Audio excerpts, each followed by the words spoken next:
I want to know when you pulling up. Somebody get Tariq Nasheed on the phone. When you pulling up, bitch? You know my schedule. I'll post it wherever. When you pulling up? I called your ass out for 10 rounds. You didn't respond, brother. Get your fat ass in the ring for 10 rounds since you so gangster. You bitch. Got these white boys making documentaries for black people. 5 documentaries and all the money went to crackers. 5 documentaries and all the money went to crackers. You flying them around on black people's money. You paying for their breakfast, lunch, and dinner on black people's money. Hell you talking about? Putting them in fancy hotels on black people's money. Rent-a-cars on black people's money. You whining and dining crackers on black people's money. I'm speaking facts. I'm speaking facts. And by the way, Nasheed, I got some more bad news for you, homie. I got some more bad news for you, homie. A couple of the brothers from around the way been texting me for the past 2 weeks. See, I ain't been able to go live until now. I haven't been able to go live until now, and I'm feeling marvelous. I'm feeling marvelous right now. I ain't got a concern in the world. You understand me? The only thing I'm concerned about is whether my ancestors want me to put that first school in Chicago or Wilmington. The only thing I'm concerned about is whether or not, first of all, let me back up. Anybody who talks some slick shit, getting blocked. Okay? I'm going to dismiss your ass into oblivion for eternity. I'm going to dismiss your ass into oblivion for eternity if you make a slick ass comment. I will block your ass and I'm not letting you back in. So get cute today. It will be your life. You better make it the best diss shot you take. You better make it the best diss shot you take because I'm blocking haters. Let me be clear. My Instagram is for supporters. I'm talking to supporters right now. I'm not talking to no haters. I'm not talking to no haters. I'm talking to supporters. Say some slick shit, and I'm getting ready. Okay? I just want to give you informed consent because I don't want you to get upset. Y'all start emailing me, Dr. Umar, why did you block me on Instagram? I support you. You know, I just, disagreed with you on one thing. Brothers and sisters, I ain't got a problem with you disagreeing. You can disagree, but it's how you disagree. Some people can disagree with class. Some people can disagree with etiquette. I'm not looking for robots. I love intellectual discourse. I love the intellectual box. I have a problem with that. Okay? No problems there. But when you get disrespectful, your ass is out. Because half of y'all who be trolling are unemployed, nothing to do with your ass life coons. Let me say it again. Unemployed, nothing to do with your life as coons. Okay?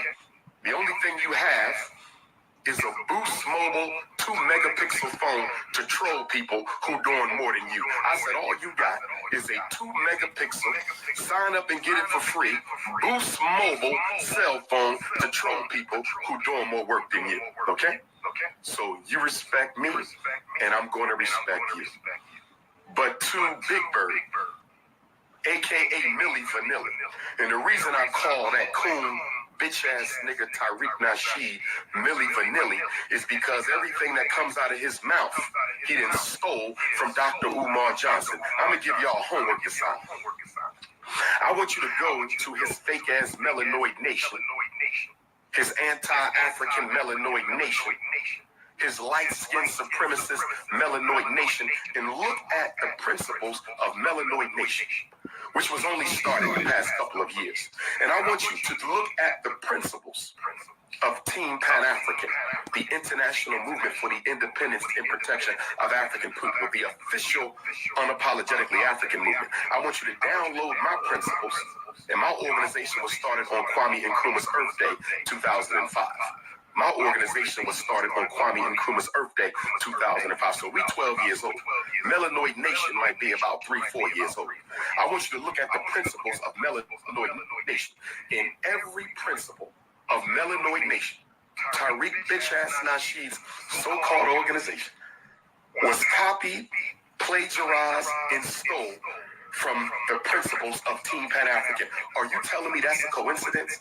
Are you telling me that this man thought up a list of principles that just so happened to be identical to the principles of the very same man whose intellectual property he raped, stole, and refuses to release for the general public to review and determine if he is plagiarizing someone else's ideas? All right. Hold on one second. Got one. Hold on. All right. There we go. Have a nice life. So anyway, brothers and sisters, what I was about to say, and I ain't going to spend a lot of time on that bitch. I'm waiting for him to pull up. Tariq Nasheed is a con artist living in a white suburb. Whoa. I was just sitting here listening to it just like you folks. So this video is going to be on Umar, but as he said, Tariq is a con artist. Tariq is a con artist. That's coming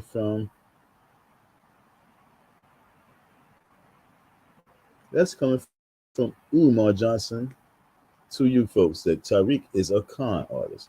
Let's hear what. Living in a white suburb. Living in a white suburb, talking about white supremacy, paying white men, paying privileged white males about white supremacy, paying white men, paying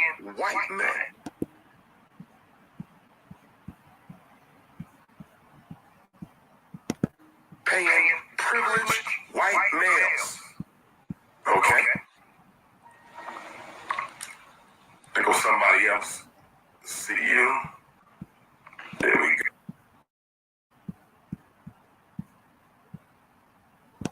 go. This one's gonna be very fun, folks. This one is gonna be very fun because I've never seen this video right here. And this video is definitely old, and this is gonna be a very interesting video because I done heard about like 30 curses already from this scholar and this principle. So he said, paying white men, right?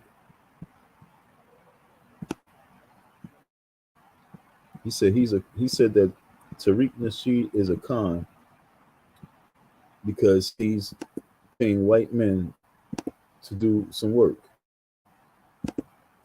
right? He's a con because he's paying white men. He's paying white. I wish I could play two videos at the same damn time. I think I might be able to pull this off. Let's see. Let's see if I can.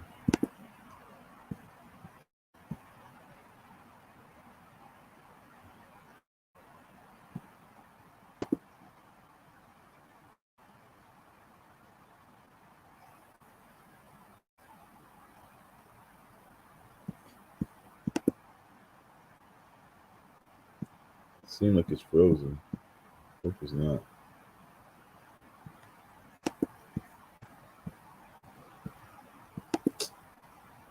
In addition to your required math, science, language, and social studies, we're going to have financial and economic science. Critical. This is freezing. But decent contractors along the way. But the ones who we had to use because they was licensed and certified where we are, they didn't really do us right. So I said, let's go with some white folks. And guess what? Here we are, 90 days later, and the white contractors have gotten us to the finish line in 3 months. Some white folks. And guess what? Here we are, 90 days later, and the white contractors have gotten us to the finish line in 3 months versus 3 years waiting on our own people. So what does that say? It says that we need the Frederick Douglass and Marcus Garvey Academy. Have gotten us to the start, they didn't really do us right. So I said, let's go with some white folks. And guess what? Here we are, 90 days later, and the white contractors have gotten us to the finish line in 3 months versus 3 years waiting on our own people. So what does that say? It says that we need the Frederick Douglass and Marcus Garvey Academy. It says that black boys have to be raised and trained in how to be black men and how to be committed to the black community, because I think as a community we've lost our integrity, our honor, our loyalty, and our commitment. If I was who I am for black people, for the Mexican American community, that school would have been done 3 years ago. If I was who I am to the Asian community, as a community, Garvey Academy. It says that black line in 3 months versus 3. And guess what? Here we are, 90 days, who we had to use because honest with us and straight up. And of course, we know that's not all of our contractors. We want to be clear. We've met a lot of decent contractors along the way, but the ones who we had to use because they was licensed and certified where we are, they didn't really do us right. So I said, let's go with some white folks. And guess what? Here we are, 90 days later, and the white contractors have gotten us to the finish line in 3 months versus 3 years waiting on our own people. So what does that say? It says that we need the Frederick Douglass and Marcus Garvey Academy.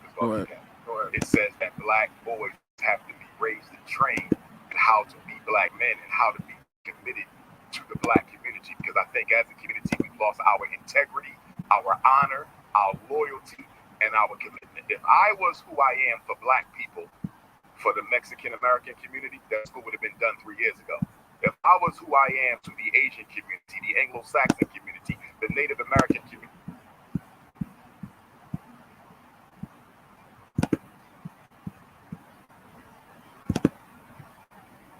This right here is a walk in the park.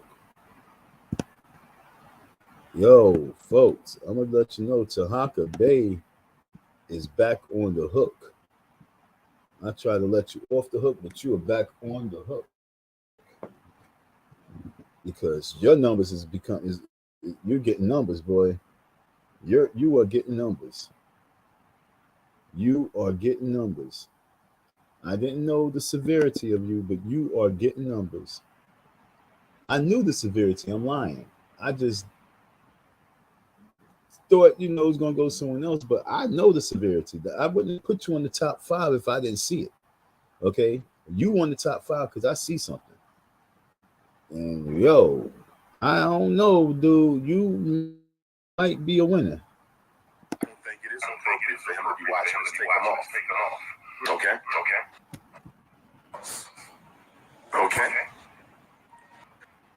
Spend a lot of time on that bitch. I'm waiting for him to pull up. Tariq Nasheed is a con artist, living in a white suburb, talking about white supremacy, paying white men. Hope you can hear. Paying white men. Paying what? Paying privileged white males. Okay? There goes somebody else. See you. Paying privileged white males. Paying privileged white males. All right. And what did Umar Johnson start doing? Paying privileged white males the contracts, and they got it done in 3 months, and they got us to the finish line. That's how you do that. Why is your son watching this if you don't feel it's appropriate? Tariq is a con and artist. I don't think it is appropriate for him to be watching this. Take him off. Okay? Take him off. But anyhow, you can't live in a white neighborhood, okay, and pay white people to make black conscious DVDs. Are you aware that your bitch ass extra lip gloss, what black man puts that much shiny shit on their lips? What black man puts that much shiny shit on their lips? And then poke them out and smack them with your feminine ass. See, people was telling me for the longest time that they thought that you was on some confusion, some sexual confusion for the longest time. But see, I got receipts on that. Because I done already been told that you like letting dudes play with your booty hole. Tariq Nasheed like letting dudes play with his booty hole. I'm just going to keep it a buck. I've been hearing that for years. That's right. You got a history with men. Keep talking. I'm going to go deeper on your bitch ass. When you pulling up? When is Tariq Nasheed pulling up? Talking about you the reason I haven't been on Instagram Live. Come on, play. You got to know me better than that now. The only reason why I ain't been on Instagram Live is because I was blocked. The only reason I ain't been on Facebook Live is because I was blocked. You understand? Wait, time out, folks. You know, how old is this video? Okay? How old is this video where he's been getting blocked back then and he's still getting blocked to this day? Yo, he was getting blocked back then. He's getting blocked to this day.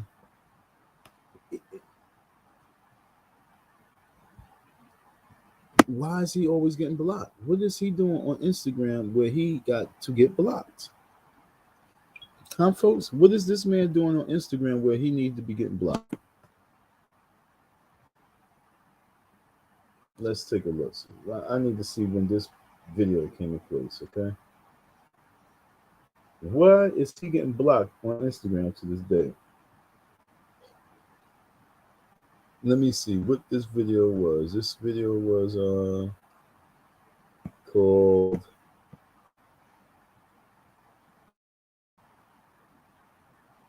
some stupid shit, to be honest.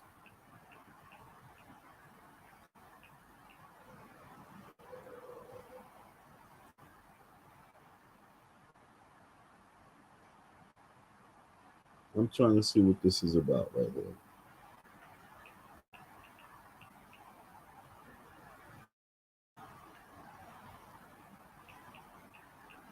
Let's see. Okay, so this video came out. Okay. All right.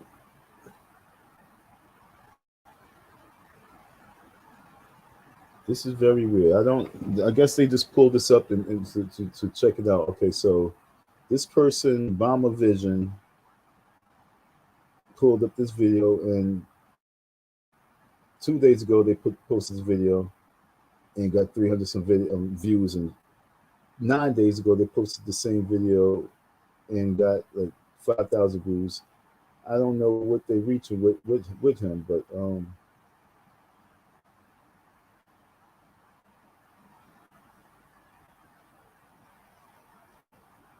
I need to see is, I'm gonna pull this video up on my phone real quick.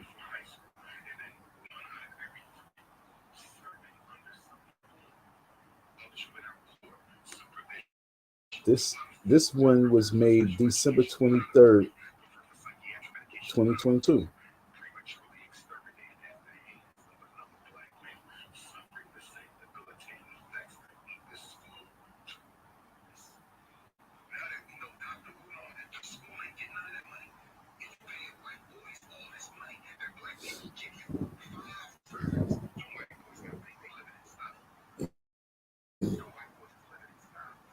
Times they wanted me to let you know the bootlegging is about to pop off.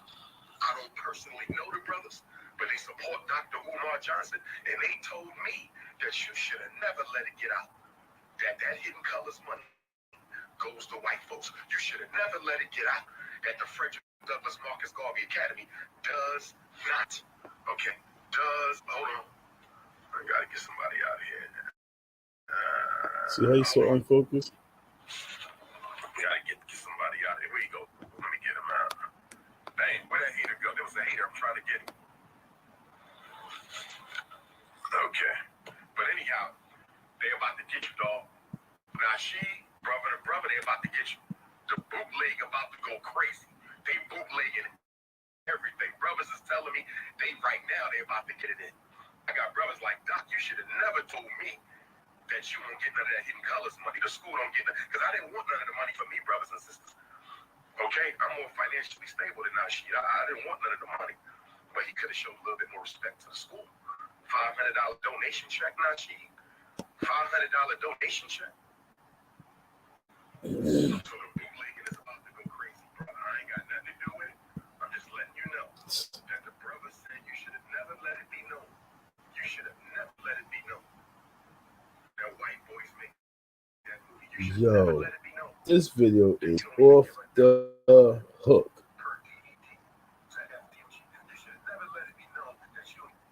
This video right here is But off I the wanted to hook. let you know this because you got bigger problems. I'm the least of your problems. Hold on, do I gotta block somebody else? How old is this Okay, video? I said it. You didn't hear me. I said Tariq Nasheed be letting dudes play with his booty hole. Tariq Nasheed be letting dudes play with his booty hole. Receipts is coming. Receipts is coming. Bitch ass nigga, you should have never came for me. But here's what I Or want you to know. con over here. I've been getting texts for the past 2 weeks. This video right Milli here. Vanilli. I've been getting texts for the past 2 weeks from brothers in the hood who wanted to get at him, but I said, nah, this is my beef. This is my beef. I ain't sending no goons. This is my beef. Now she want to pull up, he want to get in the ring. But you know what else we can do? I got a good idea. Tariq Nasheed and Dr. Umar can debate. Tariq Nasheed and Dr. Umar can debate. We can debate. And guess what I'm going to let you do? You could bring Moist Joyce Watkins. Moist Joyce Watkins as your partner. We're going to do a handicap debate match. Remember back in the days, fellas, when we used to watch wrestling growing up back in the 4th and 5th grade? You know what I'm saying? Back in the 4th and 5th grade, and they would have the handicap match. It'd be like Junkyard Dog and Tito Santana versus Randy Savage. I remember the handicap match. It'd be like Hulk Hogan versus King Kong Bundy and Andre the Giant. Y'all remember that? This video Y'all remember right that? here. So here's what I propose. A debate. Dr. Umar versus Tariq and Boyce on the same team. I'm going to intellectually execute both of y'all bitches. I'm going to intellectually execute both of y'all bitches. I'm going to intellectually execute have a debate with y'all me. bitches. So you got a decision. You got a decision. We can debate this on the stage, and I'm going to throw in Boyce Watkins for you because you're going to need that help. Moist ass Watkins. Moist Watkins. I got a question about Moist Watkins, too. And by the way, okay, I gotta block somebody. I told you. See you in the next life. Let me see anybody else I need to see in the next life. Coon, con, which one do he, for which category do he really fall underneath? Which one is he superior in? Is it or just both? Is he going to get it this year? Is Umar Johnson going to get it this year for being the con artist of the decade? The coon of the decade? Because this right here, this video right here is totally, damn. I want to finish it through, but I want to go back to the beginning because we got this video I got reviewed. Between this video. Okay. Can somebody answer me a question about Moist Joyce? And then we're going to get off into some other stuff. I didn't come back on live. Did you see how much time did he spend on the white contractors? Tariq Nasheed got to figure out how he going to do Hidden Colors 5 now that Dr. Umar done exposed this bitch for being a simp-ass fraud, paying white boys to make black conscious DVDs. But here's what I want to ask y'all about Moist Joyce. Maybe those white boys got black fathers. I'm feeling marvelous right now. International Ifa Tunde. Shout out to all the brothers and sisters that came out last night in Nagoya, Japan. I'm feeling marvelous right now. Marvelous. The only concern I have, and shout out to my supporters. Shout out. So he was in Japan at this time. So you understand what I'm saying? This is during Hidden Colors, the Hidden Colors 4. I'm trying to figure out what year this is. To my supporters, shout out to all the brothers and sisters who made those videos. Some of y'all did some excellent videos. One brother's video, I forget his name. His video was the best one. I posted him twice. He was strong. Mission Chang, shout out. Half y'all, I don't even know. Half of y'all, I don't even know. Y'all been going harder than some of the people who are actually around me. Y'all been going harder for the prince than some of the people who are actually around me. So I just want to say thank you. I don't take my support for granted. You understand? I'm feeling marvelous right now. I'm feeling You could marvelous. tell right he's now. not. He's hurt right now. Into that Indianapolis stop that Nasheed put on the show. Y'all remember that, right? He brought that chick from Indianapolis on the show. See? I just got one question for you, sister. He's a big hater. Okay, I'm not even going to bring up the fact that you let a pimp use your ass to try to get at the king. I'm not even going to bring up the fact that you let a self-professed pimp use your ass to get at the prince. But here's what I want to know. Tariq Nasheed wears all that lip gloss. Tariq Nasheed wears all that lip gloss. Why didn't you give some of that lip gloss to that ashy ass thot who you had trying to bring me down? Why didn't you take some of that lip gloss off your mouth? You Bati boy. You Bati boy. Bati boy Nasheed. Bati boy Nasheed. Yo, this is why yo, dude, why you don't come at me at all? Why you don't come at me at all? The only time you came at me was with the Don is mad and Don, he look, this is who he is, and he vandalized the school, he lost the case. Why don't you address me, Bati boy? Why don't you address me on some old corny gay shit? Address me on that nature and tell me to pull up. Give me the opportunity to box you. Give me the opportunity to debate you. Let's debate about how much money you owe me.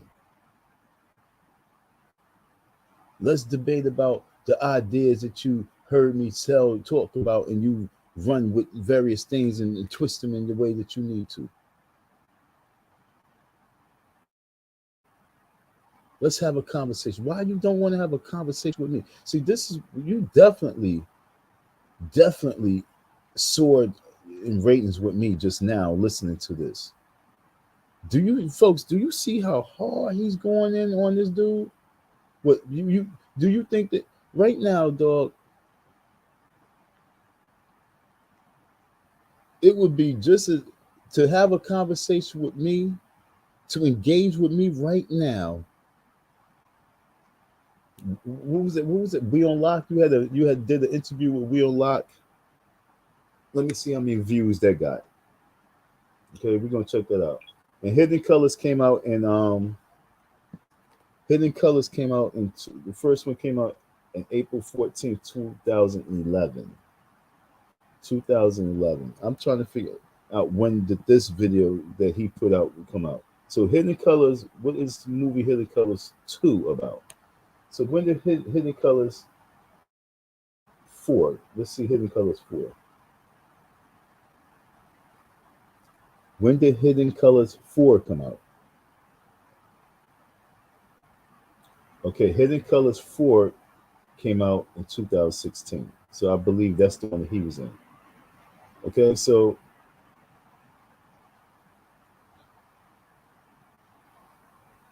Umar was in Hidden Colors 4.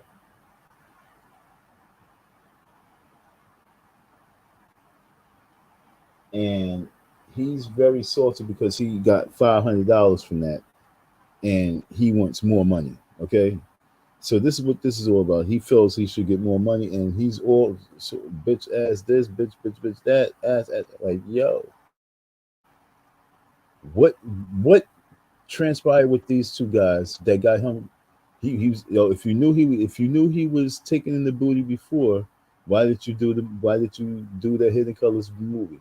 If you knew he was Bati boy then, why'd you co-sign and tie yourself into his project? Why do you if you're not with that, why is you going so hard right now to talk about his sexuality? Just that cooning shit. You cooning. I can imagine what the live chat is saying, that why you block. You blocking a whole bunch of people right now as you're speaking, because a lot of people is calling you out. What year is this right here? Because that Hidden Colors came out 2016. Is this the year 2017? Is this 2018? What year did this video that he did this come out? Because I'm gonna go to the beginning for you folks. I didn't even have this lined up. I just came across this today. So Let's go to the beginning. Let's see how. Bring the same form of juvenile court supervision. 2 out of 4 referred for special education. 1 out of 3 referred for psychiatric medication. 1 out of 4 prematurely exterminated at the hands of another black male, suffering the same debilitating effects of the school to prison pipeline. Yes, brothers and sisters, that bitch Tyreek Keith. By the way, Flex, I heard you said you pulling up. I want to know when you. Yo, for real, that was no edit. That was him went from that school to prison pipeline straight to this dude Tariq. And the way he went into it was like, yo, what made you just start speaking about Tariq in this nature? I don't know what he was talking about before he was talking, but the way he just came in was really psychotic. Okay, folks? This is really psychotic right here. Prison pipeline. Yes, brothers and sisters, that bitch Tyreek Nasheed. By the way, Flex, I heard you said you pulling up. I want to know when you pulling up. Somebody get Tyreek Nasheed on the phone. When you pulling up, bitch? You know my schedule. I'll post it wherever. When you pulling up? I called your ass out for 10 rounds. You didn't respond, brother. Get your fat ass in the ring for 10 rounds since you so gangster. You bitch. Got these white boys making documentaries for black people. 5 documentaries and all the money went to crackers. 5 documentaries and all the money went to crackers. You flying them around. Yo, this is why listen to him talk makes me want to actually really do violent acts to him. I'm not even gonna lie, I really want to cause violence to him. This is what he's saying right here. Yo, you got me going to court. Me, a black man, going to court with you for money that you owe me. And your bitch ass, hold the fuck up. Your bitch ass comfortably giving these white boys money. Your bitch ass comfortably on the Breakfast Club talk to a majority of black folks saying, yo, these white folks, these great white folks was able to get my school accomplished, and when these niggas couldn't do shit, your bitch ass giving these privileged white men the contract, and I know you gave them no bullshit. I know you gave them no sob story of, yo, I don't have this, and can you work with me? I know it was no, can you work with me? It was, what is your price? I got the money, I pay whatever you need to do it. But when it comes to us, your bitch ass want to try and nickel down and shuck and jive and try to beat a hole in our head. Your bitch ass. Umar is the #1 con artist out there. I didn't see this video, but like I say, when you start combing through stuff and you start getting through the nappy roots, you start seeing what it is. And this right here, this video right here, folks, I don't even see how you folks was still supporting him. He done said bitch ass about like 20 times in this one video. Between the word bitch 10 times and between ass 10 times. That's 20 times itself.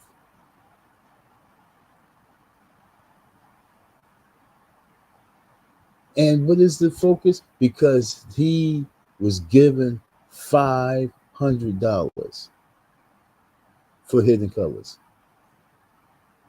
I want to know what it's going to be kind of hard to find out what type of money did Hidden Colors gross. You know what I'm saying? Let's find out. Did Hidden Colors make any money?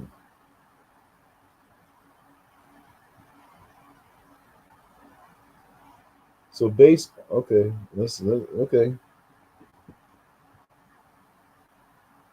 Mm-hmm.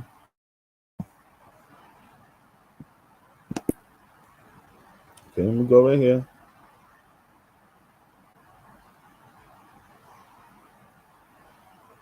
Based on this, it is apparent that the media personality is doing quite well for himself. He further makes an estimated monthly income of 239 to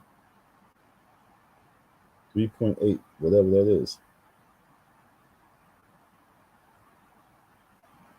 Now, I don't know if that's based off of Hidden Colors or what, but it says that he's doing whoever put this data in for Google for him, that's how they got the data. You know what I'm saying? When you pay people to do certain things based on this, it's apparent that the media personality is doing quite well for himself. He further makes an estimated monthly income, monthly makes a monthly income of $239,000. Huh? Okay, Tariq, I'm about to put you back on the hook. You're going back on the meat hook. You're going back on the coon meat hook. Coon of the year. Hold on, folks. Let's pocket watch for a second. Okay, let's pocket watch for a second. Based on this, is apparent. When was this? When did this come out? When this site came? Okay, when did this come out? This came out when? When was this?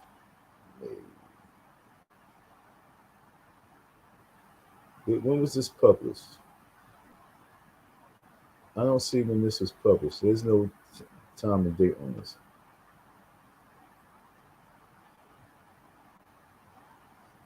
I don't see, okay? But what I do know is that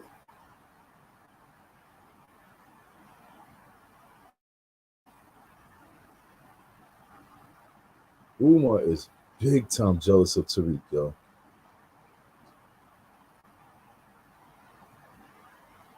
Umar is big time jealous of Tariq.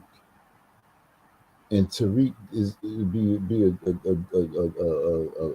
ass, and he just basically, yo, this is what's, yo, I believe truly that to be an asshole, Tariq just did, like, yo, you know what? I'm gonna be an ass, and I'm just gonna raise his money to make Umar look stupid. And what I'm gonna do? I'm gonna get a museum. And he pushed that narrative and did it much faster than Umar. And then Tahaka is going behind the scenes and like, oh, it's bullshit, but yet still, he didn't do it to open up a damn museum. He just did it to slap Umar in the face on some old pimping shit. He bitch slapped Umar with that museum. So that's all that is about. So Tahaka, he was like, you doing a whole big spill on it, but it's really for nothing. You not really understand this big pimping that's going on right now. He's slapping Umar. Because how many times did Umar stand right here and call him bitch ass? And he said bitch ass. And so he's slapping Umar just with that museum. Whether it's rocks and rolls, it doesn't matter. It doesn't hurt Tariq. Because according to this right here, and I wasn't even trying to pull, I wasn't even going to go. This had nothing to do with me digging into your shit, Tariq. But according to this right here, damn, I didn't get a chance to pull that shit up. And I don't even know how to go back to that one. And you know how you pull up an article and then you can't get back to it? But it said that he's doing quite well for himself, where he's getting $200-some thousand a month. Like, what? No way. Doing what? $200,000 a month, and I can't find that.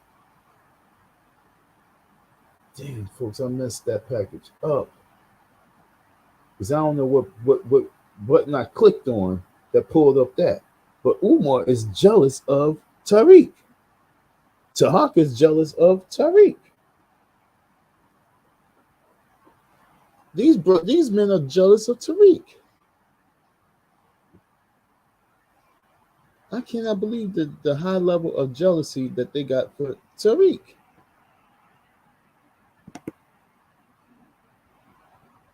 High level jealousy for Tariq. Let me see if I can find it again. I'm sorry. Hold on. When did? Okay, yeah. That was what I put. How much did Tariq make off of Hidden Colors?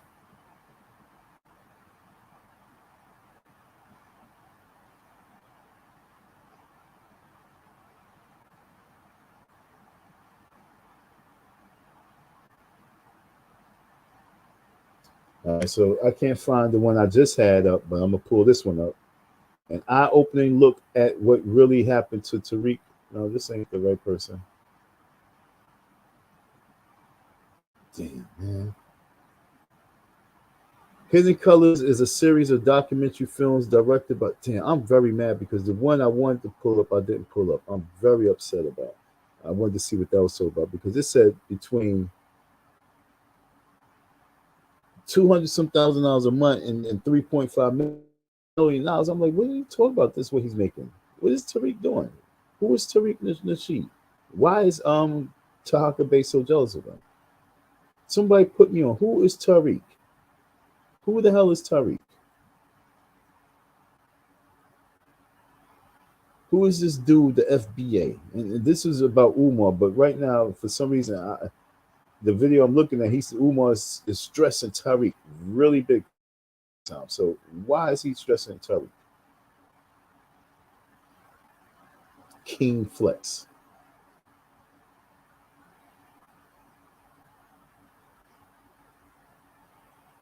I'm just doing a little homework real quick. I'm sorry. I apologize, folks. I should have did this before I got on, but yo, I didn't see this video with Umar. I'm trying to figure out why Umar is so upset because he received a $500 check for his school, and he feel like as if he was pimped.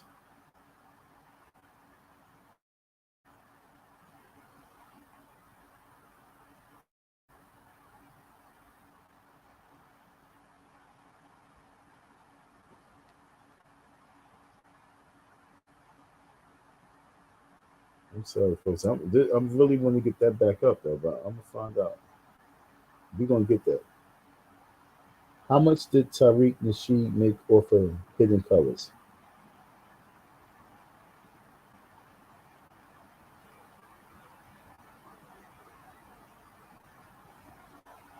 Sorry, be all to be out like that, but hey, fuck it. Following the works of in the documentary movie series, Tariq Nasheed's net worth was boosted to a great extent as he realized the massive sum of $4,232,000 some $1,000. Okay. Tariq Nasheed raises $1 million for Hidden History Museum. Okay. Umar has a major evil in him. Okay, Umar, yo, look, okay, let's bring this back to Umar because I checked Tariq. Now I understand why Umar's flipping out like that. Umar, I told you, his jealousy and his hate for any peer is high. The way he's just spitting this venom out right now, I'm like, why is he spitting this venom out? And the way he's spitting it.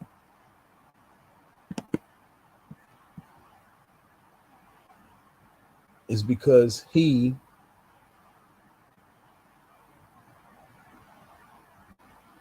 with all this knowledge and everything that he has, he's just a knowledgeable person. That's what you are. But you're not the business hustler. I'm not going to use the word con right now when I'm talking for Tariq. Although you're nominated for coon or con, I'm not going to talk that right now because I really see something that's way different. Is he a coon? Is Tariq coon a coon? No, I won't. I'm about to take that off because of this video right here with this cat. Is he a coon? Well,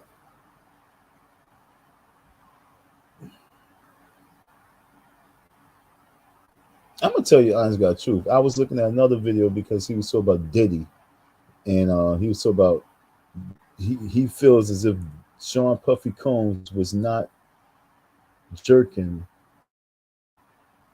his clients. He wasn't jerking his staff. He wasn't jerking his property, his artists. And so when a person like that say that, it makes me become like, okay, you must be a fugazi type of a business person too, and shit on your people as well. And listening to him, I felt that he do. The person who I know in life right now, same thing. Umar, same thing. So it's like these folks will become supportive of those individuals that they will be able to side with because they do the same thing. So on that nature, coon is definitely there. Because when you look at it, Umar, although Umar did the same damn thing, this man said, like, yo, you have these white guys as the manufacturing your DVD.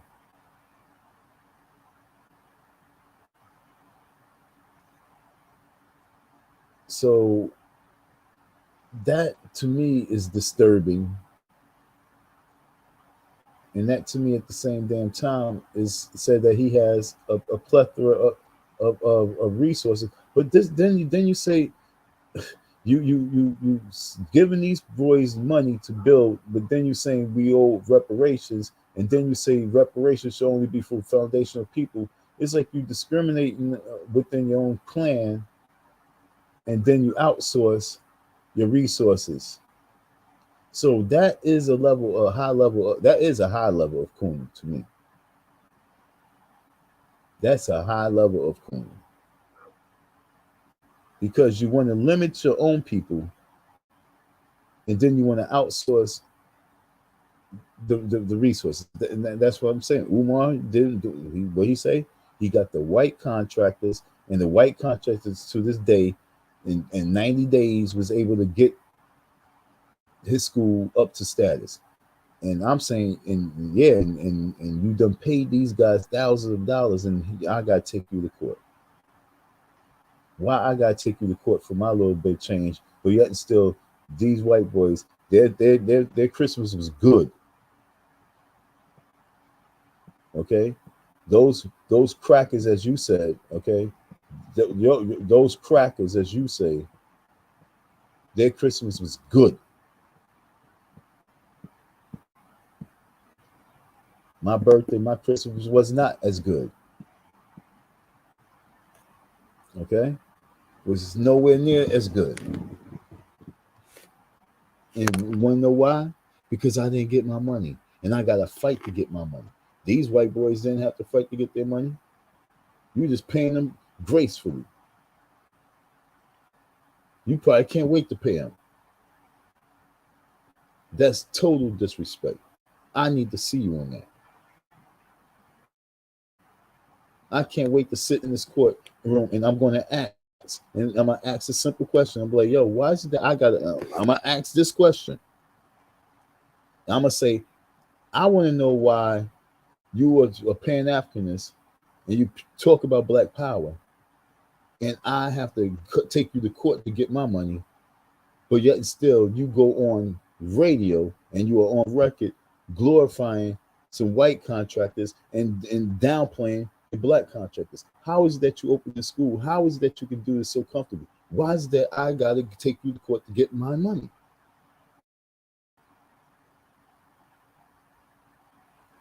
Con, I'm going to ask him right there amongst these white people. Why is it that I got to take you to court, but you just paying these white people comfortably?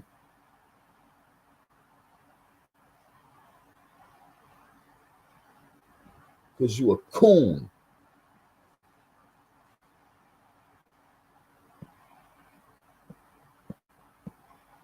That don't make no kind of sense at all.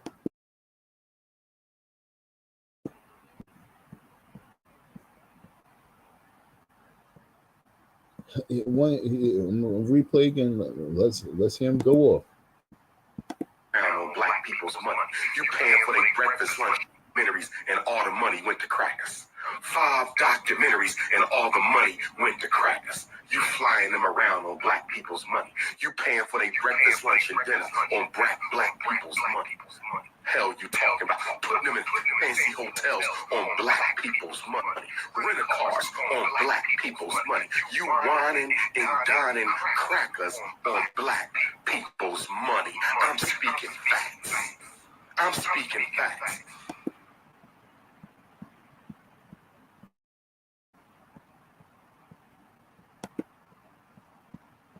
I'm speaking facts. I'm speaking facts. I'm speaking facts. I'm speaking facts. Really?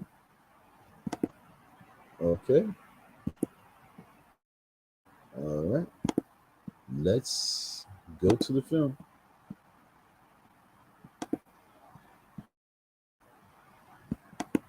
That school gets done the first year we purchased it. We're not sitting here 3.5 years after purchase, just now getting to the finish line and needing white people to get us there. What is the correct? It's done. It says that we need the Frederick Douglass and Marcus Garvey. He said, and needing But a lot of us. he said, and needing white people to get there. My question is, why, Dr. Umar, did you need white people? If you're the world's most requested scholar, how and why is it that you need white people to get to school? Now, listen to what I'm saying now. If you needed white people right now to help you get to the finish line to complete just getting the one building complete, and if they had to come in like in Civil War and the black people came in and the war got, then next thing you know, the war is over. Now, are you saying that for the school to be complete, for the building across the street, for you to fully staff it, for you to fully house the school with books and everything, all the supplies, are you saying that you need white people help now? Huh, Con? Coon? Contractors along the way, but the King Coon? community to get this done, because we've been waiting 3 years for our people to help us, not for free. We could afford to pay them, but they wasn't being honest with us and straight up. And of course, we know that's not all of our contractors. We want to be clear. We've met a lot of decent contractors along the way, but the ones who we had to use because they was licensed and certified where we are, they didn't really do us right. So I said, let's go with some white folks. And guess what? See, it's always okay and good when he do it, but when someone else do it, when someone else have issues with their people and they have to go a certain way, it's wrong with him. It's how dare you? You need 50 lashes. You need 1,000 lashes. So my question to you folks right now, folks, for Umar Johnson to not be able to reel in the finances that he, in all this time, he was not able to get a check from a person like Diddy. He was not able to get a check from Jay-Z. He was not able to get a check from Beyonce. He was not able to get a check from Kelly. He was not able to get a check from Kelly Price. He was not able to get a check from Wyclef Jean. He was not able to get a check from Black Eyed Peas. He was not able to get a check from nobody. He wasn't able to get a check from Pharrell. He wasn't able to get a check from, you understand what I'm saying? Kanye. He wasn't able to get a check from not one basketball player, not one bench player. He was not able to get a check from not one AAA baseball player. He was not able to get a check from not one college basketball player about to get signed their contract. He's the world's most requested. He wasn't able to get no big checks, no groups of people with money to come and aid him, to help save him and to get this school going. But he had to be saved by white people. Whose fault is that? How is it the contractor's fault that you was not able to negotiate with your people and be able to come across to your people with the right business plan where they was like, yo, I support your model. I got Harry Belafonte and they whatever organization that they represent. How was you not able to get money from these people? How is it that you had to really be saved by white people? There's too many millions of people, whether they Africans, whether they are Caribbean, whether they American, whether they are biracial, Mexican, black. How is it that you could not tap into it where you had to run and get the white man's help to save you? That don't make sense to me. And why is it that it's okay for you? But when Tariq did it to make, especially at that time, a few years ago, you know what I'm saying? He went with the company that he went with. Why is it that's wrong with him? Why is it that he's a con artist and you not?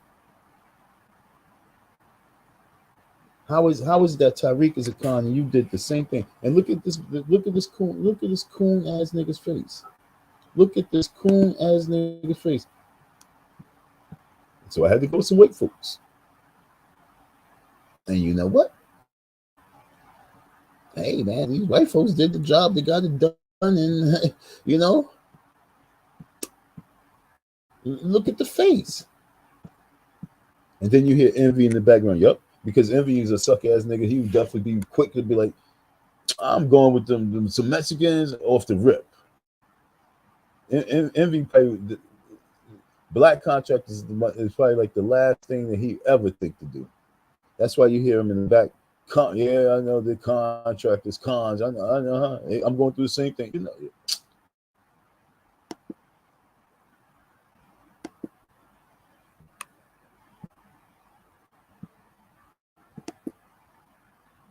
What happened? Shit froze.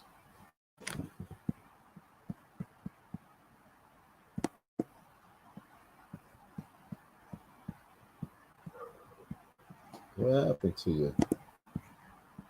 Oh, I'm not on that screen. That's what happened. And by the way, now I got some more bad news for you, homie. A couple of the brothers from around the way been texting me for the past 2 weeks. See, I ain't been able to go live until now. He is such a wicked nigga. I can't wait to go to court with him. I cannot, folks, I swear I can't wait to go to court. Here we are 90 days later, and the white contractors have gotten us to the finish line in 3 months versus 3 years waiting on our own people. So what does that say? He said waiting on our own people. It says that we need the Frederick Douglass and Marcus Garvey Academy. It says that black boys have to be raised and trained in how to be black men and how to be committed to the black community, because I think as a community we've lost our integrity, our honor, our loyalty. Nigga, stop with that as a community. People like you being on the internet causing such friction, causing such division and chaos is reasons why. Do you folks know how many people is out here right now trying to follow these people paths to set a path for them to be able to have some type of income coming in off these lines because of these degenerate mother effers? Our communities is so, and our commitment. If I was who I am for black people, for the Mexican American community, that school would have been done 3 years ago. If I was who I am to the Asian community, the English line, and needing white people to get us there, that school gets done the first year we purchased it. We're not sitting here 3.5 years after purchase, just now getting to the finish line and needing white people to get us there. Yo, how can we even say something like that? That project was you. That was your project, 100%. Who's out there? Who's your spokesperson? Who's you got out there trying to reach out to people and speak to them to help you out with donations? Because if it was just you push people away much faster then you pulled the people into you. You was against everything. Who did you have out there speaking on behalf of the FDMG to various record companies, record labels? How many record labels received a proposal from you with your business plan and the model and how you was going to operate the school? How many record companies, how many black record companies received it?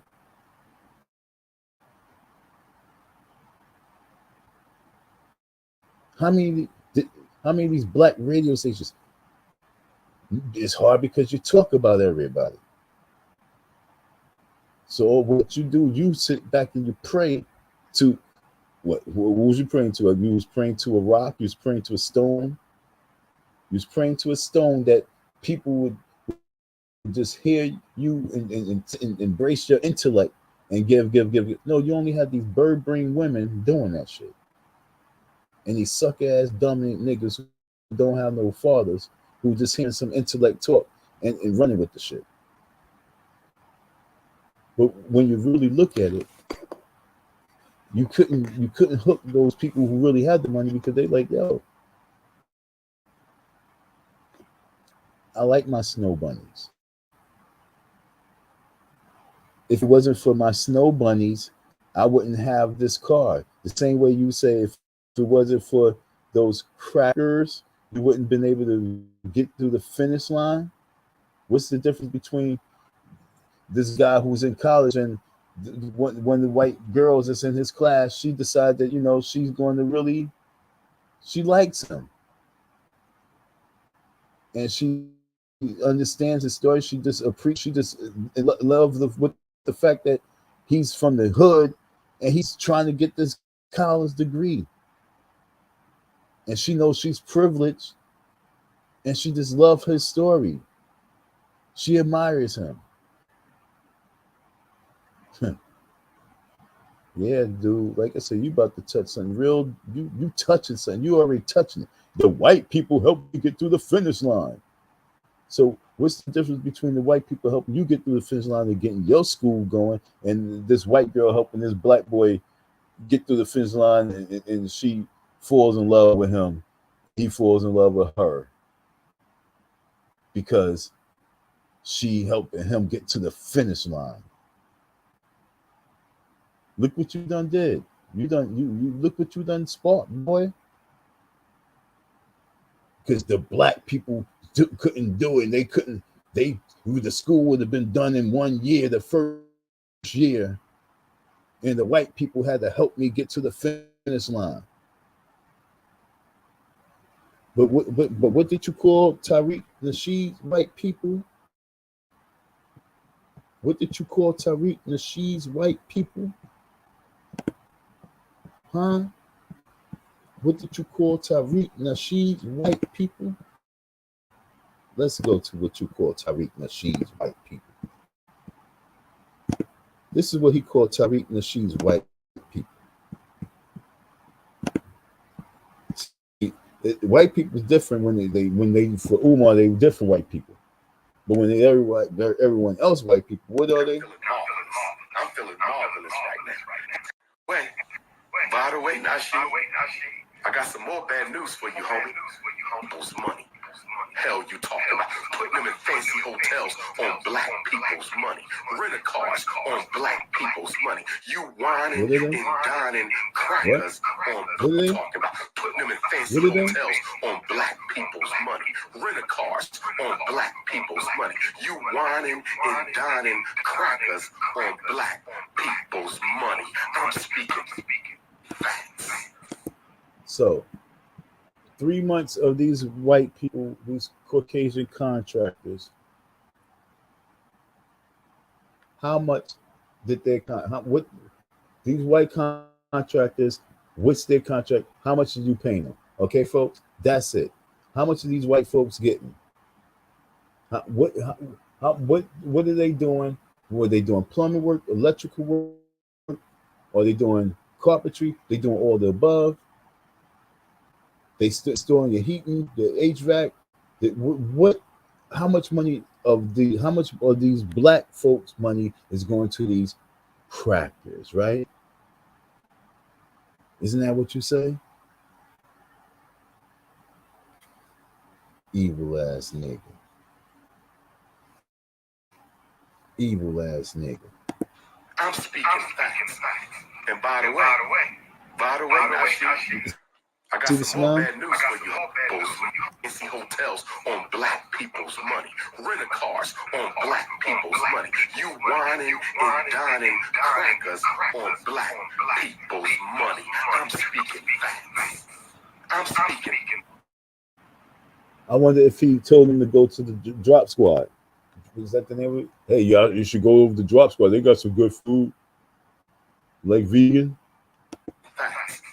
And by the way, Nashi, I got some more bad news for you, homie. A couple of the brothers from around the way been texting me for the past 2 weeks. See, I ain't been able to go live until now. I haven't been able to go live until now, and I'm feeling marvelous. I'm feeling marvelous right now. I ain't got a concern in the world. You understand me? The only thing I'm concerned about is whether my ancestors want me to put that first school in Chicago or Wilmington. The only thing I'm concerned about is whether or not, first of all, let me back up. Anybody who talks some slick shit. So this is before he decided, before he got the FDMG. So this is before 2019. Like I say, do you hear how he was speaking? Do you hear with this energy? Do you feel this energy? Nothing's changed. He said, even in this one, he liked the smoke. He said to me, he liked the smoke. He said he built for this. Bring it. There's no reason for him to be opening school. There's absolutely no reason for this man, Umar Johnson, to be in control of a school with children. There's no reason. There's absolutely no reason.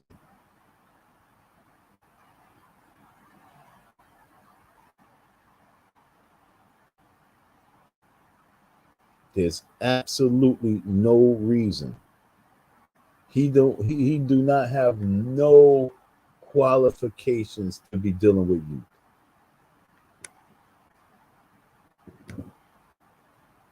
you. He has no qualification. Y'all don't believe me, right? You don't believe me that you say that he has qualifications to deal with youth? Prove it. Documentaries for black people. 5 documentaries and all the money went to crackers. 5 documentaries and all the money went to crackers. You flying them around on black people's money. You paying for their breakfast, lunch, and dinner on black people's money. Hell you talking about? Putting them in fancy hotels on black people's money. Rental cars on black people's money. You whining and dining crackers on black brothers and sisters. Now that bitch Tyreek Nasheed. By the way, Flex, I heard you said you pulling up. I want to know when you pulling up. Somebody get Tyreek Nasheed on the phone. When you pulling up, bitch? Okay, so now let's just say in his school, he has these boys and the boys at another school, they jealous, and his boys like, yo, pull up to the FDMG, pull up. So Umar's going to be training his kids to be able to be part of the pull-up team. Whoever goes up against the FDMG, they get dealt with. So is that the type of gang that he's trying to put together? If the young kids gonna have fights and they talk about pull up on the block, and so the FDMG is gonna be a pull-up block spot because it's in the cut. You can pull up and you can just gang war it out. Well, Umar, let's pull up. Let's have a conversation. Let's pull up.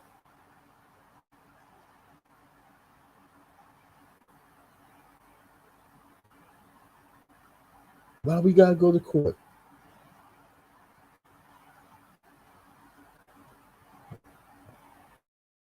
I'm telling you, win or lose, I'm pulling up. So you better hope I win.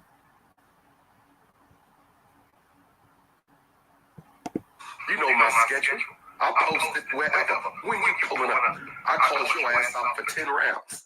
You didn't respond, brother. Get your fat ass in the ring for 10 rounds since you so gangster. You bitch. Got these white boys making documentaries for black people. 5 documentaries and all the money went to crackers. 5 documentaries and all the money went to crackers. You flying them around on black people's money. You paying for their breakfast, lunch, and dinner on black people's money. Hell you talking about? Putting them in fancy hotels on black people's money. Rental cars on black people's money. You whining and dining crackers on black people's money. I'm speaking facts. I'm speaking facts. And by the way, Nasheed, I got some more bad news for you, homie. I got some more bad news for you, homie. A couple of the brothers from around the way been texting me for the past 2 weeks. See, I ain't been able to go live until now. I haven't been able to go live until now, and I'm feeling marvelous. I'm feeling marvelous right now. I ain't got a concern in the world. Did he take it? The only thing I'm concerned about is whether my ancestors I want me to see just put what that he first did school with in Chicago or Wilmington. The only thing I'm concerned about is whether or not, that whole first white of all, thing. let me back up. Man. Anybody who talks some slick shit, getting blocked. Okay? I'm going to dismiss your ass into oblivion for eternity. I'm going to dismiss your ass into oblivion for eternity if you make a slick ass comment. I will block your ass and I'm not letting you back in. So get cute today. It will be your life. You better make it the best diss shot you take. You better make it the diss shot you take, because I'm blocking haters. Let me be clear. My Instagram is for supporters. I'm talking to supporters right now. I'm not talking to no haters.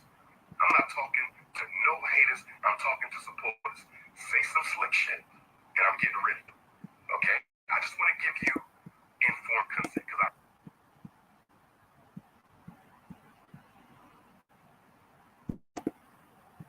So crackers, right? Crackers. Spell it. I'm God, G-O-D.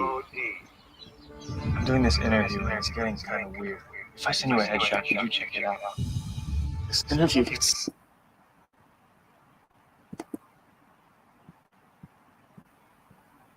Have you seen this strange device? Oh my God. It was discovered in Umco.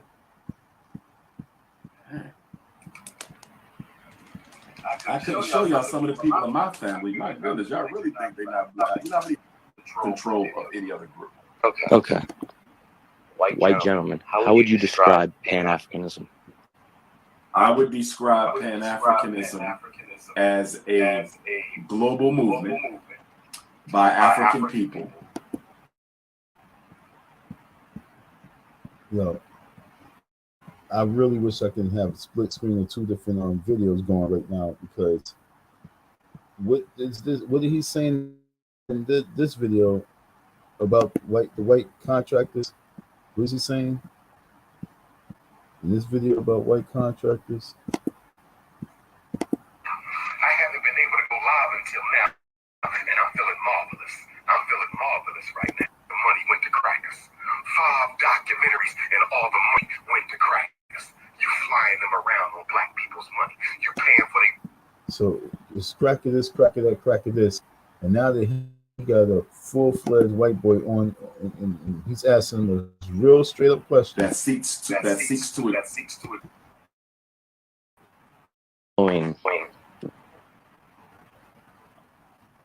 I just have.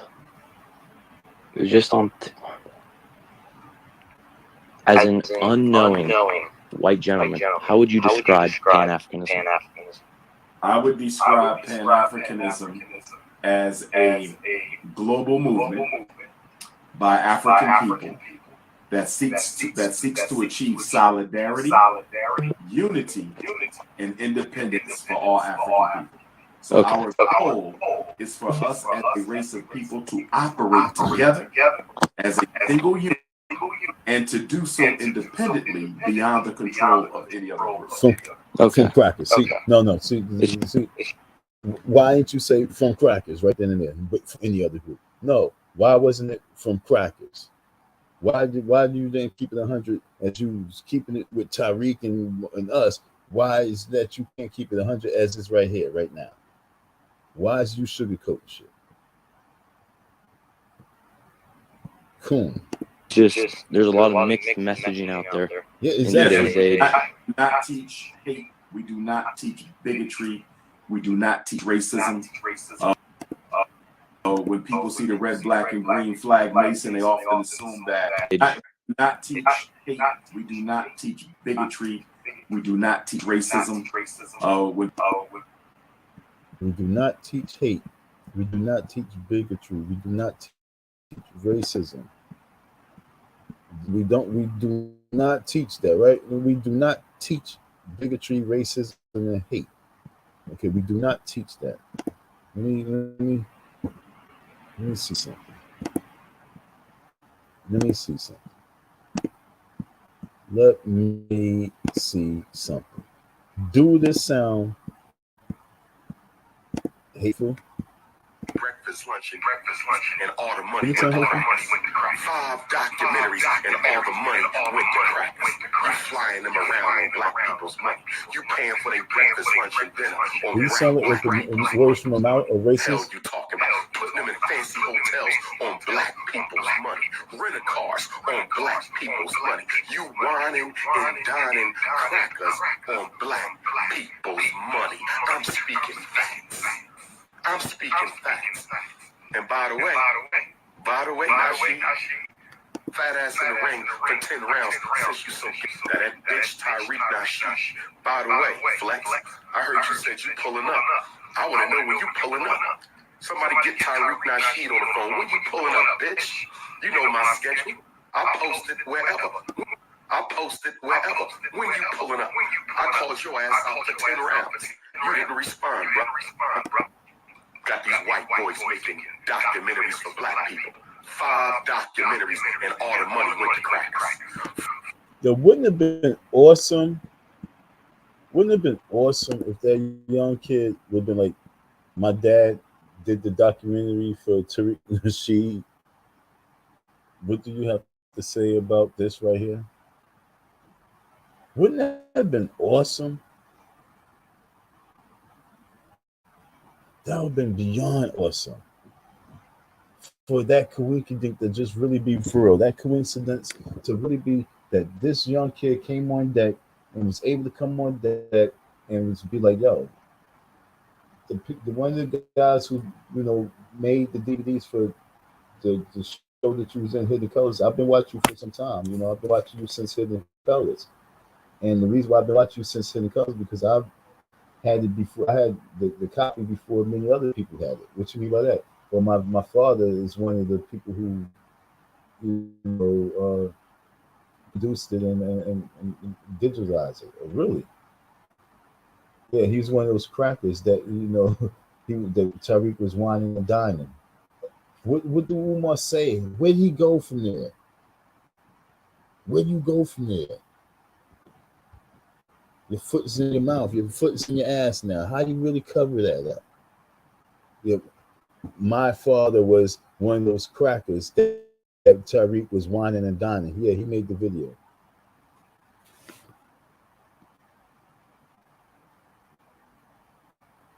Like, we be talking, but we be talking like other people don't have children either. And if it's about, like I say, if it's war and it's about after children and everything, if it's war, then it's war.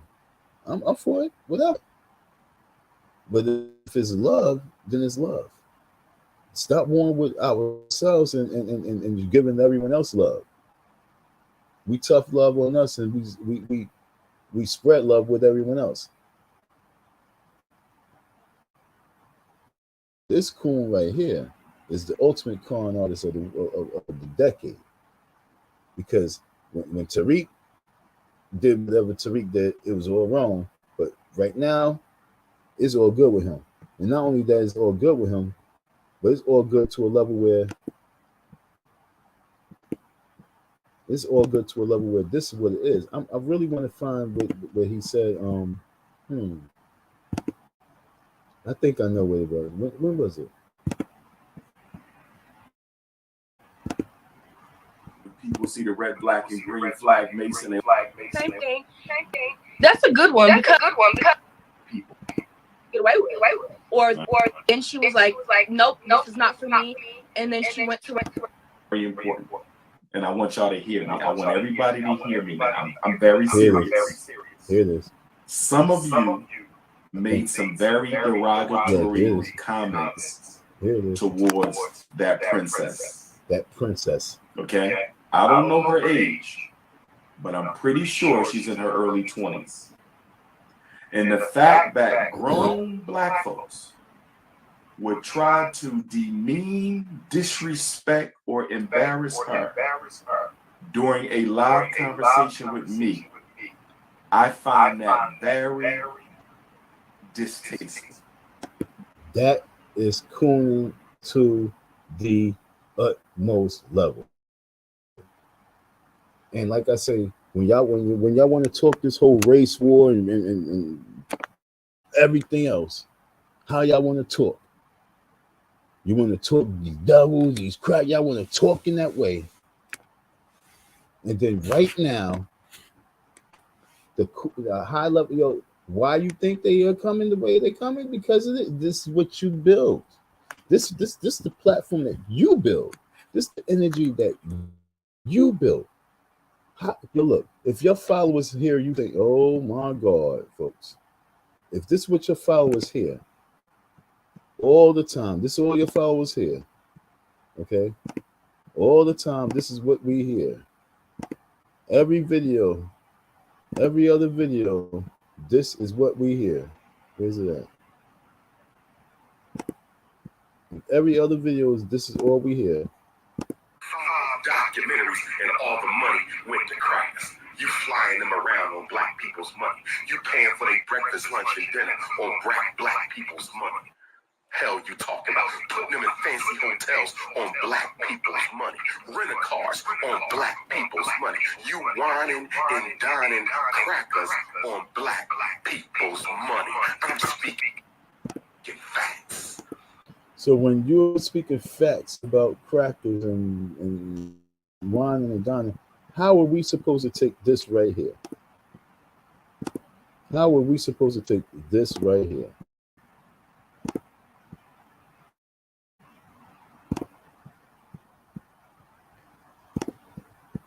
Huh, folks? How are we supposed to take this right here? Because she's a child. And we need to be careful. That bitch ain't no fucking child.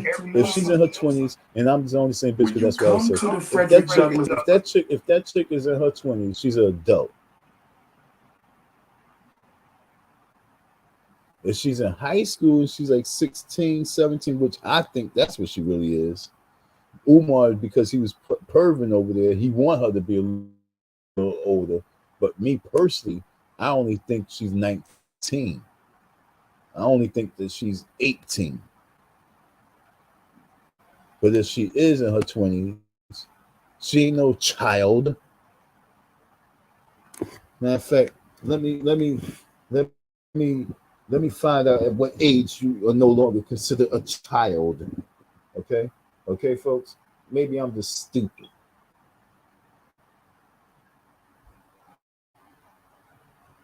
At what age are you no longer considered a child? The United Nations Convention on the Rights of the Child defines child as a human being below the age of 18 years unless under the law applicable to the child. Majority is attained earlier. This is ratified by 192 of 194 member countries. Okay, so if this person is in, like you say, I believe she's in her 20s. So if she's in her 20s, she's not a child. See how people try to manipulate and always try to use kids as a way to manipulate and con and coon on people? You said you guesstimated that and assumed that she was in her 20s, and a human being below the age of 18, unless the law applicable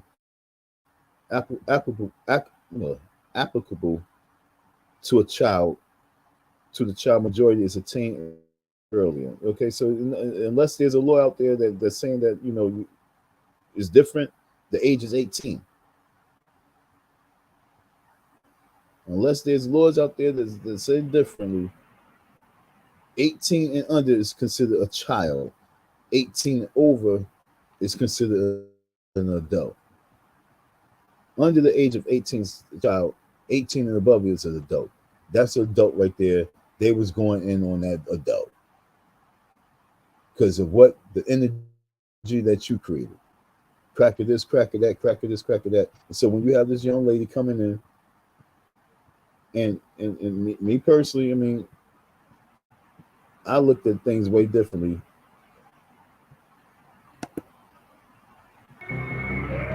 Period.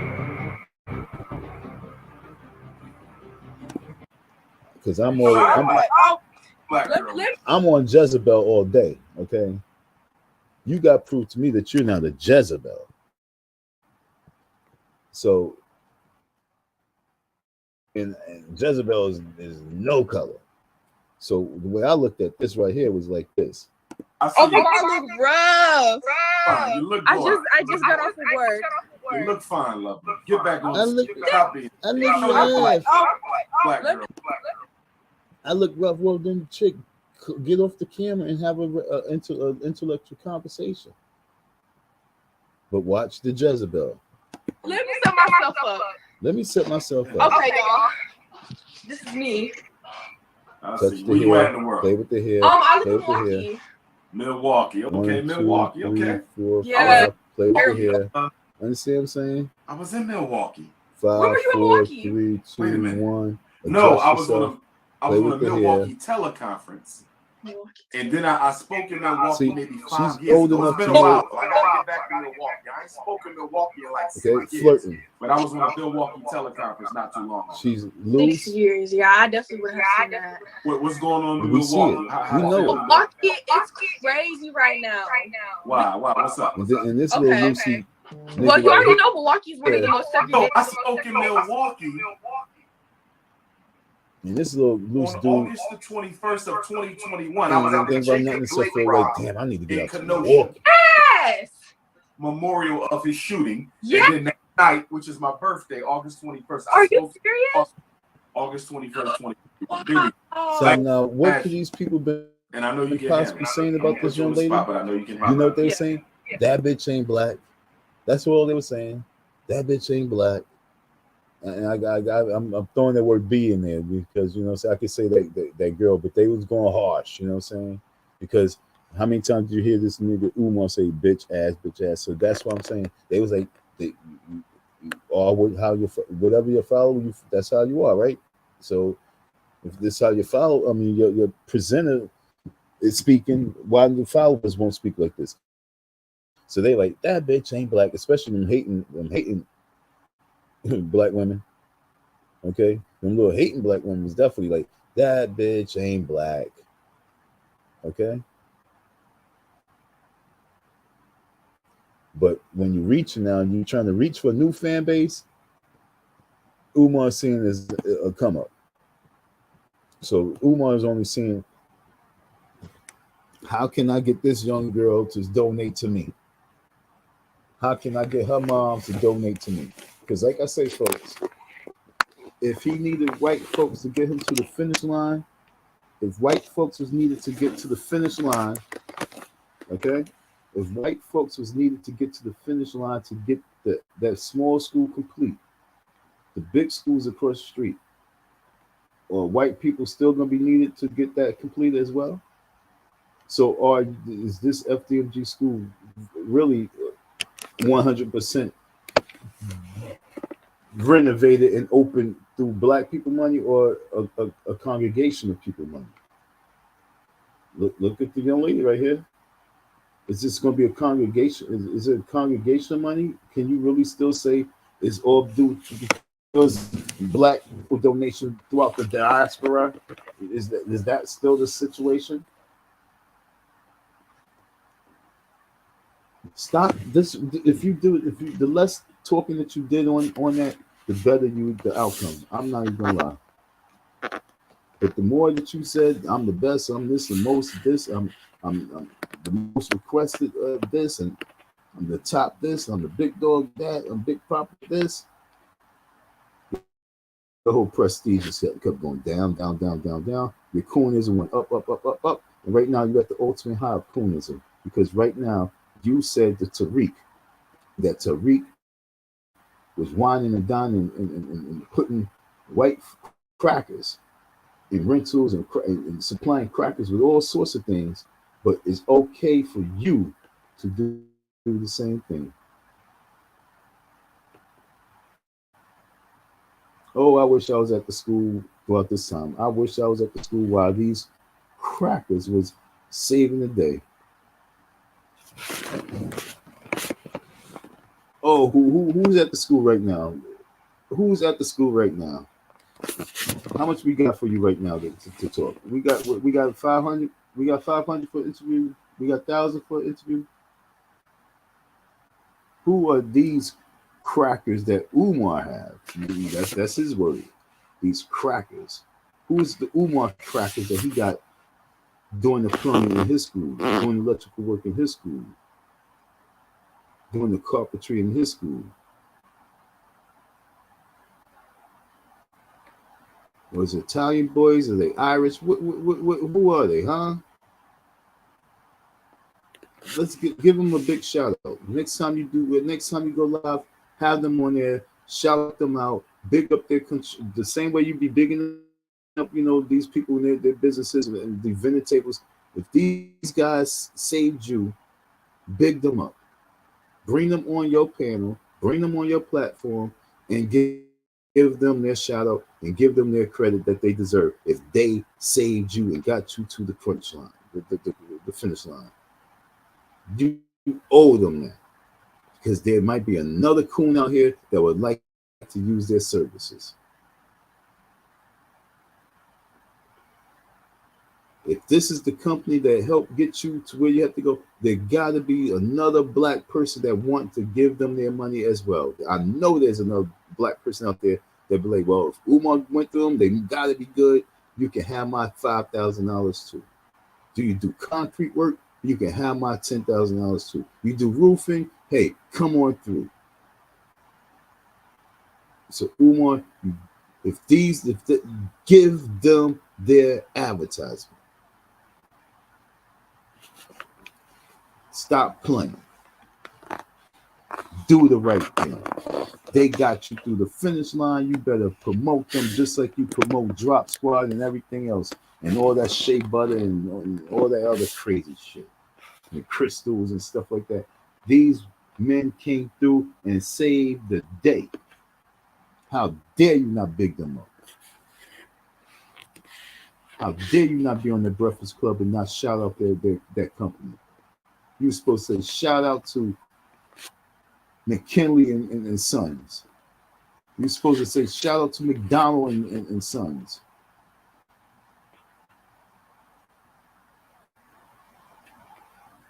You're supposed to be out there saying thanks to Smith Brothers and their contractor company, or Smith Plumbers. You're supposed to say, we wouldn't been able to do it without. Understand? Shout them out.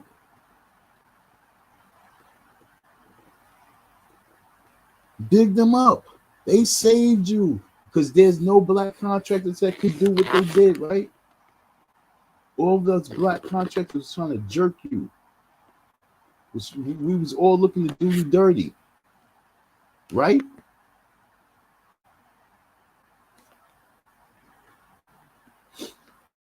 Correct? How dare you go and you coon of the year, look, bro. Coon of the year can't even really cover what you are.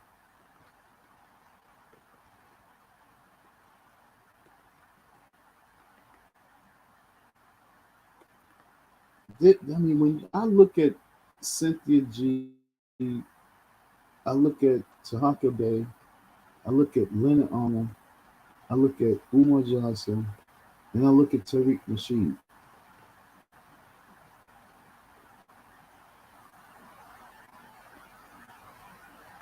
I say to myself, like, damn, that is a coon squad.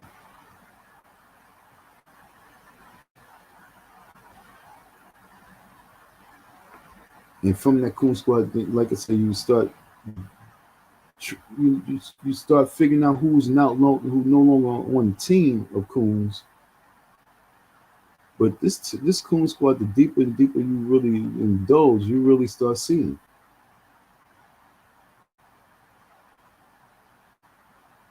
Umar Johnson is one of the biggest jokes on the team, because it's so wrong when you doing it, and it's so officially right when he does it.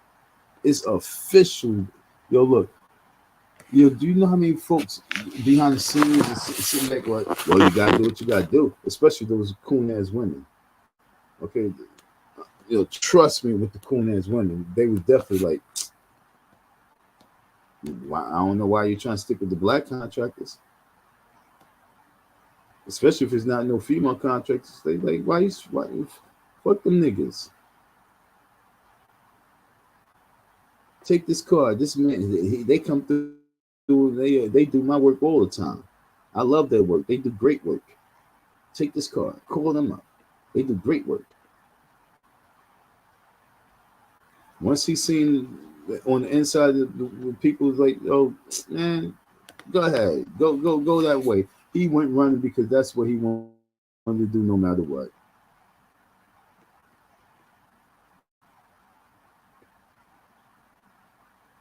Over that Pan-African, this shit right now, at this point right now, is so out the window. He's like, by any means necessary, I got to get this school open, otherwise I'm going to really be clowned. So when I had one time, I had the silly dude Al on the show. He spoke about, I don't think that Umar never wanted to open school, blah, blah, blah, blah. Yo, dude, man. No, dude.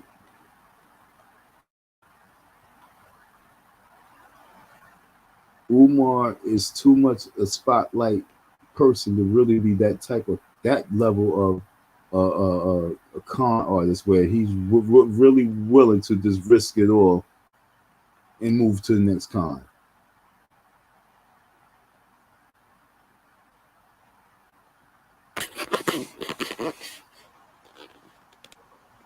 I don't believe that, but what I do see is them being a coon con artist, meaning that, yo, it's wrong when you do something, it's good and right when I do it. That video right there was so disgusting, and for folks to allow that to just be shelved and him not being canceled just for that alone in this project is crazy. Like, yo, my question is, Charlemagne, did you not see that video? Did you not see this video? And I gotta get back to this video because I still have not completed this video. It's only 30 minutes long. I wish I could open up 2 windows. Can you open up 2 windows? Can I?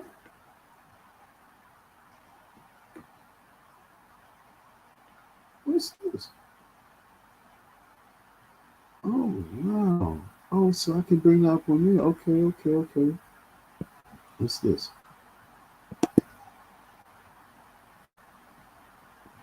Okay.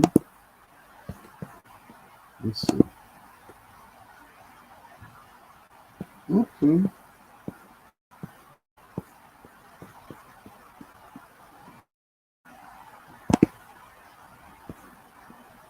All right.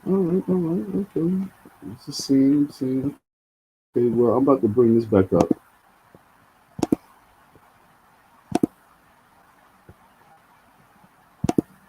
So, okay.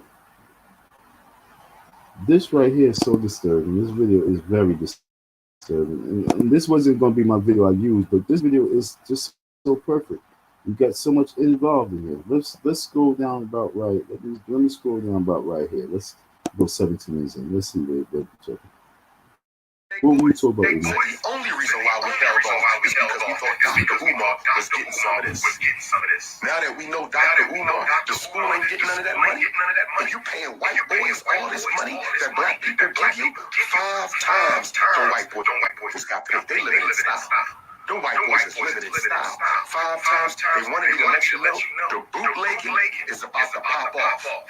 I don't personally know the brothers, but they support Dr. Umar Johnson, and they told me that you should have never let it get out. Now, this video, I want the judge to see this video, because when it comes to my ID circulating in people's hands, and people got my shit, and then they reaching out to people in New York and trying to set me up. You understand what I'm saying? Look, listen to how he tries to set people up. You see the way he be trying to set things up? Do you see the scheming? I don't know him personally, but they support me, and what? That hidden colors money goes to white folks. You should have never let it get out that the Frederick Douglass Marcus Garvey. So he's willing to have these people do what? Not. Okay. Hold on. So he told them the story. They said, "Oh, we about to bootleg," and so he's willing to. He's like, "Oh well, rob that nigga."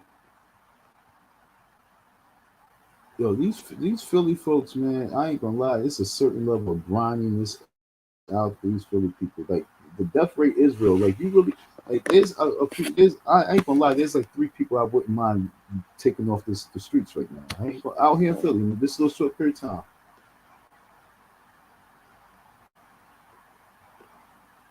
The mentality out here is so poor and grimy. Don't try and separate Umar's mentality from it. Philly is so poor and grimy that Umar is that character as well. He's a product of Philly. He's grimy. Listen to him. Grimy. I gotta get somebody out here. Okay. But anyhow, they about to get you, dog. Now she, brother to brother, they about to get you. The bootleg about to go crazy. They bootlegging everything. Brothers is telling me they right now they about to get it in. I got brothers like, Doc, you should have never told me that you won't get none of that hidden colors money. The school don't get none, because I didn't want none of the money from me, brothers and sisters. I want to actually fight him. I really want to have a fist fight with this dude. Okay, I'm more financially stable than now. Shit, I didn't want none of the money, but he could have showed a little bit more respect to the school. $500 donation check now. $500 donation. Wait, he said he should show some respect to the school. Do we even have the school at this time? Remember earlier he said that he's trying to figure, he don't have time to waste on this. Right now he's trying to hear the ancestors and figure out whether they want to put the school in Chicago or put the school in Wilmington. He don't have the school at this point, so it's just donate to the school fund. It's not, you don't have the school. This is the school fund. You got $500. You should maybe you should have negotiated everything beforehand. You don't know how to get this money. You should. Why didn't you already negotiate your part, your role, $5,000? You know what I'm saying? That's because a lot of you folks don't be believing in one another. You don't believe you don't believe in each other's projects and products. You don't believe they can have such gains. Y'all don't believe, because that lack of belief, once you know what's really happening, then you become a hater and you be like, oh well, yo, you owe me this. Like, yo, dude, why couldn't you see it before? If you saw it down the road, you wouldn't have talked that low ball talk. If you could have seen what I was doing, if you could have already believed that this was going to bring in some revenue, you would have said what you had to say at the right time. But now, saying you see what it did, and now you got your hand out. Fuck out of here. That's why people drew up the contract. That's even more reason why I guess Tariq said what he said about Diddy and doing his people. He said now Diddy do him dirty because, like I said, maybe Tariq agrees go the same way. All these dudes are proving that they're really grimy, yo. And I'm gonna keep it 100. Cynthia G was definitely my number one candidate. She was like 1,000% a landslide for me. She had Queen of the Year.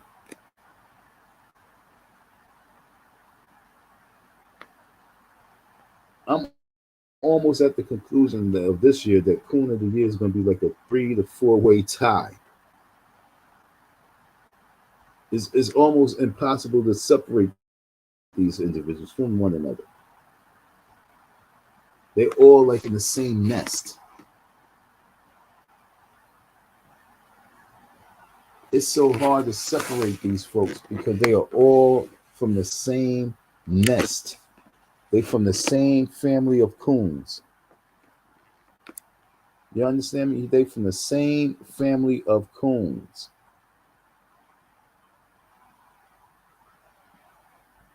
The one scary thing is, though, I really think that Cynthia is getting a check from somewhere else to do her cooning.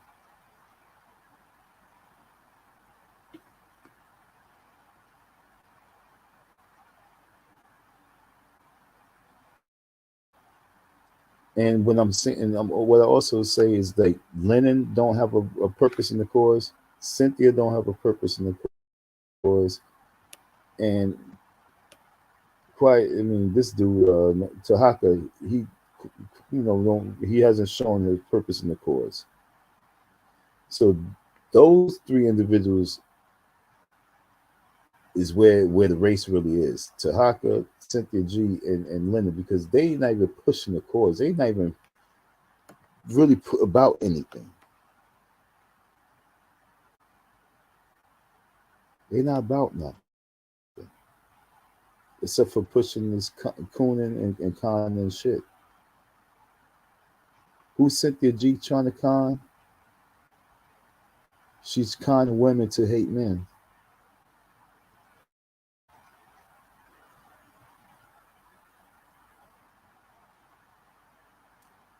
Cynthia G.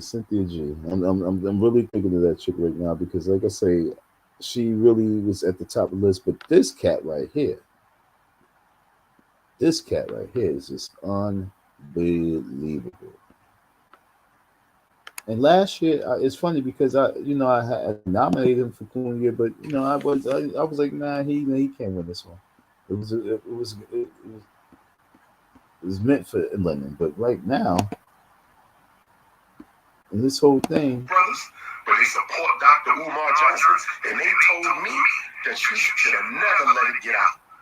That Hidden Colors money goes to white folks. You should have never let it get out. That the Frederick Douglass Marcus Garvey Academy does not. Okay? Hold on. I gotta get somebody out of here. Yo, how much money did these bootlegger dudes donate to the FDMG? What they donate? $20, $100, $50? Did they donate more than $500? If they donate more than $500, Tariq did more than they did. But yet still, you're going to send them out to hit up Tariq?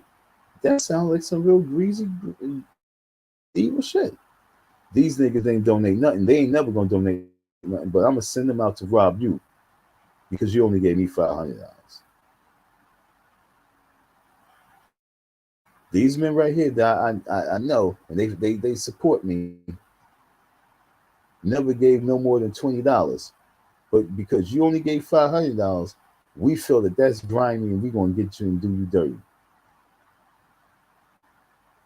Umar's an evil motherfucker, yo. Umar is evil.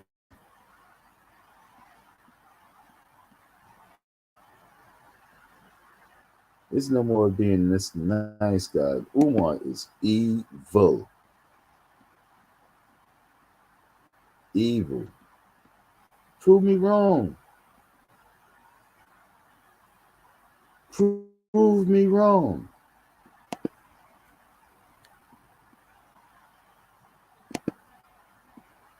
Some of your lip gloss, bitch. If you're gonna bring a fat on there, at least give us some lip gloss. Your lips all shiny, her shit ashy. Come on now, you're supposed to be better than that. You're the art of macking. The art of macking. You write books to exploit black women. I write books to liberate black children. You write books to exploit black women. I write books to liberate black children. You say stop mentioning my name with Umar? I agree. We have nothing in common, my G. We have nothing in common, my G. You don't speak out against sexual confusion because you belong to the family. You don't speak out against sexual confusion because you belong to the family. Let dudes play with your booty hole. You want to see something amazingly funny? Okay, I got you, folks. I got you. Hold on. I got you, folks. I got you. I gotta cut my hair. I got you, though. Ready? I got you.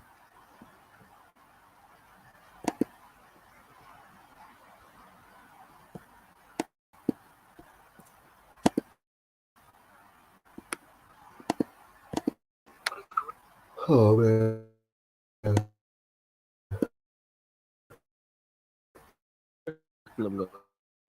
We just did. Do you see that flag right behind him?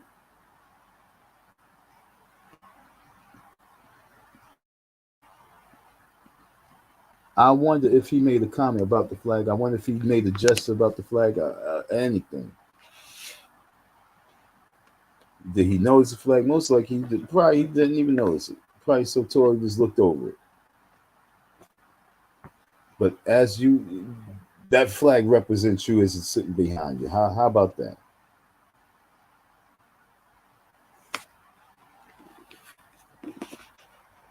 Not a good look. So made sure your scenery was right. You know what I'm saying? Your scenery. That means things in front of you and things behind you. Should have made sure your scenery was correct. Because you are representing that rainbow flag. It's right there in your picture. If you really have an issue with it, you're supposed to be like, yo, I really, can we put that down for right now? I don't need that in my shot. Gotta be respected. I don't need that in my shot.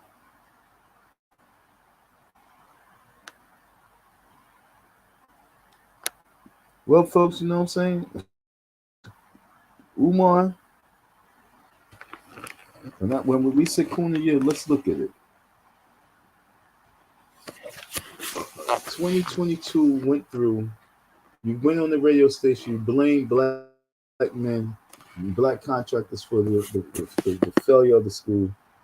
The reason why the school didn't open up because I was getting jerked around by these con artists. White men had to come and save the day. It's crackers in 26 with Tariq, but in this year with me, white people saving the day. They saved me. They saved the day. Couldn't do it without their help. If anyone, let me go to that video. Let me go to that video. I'm sorry, folks. I got to get out this right here because we capping it all up. We want to recap. We doing the recap.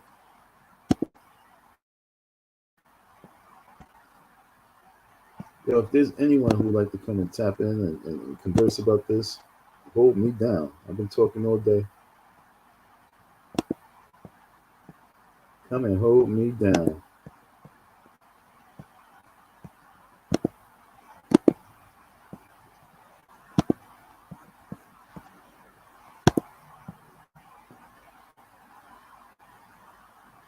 Okay, come and hold me down. Floor is yours. The floor is yours. Don't come with that gay talk like that dude did earlier and then try to say he didn't say no slick shit. I got a bunch of brothers and sisters. We grew up together. You gotta have an open ear to hear slick shit.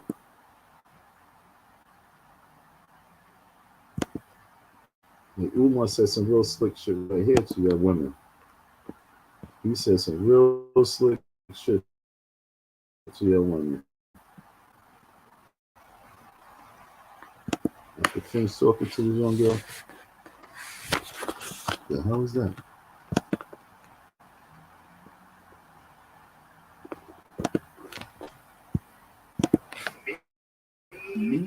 Disrespect or embarrass her during a live conversation with me, I find that very distasteful. Very distasteful. Because she's a child. And we need to be careful. And I want everybody to know something. When you come to the Frederick Douglass Marcus Garvey Academy, I want you to know this. We are a Pan-African institution. The first school in the history of this country built by the African diaspora. Let me say that again. The first school in the history of this country built by the African diaspora. Let me say it one more time. FDMG is the first school in the history of this country built by the diaspora. That means black people from every country, every continent, every culture, every community. They helped us buy that school. They helped us renovate that school. They helped us operate that school. That was a child. Show a little bit of African dignity. Have a little bit of black integrity about yourself. Because when you show up at the FDMG, if you disrespect a single mixed race person, I want y'all to know this.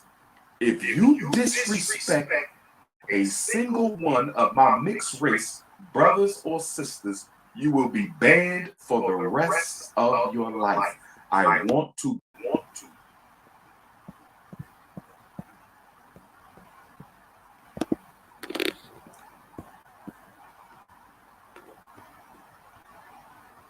I want to get my words and put my words really in right perspective.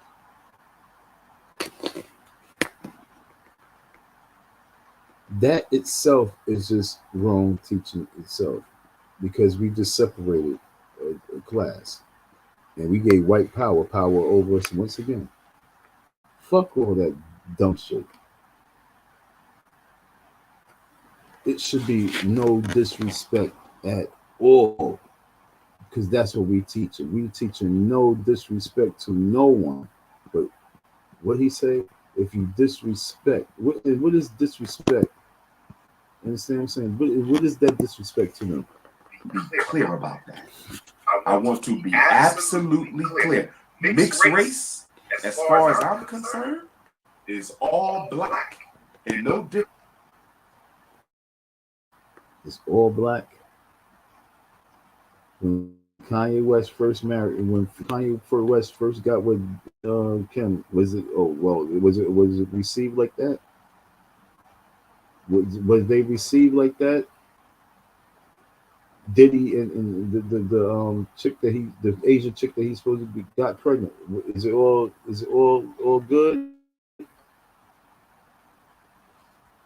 This nigga knows how to coon. I got rewinders for the black folks out there. History of this country built by the African diaspora. Let me say that again.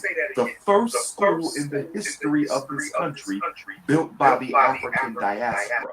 Let me say it one more time. FDMG when you come to the Frederick Douglass Marcus Garvey Academy, I want you to notice we are a Pan-African institution. The first school in the history of this country built by the African diaspora. Let me say that again. The first school in the history of this country built by the African diaspora. Let me say it one more time. FDMG is the first. Every community, they helped us buy that school. They helped us renovate that school. They helped us operate that school. That was a child. They helped this country built by the diaspora. That means black people from every country, every continent, every culture, every community. They helped us buy that school. They helped us renovate that school. They helped us operate that school. That was a child. Show a little bit of African dignity. Have a little bit of black integrity about yourself. Because when you show up at the FDMG, if you disrespect a single mixed race person, I want y'all to notice. See, the key word that the key word that I'm at the finish line with is disrespect. So if you come to the FDMG and you are disrespectful in any manner to anybody, to anyone, especially the children, you will be banned. Done. But the way he just did it, he gave white power. Umar Johnson is definitely he coon of the year has just risen like so high right now. He's in like the 90% right now of coon of the year. His rating done went into the high 90s just because of this statement right there. His lust for that little young light-skinned girl, like, you know, was high, so high. But he said it made a statement like this. If you disrespect a single one of my mixed race brothers or sisters, you will be banned for the rest of your life. I want to be clear about that. I want to be absolutely clear. Mixed race, as far as I'm concerned, is all black. I want to be clear about that. I want to be. If you do what? If you disrespect a single one of my mixed race brothers or sisters, you will be banned for the rest of your life. How do y'all feel about that right there? Okay, folks? What do you feel about that statement right there? Somebody. What do you feel about that? If you disrespect any of my biracial mixed race people, you will be banned from the FDMG. How he just singled out that these people and said, if you next thing you know, he's going to say, if you disrespect any of my confused gay guys, you're going to be banned. You know, he's like, yo, his defense for anything that's the normal is wrong. It's like he don't even defend it. Yo, he is a con artist. He's definitely a con artist. Look at the avatar. Look at the picture I got. Look at what I didn't design that. I didn't design that flyer. I didn't design nothing. I ain't putting on those words. That's what he did. He said that to notify the police because I vandalized the school because I lost my case. Look what he just said about these people. He said, yo, Tariq, word on the streets that, yo, they gonna bootleg your shit. You ain't giving this my school no money, they bootleg your shit. It's a wrap. The greasiness from this man has got to be checked. He has to be checked. So we're going to take it to court. We're going to allow the judge to check it. but I'm still going to check him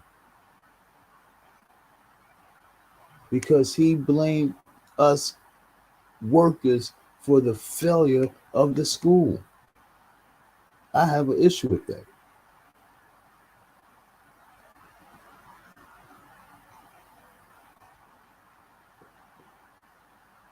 Yo, we was illegally dumping FDMG garbage. And when I say illegal, we was not putting this in the street. We was putting in the dumpster. All right. So the garbage went in the dumpster. But yo, we was just, I'm like, yo, you sure? He's like, yo, let's do it. Like, yo, we was wilding. All that junk that we was just throwing in this damn dumpster. I know every day they come back, yo, how the hell is it full? Again, there's no school.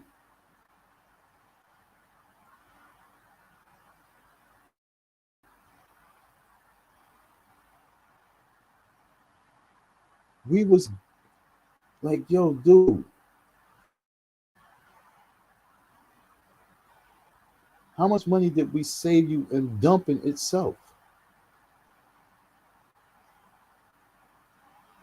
And his thing is, oh nah, he always do this. This dirty nigga don't mind taking his crap and dumping it somewhere else. He as long as it's gone from there and it don't cost him anything, he's good. Do what you gotta do.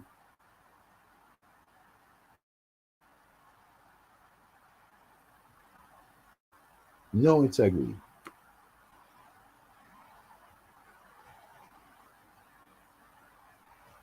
Just being around, I was like, we started to say like, yo, you no different than these bum ass niggas in the street.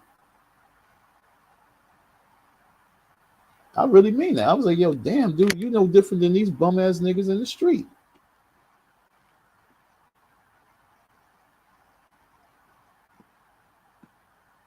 And I really mean that. But I ain't saying like you on some old dirty, dusty, cruddy shit. I mean, this is the mentality. Like, yo, dude, you got a straight ghetto mentality.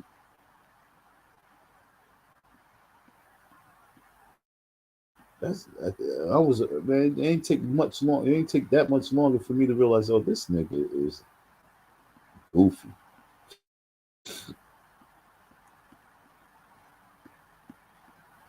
I'm trying to find the video. I'm sorry, folks. What video am I looking for? I'm looking for the Caucasian video. Okay.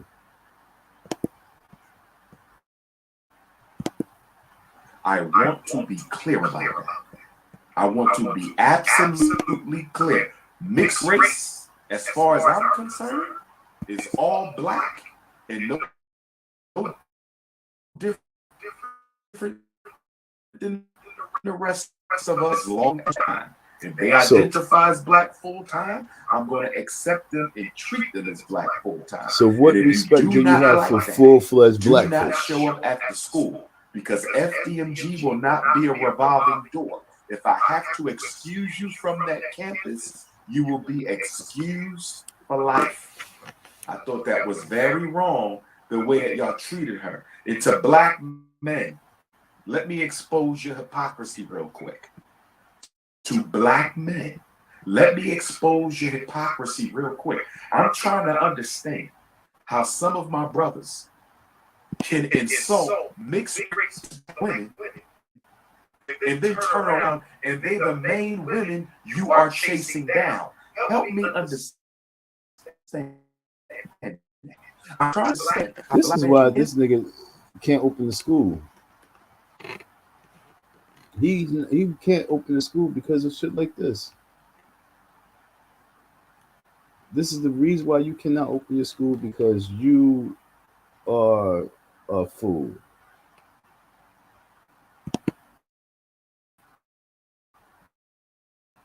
Insult a mixed race black woman in the first sniffing under and chasing under in third. It's funny, he say mixed race black woman. What I see is a mixed race white girl. Okay?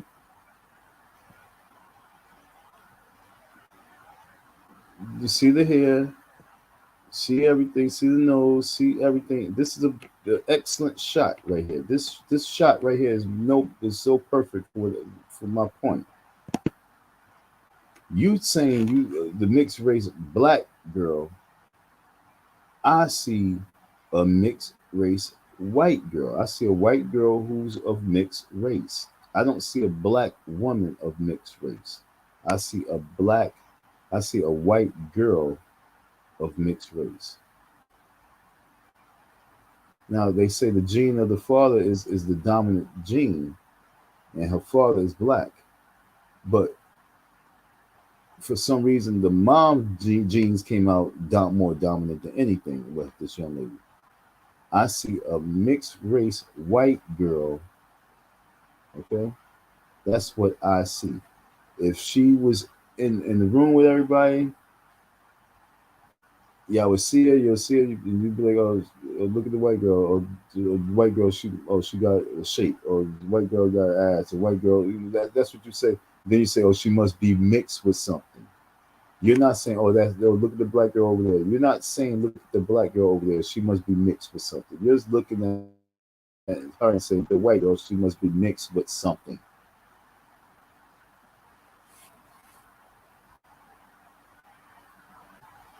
How many people see a black girl mixed with something? Okay, I'm gonna pull this picture up. Fucking Umar's a fool. What do you see when you look at this picture, this young lady right here? You see Umar up top? You see her down below. Do you see a black girl who's mixed, or do you see a white girl who's mixed? I know that sounds weird, but what do you see? Like when I look at Steph Curry, you could say, oh, you could tell that he's a black guy with something mixed in him. When I see this young lady right here, I see a white girl mixed with something. You can say she got Indian in her. You can say she got Puerto Rican. You won't say black. So he's cooning right now, reaching and hoping that when she get off, and she be so happy that she sent him $25 because he allowed her to be on the show, and she was just so happy, like, oh, I sent him $25. I donated to you. Oh, okay. He loved those nice little donations, yo. Bunch of little $20, $15, $20, $30, $50. Those are great donations of people just feeling like, I was down. I donated $10. I donated $20 to the cause. As long as you can keep getting those to come in from these little naive individuals, he's good. So of course he's gonna say what he just now said, which was cooning to the highest motherfucking level. Once again, folks, and this is not me attacking this young lady. This is me keeping it 100 with this person. When you see this girl right here, and her eyes is covered, which makes it that much more perfect. When you see this young lady right here, what do you see? Do you see a black girl who is mixed with something, or do you see a white girl who is mixed with something? Look and listen to how he's trying to confuse us.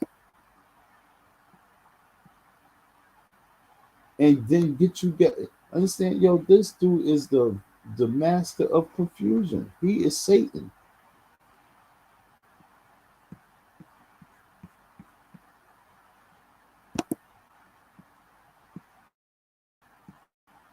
This princess right here. And I ain't like I said, I'm not even disrespecting. I'm just really I'm in this rabbit hole with him to show him how touchy this rabbit hole is. Because this nigga said, this black woman, that's a white girl mixed with something. She got her mom's features 1000%. And that's what makes her go crazy, because she still say, Mom, although I look like you and everything, I'm not like you, because you are what you are. You're a white woman. I'm mixed. I'm a white woman with black blood in me.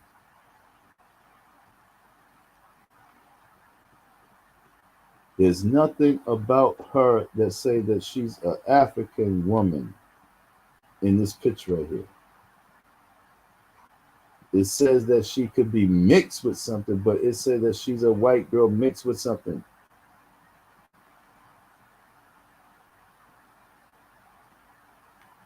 And that's the bottom line.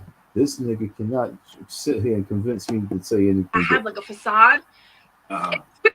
It's so true though. It's so true. Like code switching. Like it depends on who I'm around. I feel like I have to be a type of way, but it will never be anything compared to what somebody darker than me would have to go through. Okay. And now let me ask you on the other side. How is your experience with white people? Is it any better? Because I think sometimes we assume that the light-skinned blacks or the mixed race blacks have it easier amongst white people. Is that necessarily true? Do you still experience racism? Oh, when I tell you, I have had people tell me that we should go back to the slave days and I should be picking cotton. Like, I still go through those same experiences, but it's not to that extreme, and I do get it off easier, way more. Okay. One thing that I did learn is when I went to my predominantly white school, I was treated like I had to be held to a certain standard that other people didn't have to. I constantly compete for respect, and I still have to constantly compete for my respect. But what I did notice is when I went to a school that was more diverse, had more black people, then like I was let off the hook.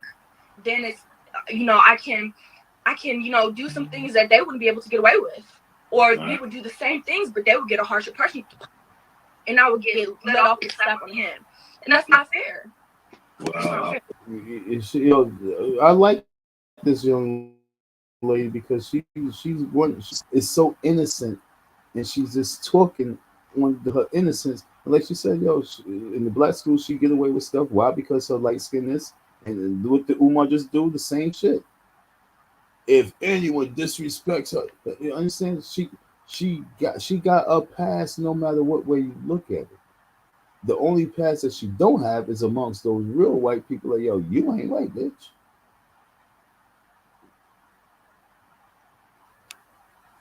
You better go with the monkey crew. They accept anybody. This conversation right here is a very powerful conversation.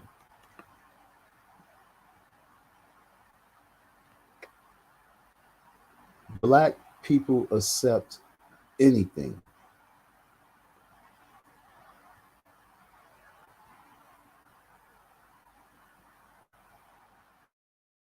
Why do you think black folks always getting infiltrated? You don't hear the Chinese mobs getting infiltrated and stuff like that. Black people accept everything.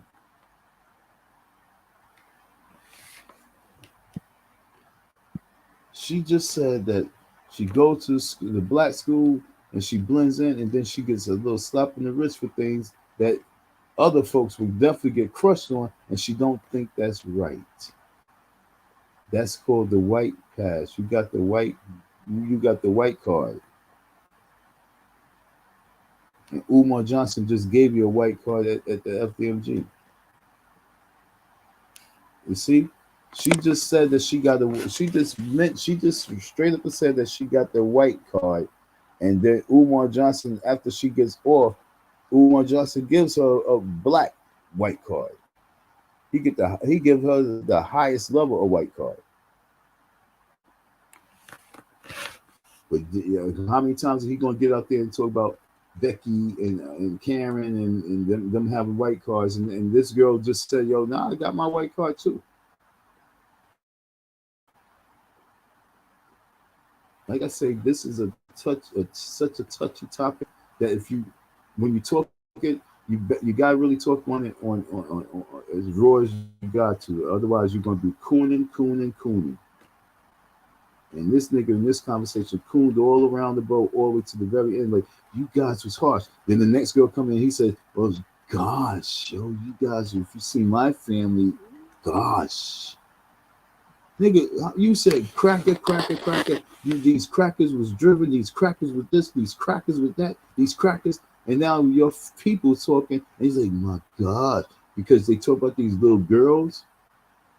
So this is harsh, yo. There's women. The women would, because they're women, your black women talk about these black girls, so it's easier to slap your black women across the face like a pimp, as opposed to this black girl, this biracial chick. You fix her hair, you say it's gonna be okay while you slap the black woman.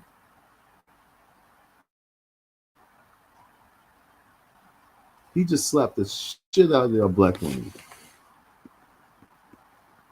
He slapped the holy crap out of your black woman.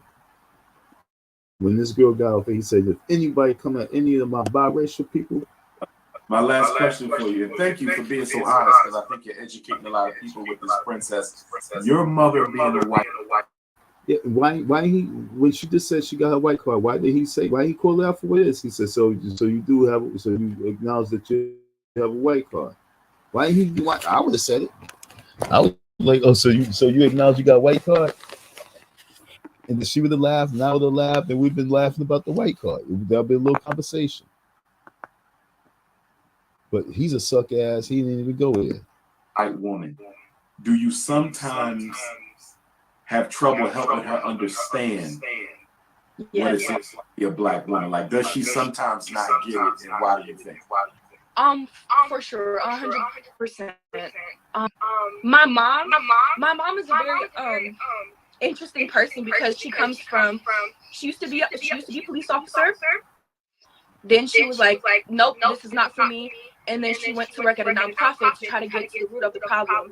And she became a mentor for underprivileged youth in the inner city of Milwaukee. But she will never have my experiences. She will never be able to fully relate to what I'm going through. And sometimes I go like, Mom, you can't say that. Mom, you can't do that. Mom, you don't. Kids used to tell me that I had dog hair. And she was like, don't let it get to you. But like, Mom, like, how can I not let it get to me? It's every. No, sweetheart, you have a white girl here. You understand what I'm saying? You have that's what I'm saying. Like, you have a white girl here. Like I said, I don't see a black woman. I see a white girl who is mixed.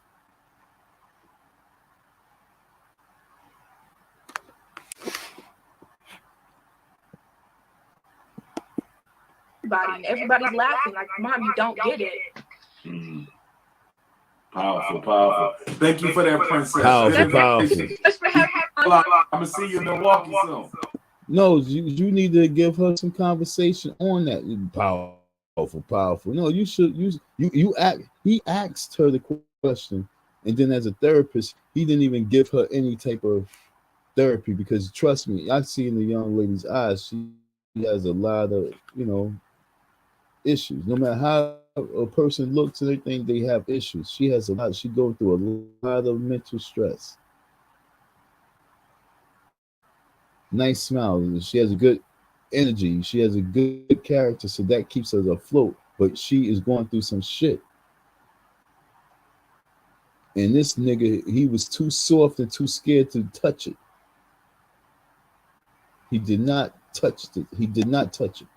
Yes, please come back. Definitely. All right, gorgeous. Take care now. Bye. All right.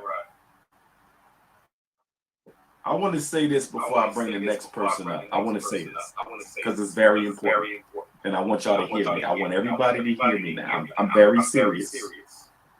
Some of you made some very derogatory comments towards that princess.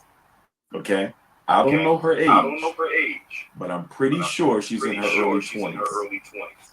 And the fact that grown black folks would try to demean, disrespect, or embarrass her during a live conversation with me, I find that very distasteful.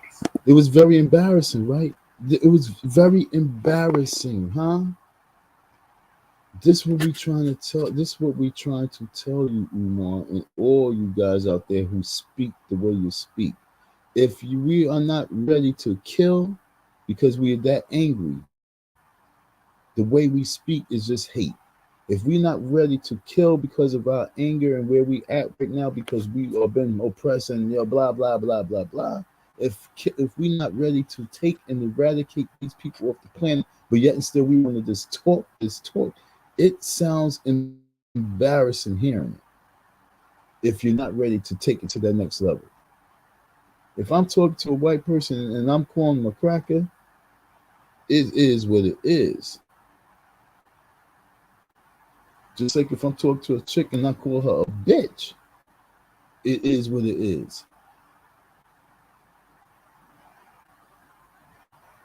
If I'm talking to a dude and I'm like, fuck you, what up, man? What's up? What's good? When you say what's good, what's good? You know what it is. It's like the sugar coat and is so high. This is cooning at its utmost level right here. Very distasteful because she's a child and we need to be careful. And I want everybody it's embarrassing to know when you something. on your shit. When you come to the Frederick Douglass Marcus Garvey Academy, Biracial people have a I past. want you to know this. We are a Pan-African institute school in the history of this country built by the African diaspora. Let me say it one more time. FDMG is the first school community. They helped us buy that school. They helped us renovate that school. They helped us operate that school. That was a child. Show a little bit of African dignity. Have a little bit of Black integrity about yourself. Because when you show up, what is African dignity? At the FDMG, accepting everything and the next day being slave. A single mixed race person, no disrespect a mixed race brothers or sisters, they will be banned for the rest of. Can you imagine now all those, our fair-skinned folks now walking with a certain level of high, like fuck you, darky, because Umar gave me a special pass, and now I'm gonna throw my ass at him. I'm talking about like mothers, parents. I'm a light-skinned woman, so I got a pass. I was talking to this female, and she was a mixed breed light-skinned chick just recently, and mess around, she probably is a follower of Umar. So she's gonna be walking with her head up, putting her little son in the school and looking at the dark-skinned women now, like, yeah, Umar want to tap this ass, so I got me my light-skinned card. He's really giving the light-skinned card like whoa, woman. All my darker complexion women should really, really call him out on this right here. It has nothing to do with jealousy, it has nothing to do with hate, no envy, no nothing. It's just call him out on this shit. Like, yo, are you cooning on us right now? Are you giving Becky the white card? Are you giving her the white card pass right now, right in our face? Y'all should really question this man on these moves and the words that he said right there, because that was cooning at the highest level.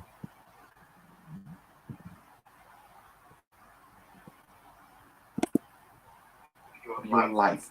I want to be clear about that. I want to be absolutely clear. Mixed race, as far as I'm concerned, is all Black. And so what is all Black as far as you're concerned? So all Black right now, what kind of pass do they get? No different than the rest of us, as long as they choose to identify as Black people full time. If they identify as black full time, I'm going to accept them and treat them as black full time. And if you do not like that, do not show up at the school, because FDMG will not be a revolving door. I gotta touch that. I really wish I had a room of like 20 to 50,000 people so I could touch this, because I want y'all to understand how real it is. I don't understand that concept. I don't believe in that concept. Okay, folks? I think that concept is wrong, to be honest. Becky has a white mother, 100% white mother, and Becky has a father who is let's just say his father's black and it's half breed. Let's just say it's half breed. Father's half breed, mother's full white. And so this person say, I want to identify myself as black. My father is Puerto Rican and black, and my mother is white. She's Italian and Irish, but I'm black. Give me my reparations. I'm black. Forget about reparations, but I'm black. It don't matter. I'm black. My father was my mother is blood. My mother's black. My father is my mother's white and my father is Puerto Rican. No. My mother's black and my father is Puerto Rican and white.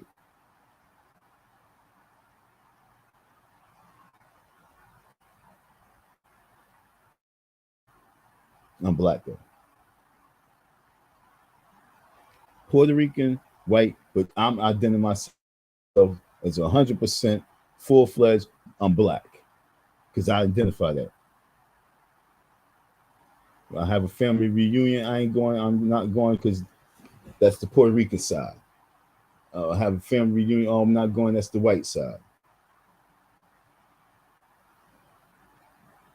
That shit don't even sound right or make sense.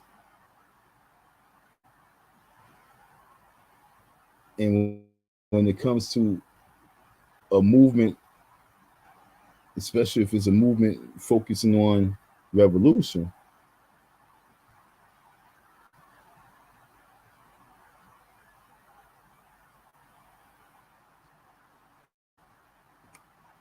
you probably could trust them more, but yet it's still like, yo.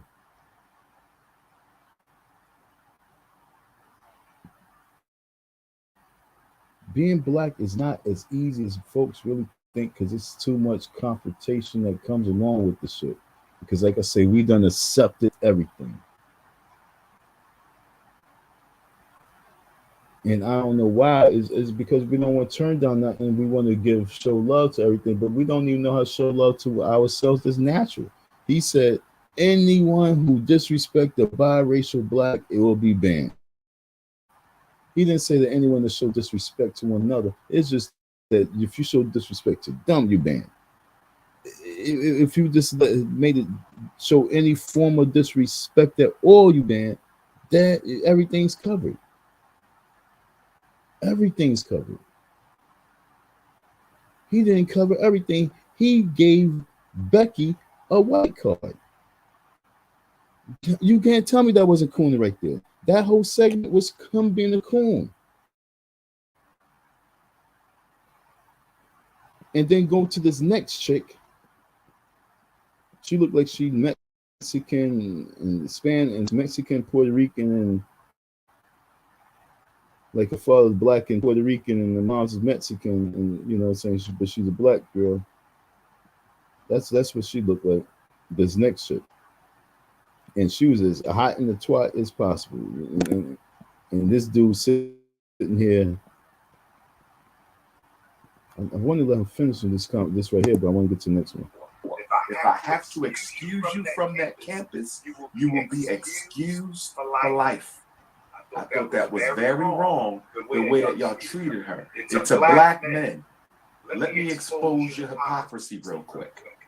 To black men, let me expose your hypocrisy real quick. I'm trying to understand how some of my brothers can insult mixed-race black women and then turn around and they the main women you are chasing down. Yo, what's so funny even about that statement is who on there that he know personally, that what man that he was on that live that was going at the girl that he knows personally that he could say that about them. He just generalizing. Yo, that's why I don't like him. He would generalize any way to go with a wave to get to. He's like a preacher, a pastor who would preach to the congregation and make the congregation come in tide. Like, dude, these guys are saying what these guys say because they following you. You get up there, you crack it.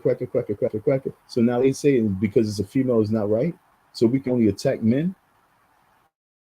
In this world, we supposed to only attack men, get all the heat. Then you have a bunch of Jezebels that come into the back room and they slit the throats of all the men. And then they walk back out and they get in the car with you. And you say, job well done. What type of bullshit you on? Listen to the type men. Help me understand that. I'm trying to understand how black men can insult a mixed race black woman. And the first woman you go sniffing under and chasing under and thirsting after and trying to turn into a wife and a baby mom is the same mixed race black woman you just got finished insulting. I wish y'all make up your mind. I wish you Negroes make up your mind. You got nothing but jokes this for right mixed here. race people, and they the first ones you want to date. The first ones you want to marry. The first ones. How you doing? Let me come, beautiful. Hi, how you doing? It's all right. How's everything? It's all right, you know. Did you see the new Whitney Houston movie? You gotta go see the Whitney Houston movie. You gotta go see the Whitney Houston movie. It's real. Yeah, it's out. Me and my mom. Yeah, it's out. Me and my mom went the other day. It's pretty good though. I have to check it out. I have to check it out. I didn't know her father was stealing her money. Surprise me. I feel like that happens sometimes. When you know people when they getting money and they go into the wrong hands. What's the Now, when you look at this young lady right here,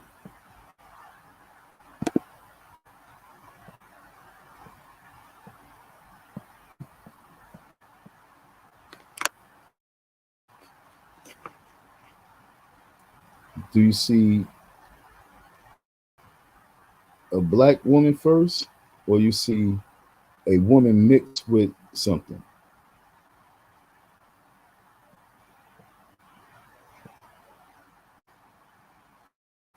Right? A woman mixed with New Year's something. resolution that we need to make, black folks, all of us. So give me what's a New Year's resolution? What's something we need to strive for as a people? I feel like we all need to come together, like, and we need to support each other. Like, there's communities, there's Chinatown, and even like closer, like Norristown has a lot of Mexicans. Like, and that's close to Philly, and so they all support each other. Like, they popping up with they corner stores and stuff, and that's where they go. Like, they got a laundromat, they all at that laundry. If they got a store, and that's where they go. So I just feel like we need to open up our own corner stores. We need to open up our own laundromats, and everybody should patronize those places. Wow, that's a good point. So you said we got to take that unity to another level. Yeah, because that's what they do. They support their own. They're not going out and supporting others. So let me ask you this. I'm going to put you on the spot. With black women, what do you think is the main issue as far as the sisters getting closer with each other? The sisters. What's the New Year's resolution for the sisters? I feel like the sisters, they just need to come together and just not be in competition so much, because I feel like we're in competition too much. Like in my own personal experiences, if I'm doing something, I've had somebody say, "Oh, like, well, why are you doing that?" Questioning me. And then when I tell them what I'm doing, it's like, oh, like it's kind of like shade a little bit, and then later they're like, "Oh, how did you do that?" I feel you. A little bit too much competition. Mm-hmm. Wow. I can feel you on that. I can feel you on that. So we're gonna see you at the grand opening. You know I'll be there. I told you I'm trying to be the reading teacher. Oh, that's right. That's right. Did you send your resume? I send it. Okay. I'm trying to read this. I was so stuck on this shit the other day. Like, I'm trying to be the reading teacher. Did you send your resume? I'll send it. I'm trying to be the janitor there. I'm trying to be the gym teacher. I'm trying to be the phys ed teacher. I'm trying to be the science teacher. This is us men talking. I'm trying to be the landscaper. I'm trying to be the cook. Well, brother, you're gonna have to send your resume in. You already know how to, but with her is, did you send your resume in? Well, okay, we look at his facial. You sent it or you sending it? Oh, I'll send it. All right, whatever. You ain't send it. Send it. Send the resume. No, I didn't send it, but I will. All right, I'm looking for it. Mm-hmm. It'll be there. It's not too late. It's not too late. Like I say, this nonstop cooning right now. The grand opening is supposed to be in February. This chick talked about she ain't gotten a resume that she sent to, but she's going to be the reading teacher. If this girl is up in that school and there's a dark-skinned woman that sent her resume in a year or two ago, take him to court. Like, Umar is going to be taken to court many times, yo. I can see him going to court more than he can imagine. One, because no matter who he have in that school, they gonna be sitting back waiting for you to fuck up, because they know you online. They're gonna be sitting back waiting for you to mess up, so they could become that victim, so they could be in that spotlight. Go ahead and mess up, dude. Go ahead and mess up one time, because the coon in you is definitely going to mess up. Send you. Bye. All right. That's my good friend, Sister Sophie. Yes, she's black. Goodness gracious. Who we got next? Yes, she's black. We asking, why the folks asking? Because the folks right now is feeling some kind of way. You just went on the Breakfast Club and you just shout out the white man. You said that the black contractors did you dirty, the white contractors did you lovely, and then now you got all these sisters that you bigging up. Shout out to the light-skinned women. He's bigging them up and praising them, and then putting them on a pedestal, saying like anyone who violates the biracial women is getting smoked. Yeah, these women is like, yeah, well, she black, because I saw a woman that I don't know what she was. That's what I saw with her. I saw a woman like, yo, what is she? She's Mexican? What is she?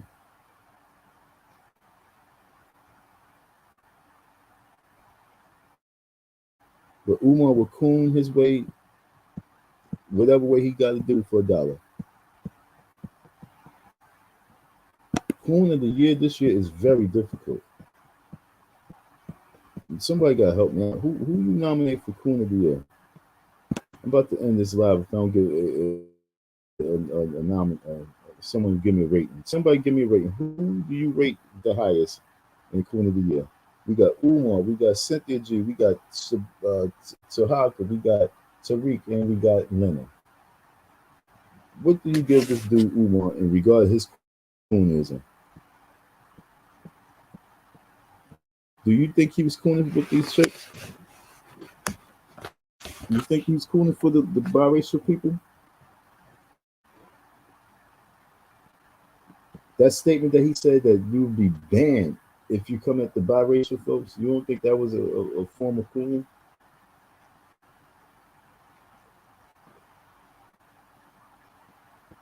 You don't? Why not? Why don't you? You know it was a form of cooning? This chick don't even have a resume in. He told us, well, send your resume. I look forward to seeing it. And then have her up in the school, and she and y'all know you're seeing her face, and she up in that school, and you know that you're more proficient. You know that you're more qualified.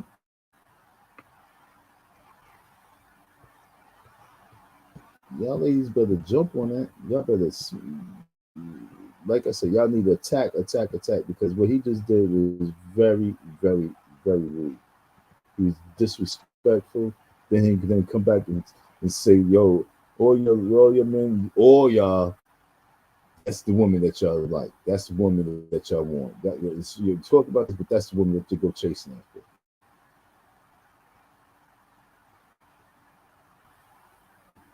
That dude is off the rockers.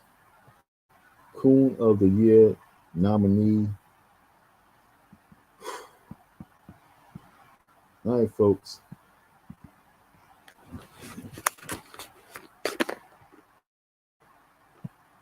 All right, let's see what we got here now.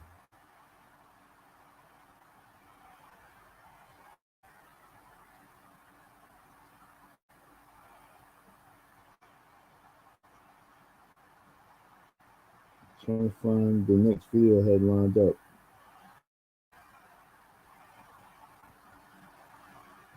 All right, I don't know if I have another video lined up with Umar. I had the breakfast club. I didn't grab another video because I felt that this video was more than enough. Letting dudes play with your booty. Oh, you ain't hard, bitch. You ain't hard, bitch. When you pulling up? When not she pulling up? I'm looking forward to seeing you face to face. Let's get it on. You want what you want to do? You want a box nigga? You want a street rumble, or you want to get into the intellectual boxing ring? You and Moist Choice. You said box, street rumble, or intellect? I'm only going to spend 5-10 more minutes and then I'm moving on. 5-10 more minutes. We got other fish to fry. But Tyreek, I needed to let you know, my G. That the boys in the hood wanted to get at you, but I said, nah, this is my beef. I'm not into that. Boys in the hood wanted to get at you. This is nobody else fighting. Every beef I had with any coon in the conscious community, I handled that myself. Any beef I ever had with any coon in the conscious community, I handled it myself. So he called him a coon and a coon. That I've been getting text messages from black vendors and video producers for the past couple weeks. They wanted me to let you know, bitch. They wanted me to let you know, you tight jeans, short wearing motherfucker. They wanted me to let you know that the only reason they were not boycotting, bootlegging Hidden Colors. The only reason why they were not bootlegging Hidden Colors is because they thought that I had a stake in the documentary. They thought that the Frederick Douglass Marcus Garvey Academy benefited from Hidden Colors. They did not know that I did not have a percentage of the stock of Hidden Colors. They didn't know that I did not have any investment in Hidden Colors financially. So they said the only reason why they wasn't bootlegging Hidden Colors is because they thought it was helping the school. They did not know that. They thought I had a controlling interest, or at least a partial interest financially in the Hidden Colors return. They thought I was making some money off of Hidden Colors. But now they know. We're going to have to review Hidden Colors, the one that he was in. We have to see how much time he was in it, what type of impact he had in it. Did he really say anything that was impactful? I never seen. I saw Hidden Colors, but I ain't see the one that he was in. Okay, I didn't see the one that he was in. But what type of impact did you have on it, where people say, "Oh, I got to see Hidden Colors #4 because Umar was in it." And they also know that you pay white boys 5 times. You pay white boys 5 times to make a black conscious document. You made a documentary on the Haitian Revolution and you paid white boys to do it. So I'm just letting you know, bro, I have never bootlegged Hidden Colors. You can talk to anybody who has ever been to a Dr. Umar event. They have never seen Hidden Colors bootleg. Never. Because I'm not into that. I have my own material. Of course, Hidden Colors is mine too. Hidden Colors is mine too. When people think of Hidden Colors, they think of me. They don't think of you. When people think of Hidden Colors, they think of me. They don't think of you. When people think of Hidden Colors, they think of me. They don't think of you. But now that I expose the fact that none of that money goes to the school, the bootleg boys told me to tell you it's on and popping, bro. I'm just letting you know so you can do what you need to do, because I don't know how you feed. I don't know how you feed your loved ones, brother. So however you do it, you better get to it, because the bootleg boys said the only reason why we held off is because we thought Dr. Umar was getting some of this. Now that we know Dr. Umar, the school ain't getting none of that money, and you paying white boys all this money that black people give you 5 times the white boys got paid. They living in style. The white boys is living in style. 5 times. They wanted me to let you know the bootlegging is about to pop off. I don't personally know the brothers, but they support Dr. Umar Johnson, and they told me that you should have never let it get out. That Hidden Colors money goes to white folks. You should have never let it get out. That the Frederick Douglass Marcus Garvey Academy does not. Okay? Hold on. I gotta get somebody out of here. I'm actually looking. Hold on. Gotta get somebody out of here. Where you go? Let me get him out. Dang, where that hater go? There was a hater. I'm trying to get him. Okay. But anyhow, am I gonna have to pay for this? Brother to brother, they about to get you. I want to see this Hidden Colors and see what the hell. They bootlegging everything. Brothers is telling me they right now they about to get it in. I got brothers like, Doc, you should have never told me that you won't get none of that Hidden Colors money. The school don't get none, because I didn't want none of the money from you, brothers and sisters. Yes, you did. That's okay, I'm more financially stable than that shit. I didn't want none of the money. But he could have showed a little bit more respect to the school. $500 donation check, Nasheed. $500 donation check. So that you don't get none of Hidden Colors money. The school don't get none, because I didn't want none of the money from you, brothers and sisters.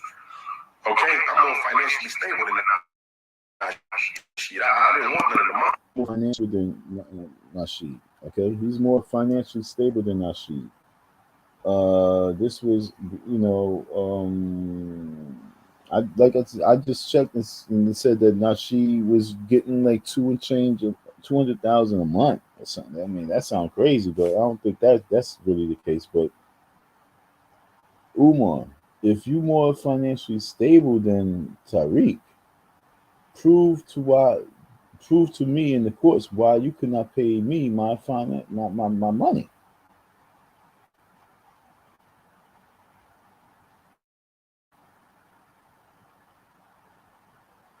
You understand what I'm saying? Prove to me why you could not pay me my money. Yo, I mean, I punch up Hidden Colors. Okay, he said that was his movie. I punch up Hidden Colors, and I'm just gonna put Umar Johnson. I'm gonna put his name, Umar Johnson. Okay, let's see if Umar Johnson comes up at all in Hidden Colors.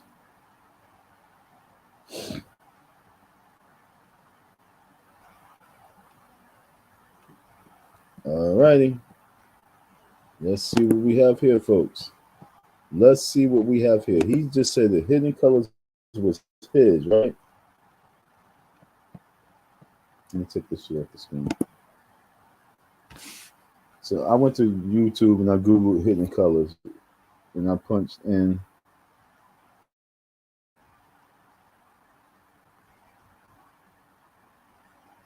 and this is what I put in. I said Hidden Colors Let's just put Umar Johnson in the title. And so what comes up?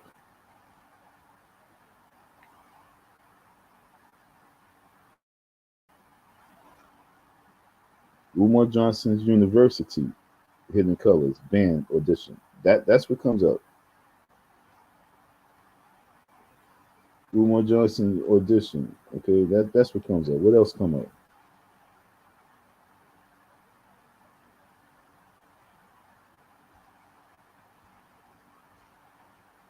Okay, that's what comes up. What else come up? This what comes up. Kevin Samuels on his beef with Dr. Umar Johnson. That's what comes up. What else come up? When I put Hidden Colors in Umar Johnson, this what else come up? Umar Johnson interview with the Breakfast Club in 2017 and 2016. Nothing with you really come up with Hidden Colors though.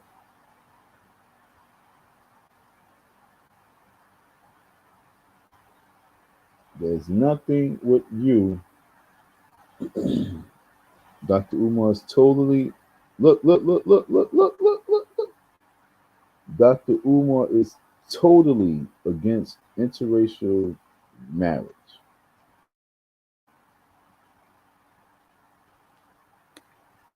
Wow.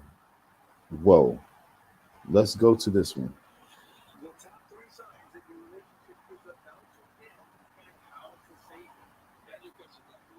Are you totally against interracial relationships? I am totally against it, and I want to make sure you understand why. It's not because we're going to pull that one up, folks. I thought I was about to sign off. What was I looking for, though? What was I looking for? Because I just got completely shifted. What the hell? I was looking for Hidden Colors. Okay, Umar's role in Hidden Colors. Can't find it.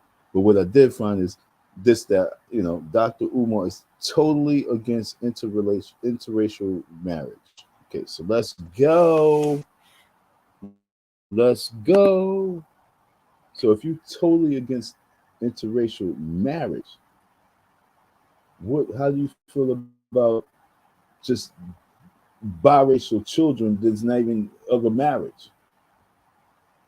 Just because they slept and fucked each other and had babies, the product. Oh, really? They don't have parents that's married, or he don't have parents that's married.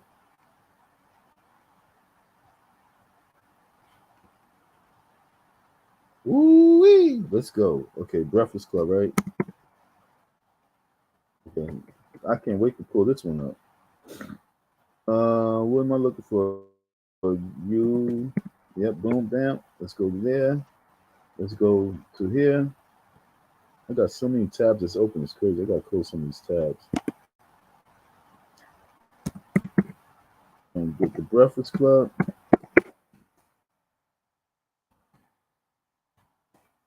Umar. Let's go.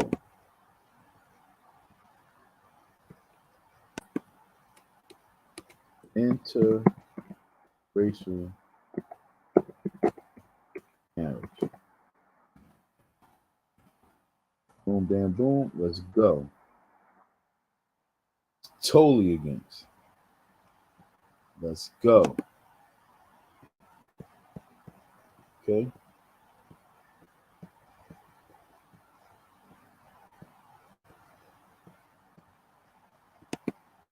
Research shows nostalgia can help you remember.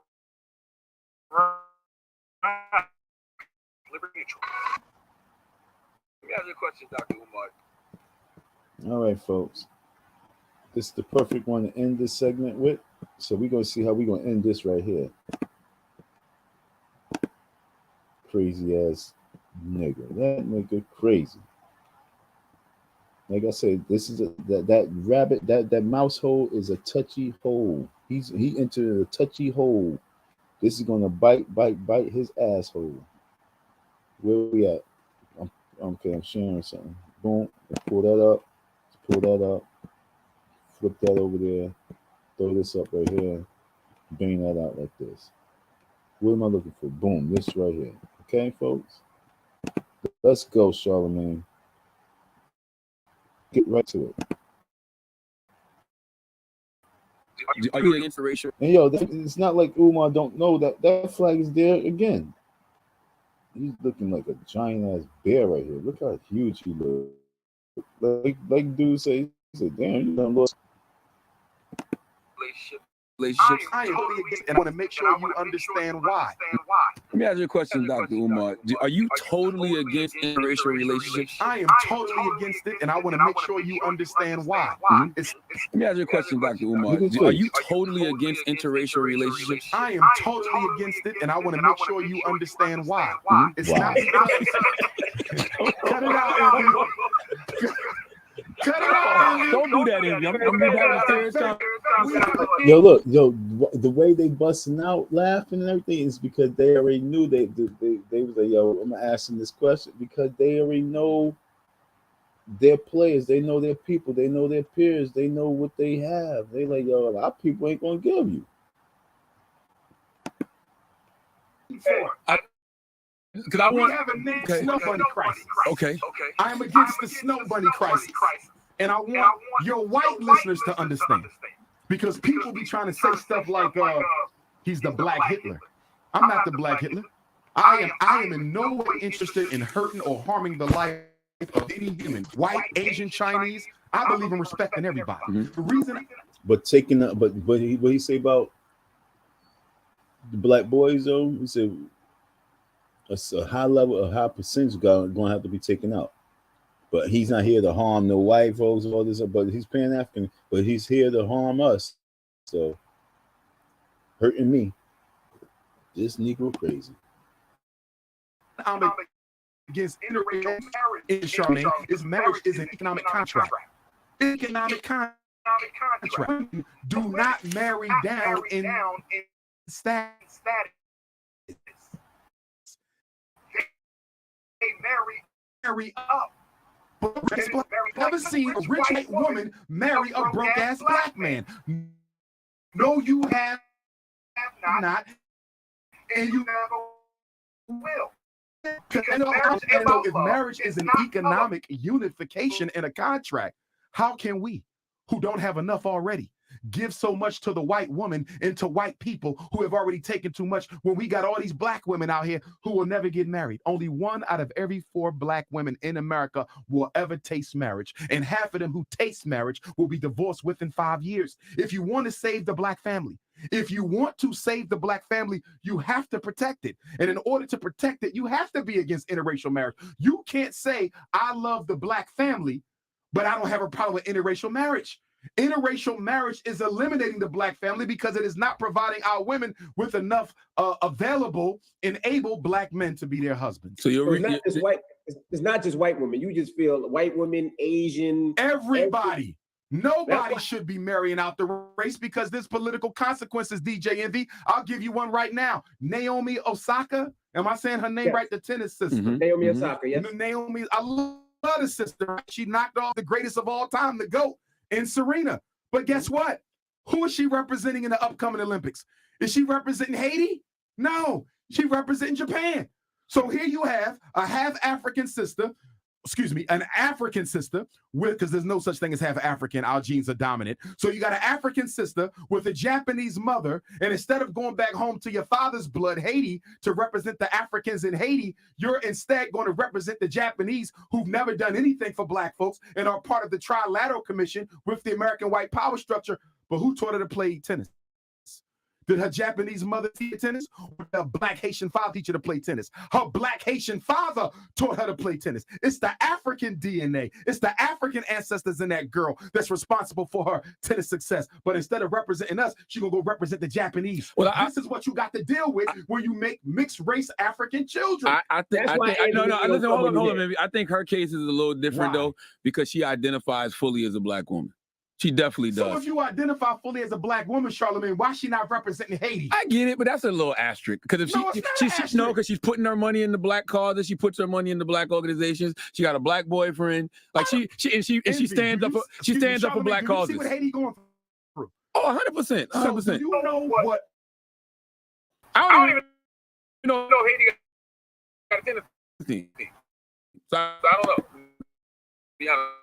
They don't have revolution of 91. If you look at the fact that the children are being raped, robbed, stolen by whites, if you look at the fact that America and France have sabotaged the Haitian economy and the Haitian society in Haiti, represent Japan next time. But if she was to represent Haiti just one time, it would shine a light on all the injustices that the U.S. government and the French government are inflicting upon our citizens in Haiti, and it will demand from the international community some answers and some changes. She has a chance to almost rescue an entire nation of people, and she won't do it because I'm not gonna say to the that. Japanese blood. Then why she not doing it, brother? I'm not saying she hasn't. To be honest with you, I'm sure she hasn't. What? She's not representing Haiti. She has not represented Haiti, but she speaks out against so many black issues. She probably has spoken on Haiti. I don't know. Charlemagne. But I do see her speak out a lot in regard to the black issues. Okay, but until she speaks out for the Haitians, and until she do something significant for her father's people, who are responsible for the talent that she got, her father's people, her father who taught her how to play tennis in the first place. If it wasn't for a Haitian father, Charlemagne, she would be in that position. Show love to Haiti. The point that I'm trying to make. Look that up, Dan. I'm asking the white man to look something up. Oh, yeah.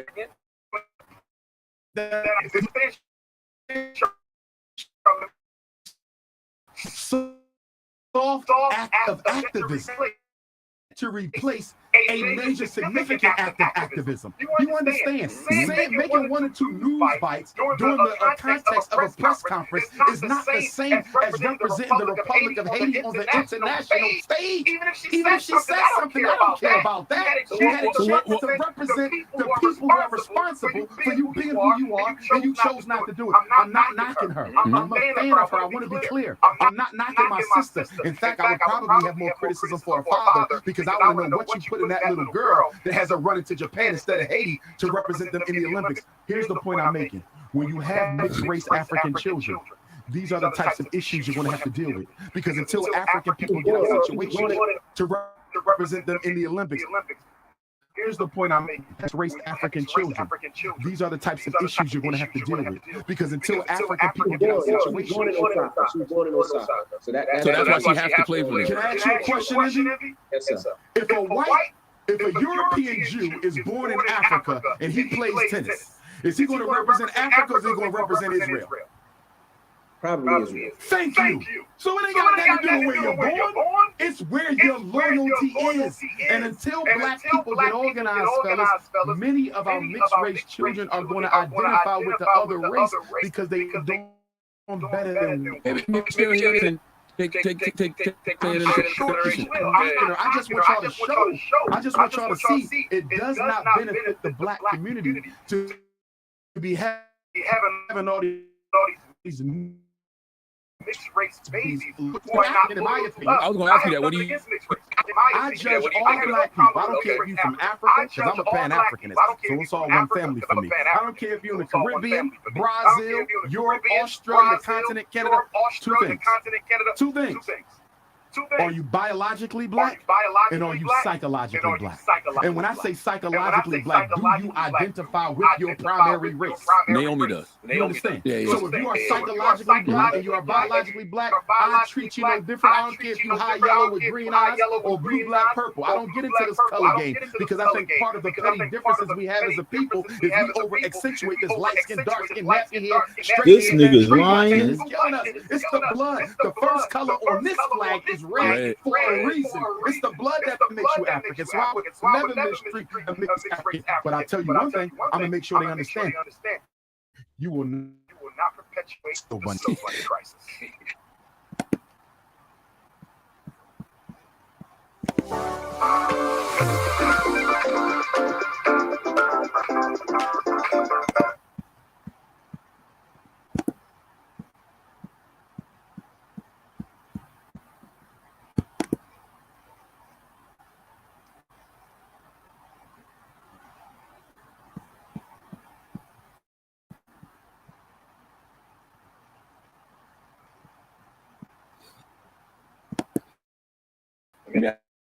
That's your question.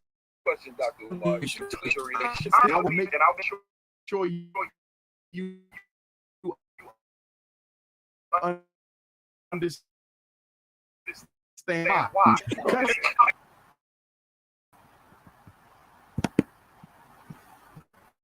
Because I'm against the snow bunny crisis. And I want your white listeners to understand. Because people be trying to say stuff like, he's the Black Hitler. I'm not the Black Hitler. I am in no way interested in hurting or harming the life of any human. White, Asian, Chinese. I believe in respecting everybody. And then never say black. I'm against interracial marriage, Envy and Charlemagne, is because marriage is an economic contract. It's an economic contract. Most women do not marry down in status. They marry up. And if you don't believe me, show me a rich white woman married to a broke-ass black man. Hey.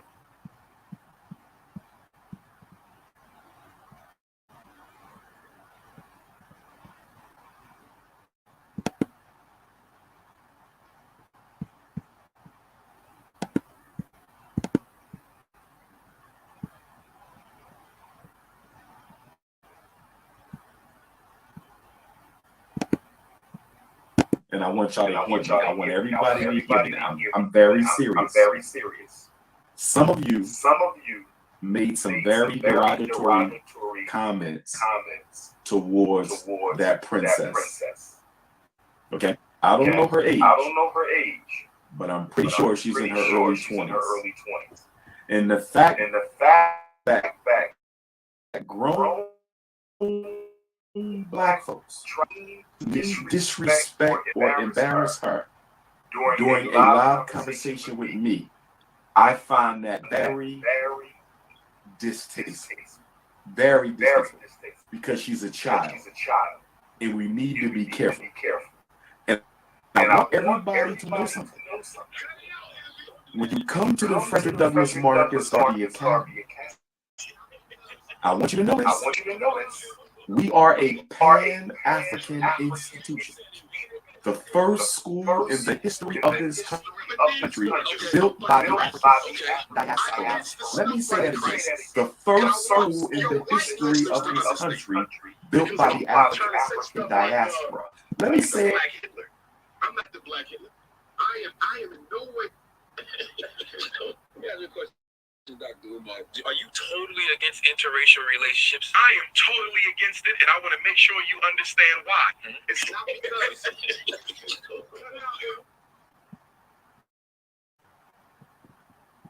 because. One more time. FDMG is the first school in the history of this country built by the diaspora. That means black people from every country.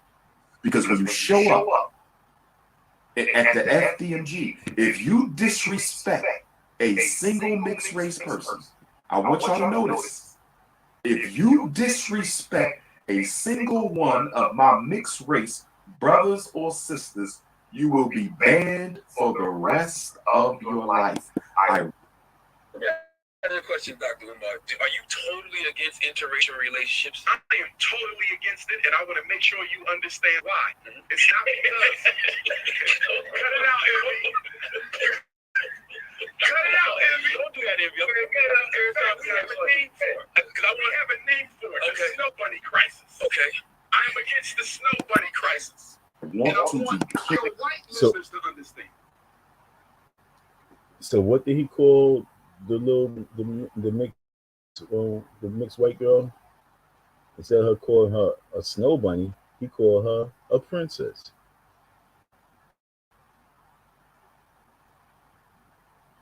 But snow bunny crisis.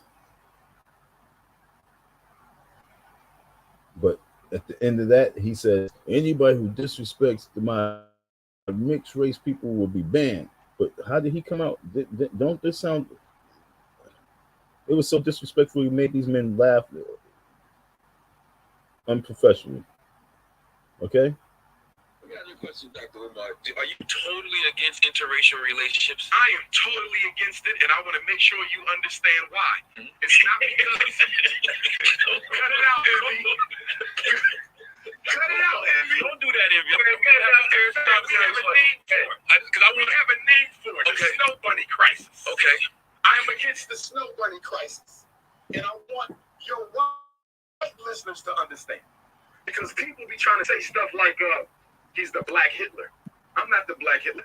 I am in no way interested in hurting or harming the life of any human. White, Asian, Chinese. I believe in respecting everybody. The reason I'm against interracial White, Asian, Chinese. is because marriage is an economic contract. It's an economic contract. Most women do not marry down in status.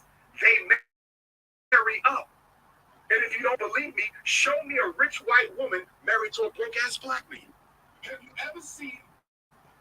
Now, that is sickening. That his reason why I have an issue with interracial marriage and relationship is because it's the economics. I have an issue with interracial relationships because of the economics, not the psychological effects that it can have on the children, as we see with that young girl. But it's the economics. Hit the Cash App, hit the PayPal, donate to the FDMG. It's the economic. Everything with this cycle is economics. Fuck economics. It's a psychological pain. It's a pain that you live your entire life from a child all the way to a old your deathbed. You live with that. The confusion. The psychological part is more than the economic. Why do you have a problem with that? With the economics? It's not if it's not coming to you. If you're not part of the personal family tree, I can see if you said the psychological, but you talk about someone else's economics, it's a problem to you. That should only make sense, but don't make sense at all. Because we ain't talking about rich people all the time. That's what I'm saying. He be cooning for dollars. There's always a dollar thing with him.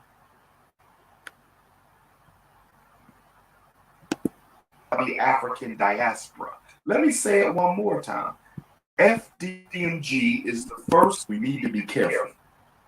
And I want everybody to know something.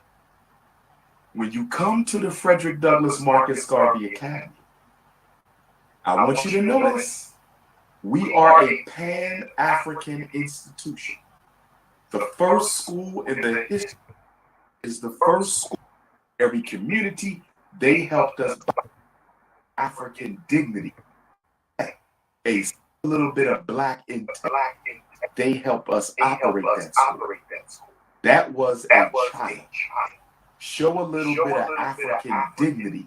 Have a little bit of black integrity about yourself.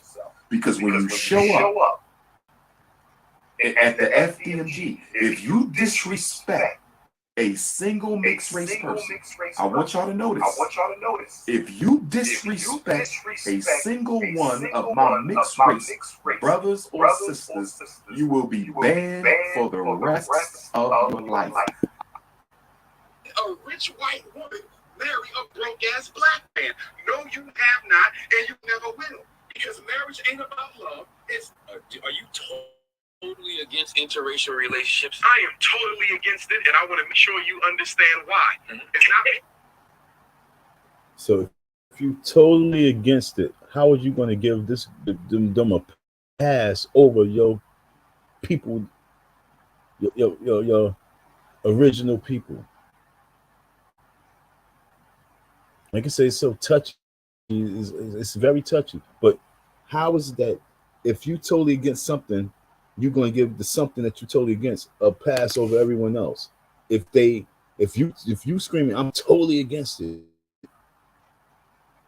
The snow bunny crisis. Watch this. Matter of fact, watch this.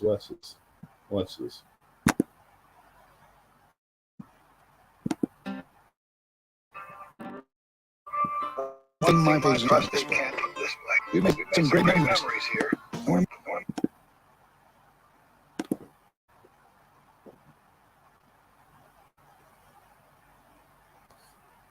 No snow bunnies. No snow bunnies. No snow bunnies. I hit Yes, it right sir. in the nose. Taking no babies until you out of school. Gotcha. And I want to send my kids to your school, like, you know what I'm saying? No snow bunnies. No snow bunnies. No snow bunnies. Yes, sir. Taking no baby.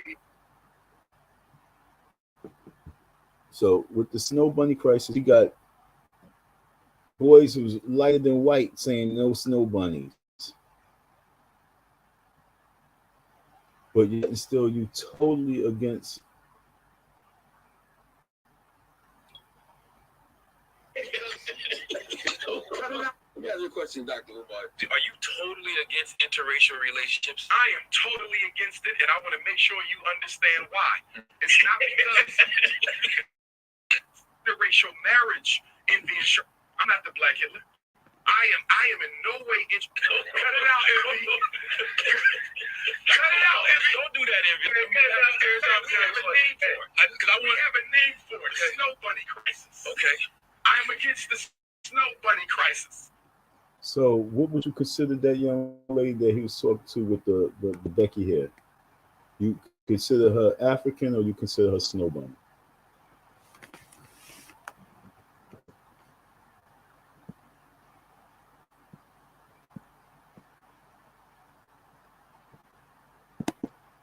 Until you out of school and you got your wife too, all right? Yes, sir. I got you. All right, bro. All right. Nice Peace. talking to you, man. Stay in touch. All Stay right. safe, Umar. Yes, sir. All right, God. He was cool. He was cool. Wow, so many young people. So many young people. So many young people. FDMG grand opening gonna be off the hook. FDMG grand opening going to be off the hook. Remember, you have until 11:59 p.m. on December the 31st. You have until 11:59. Shut the hell up. He said the FDMG is going to be off the hook. The grand opening is going to be off the hook. It's going to be totally embarrassing if you don't have a staff there. For you to have a grand opening and don't have no staff, I mean, what is that saying?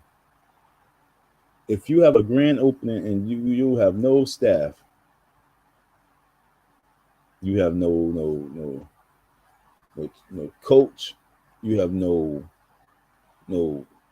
science teacher, you have no math teacher, you have no dean, you have no secretary. Damn, at least you can have your secretary on deck. You can, if you have the FDMG official secretary on deck, that would make a big difference. I mean, I ain't talking about the front end secretary. I mean the for real secretary. The FDMG receptionist. Who is the FDMG secretary? And she's getting paid. She's doing work and she's getting paid as we speak. Because we talk about grand opening. It's open. It's open for business. So your secretary, a paid staff. I ain't talking about volunteer. I'm talking about paid staff.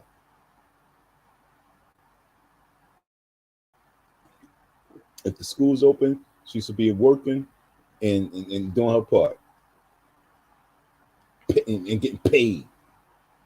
Because if she's volunteering, that's not the secretary.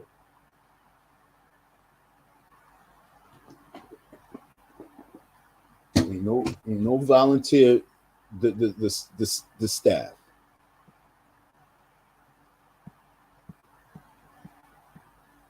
So this video and that video just proved his high level of coonery. It proved his high level, not just coonery, but it showed his high level of being a con. Umar Johnson, quiet as kept, folks.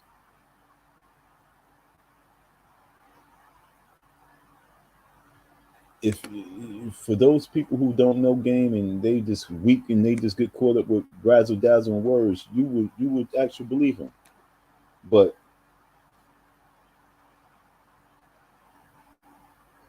he says I'm a Pan-Africanist. He says that I'm totally against interracial marriage. I'm totally against it. Relationships.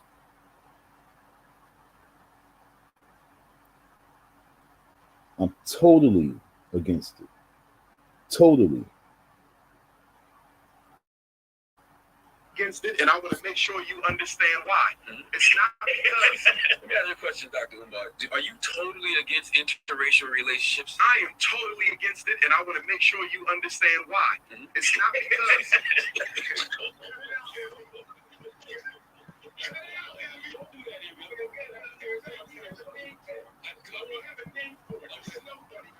Okay. I'm against the snow. You're watching The Breakfast Club. Even him saying the snow bunny crisis, what the hell is that about? Yo, let me punch this up real quick and see what the hell this is about.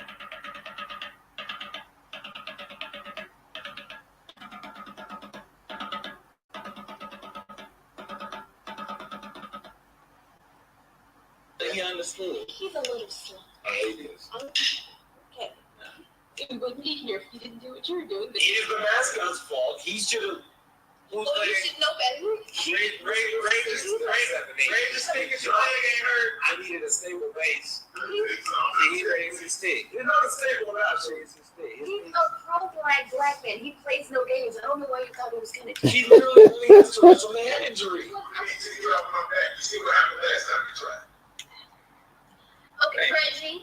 Okay, I'm gonna play some music for you. You ready? I'm going to show you what I'm looking at. Are you ready, Reggie? You know you don't have film. I'm going to show you folks.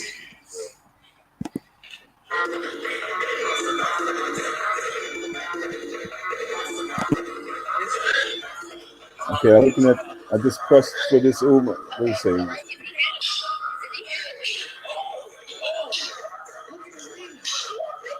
Umar Johnson University Hidden Colors Band Edition.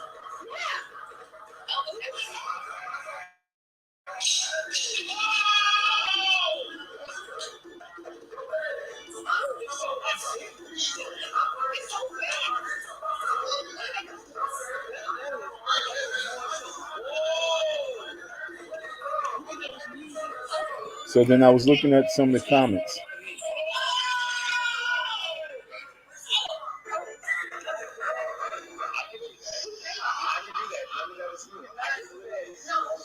Obviously cannot. I care. It was a technical. You cannot do that. There was literally nothing new. Who's need? Foolishness, shaking my head. No wonder other races doesn't take black people seriously. I like that. Reggie's a big cat. Reggie, do you need, man, you lead not only with your hearts, but with your rhythm. Unity. Hopefully. Relations. Yes. Yes.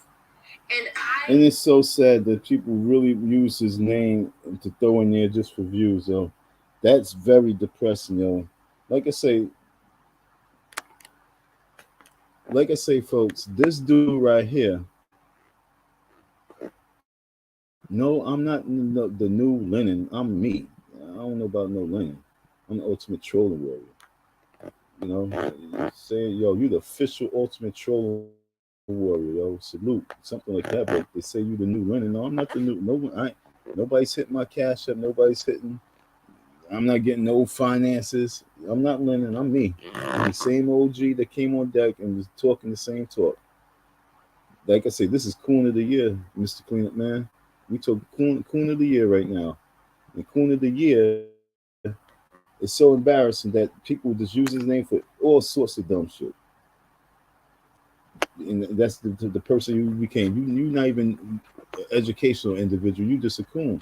And it's so sad. This is sad because, like I say, he talking the talk about, what was I about to pull up? I was trying to pull up.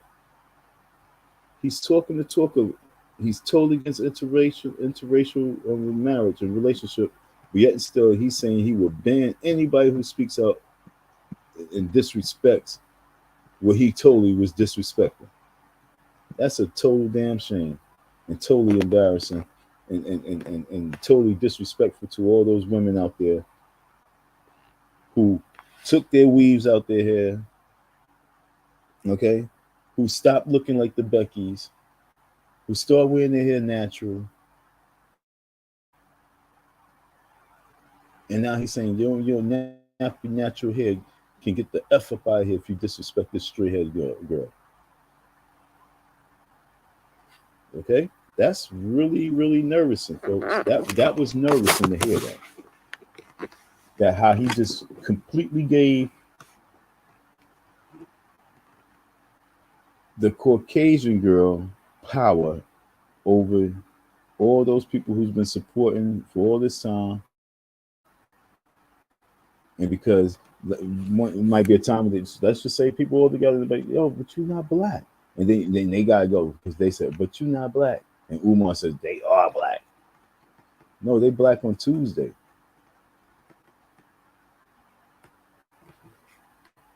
Black on Wednesday sometimes. But Thursday and Monday and Friday, she's Spanish. She's Portuguese.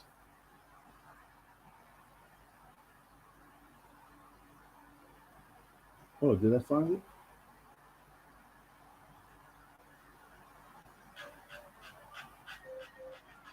I was trying to find Umar Johnson in Hidden Colors.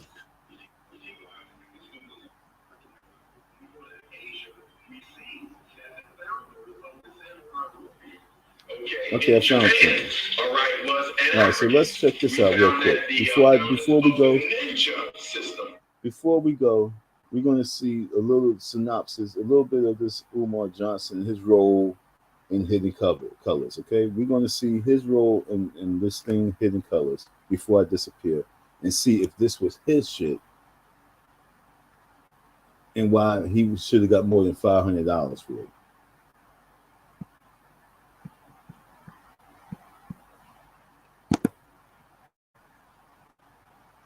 So we're going to pull this up, and this is going to be the end. Mr. Clean, Mr. Clean. No, I'm not the new Leonard. See, I only got 4 people checking me out. This is Jet something. Who is this? Jet Black.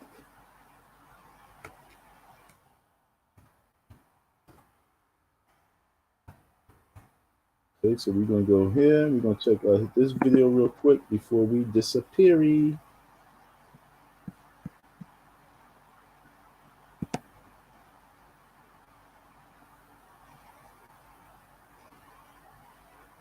She look good. All right, so Jet Black, and what are we looking for? Umar Abdullah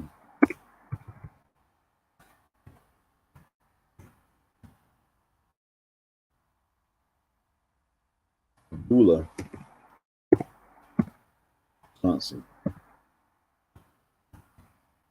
Okay, let's go. All right, so we're going to pull this up, and we're going to take a look-see at this real quick. Okay, folks?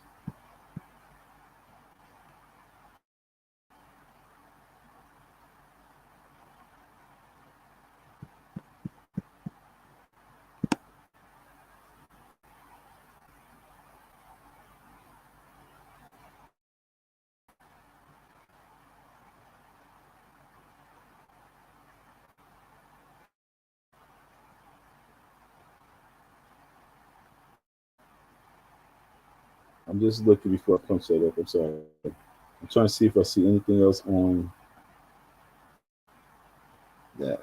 All right, so I don't. Okay, so we're going to pull this up, and we're going to look at this video.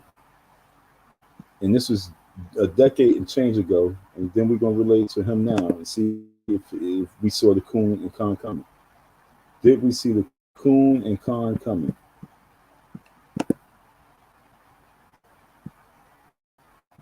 How was you approached to be part of this project? I received the phone.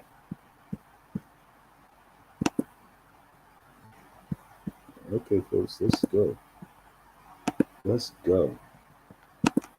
I wish I had my laptop when I first was doing this live stuff. It was in New York, so I couldn't really rock out.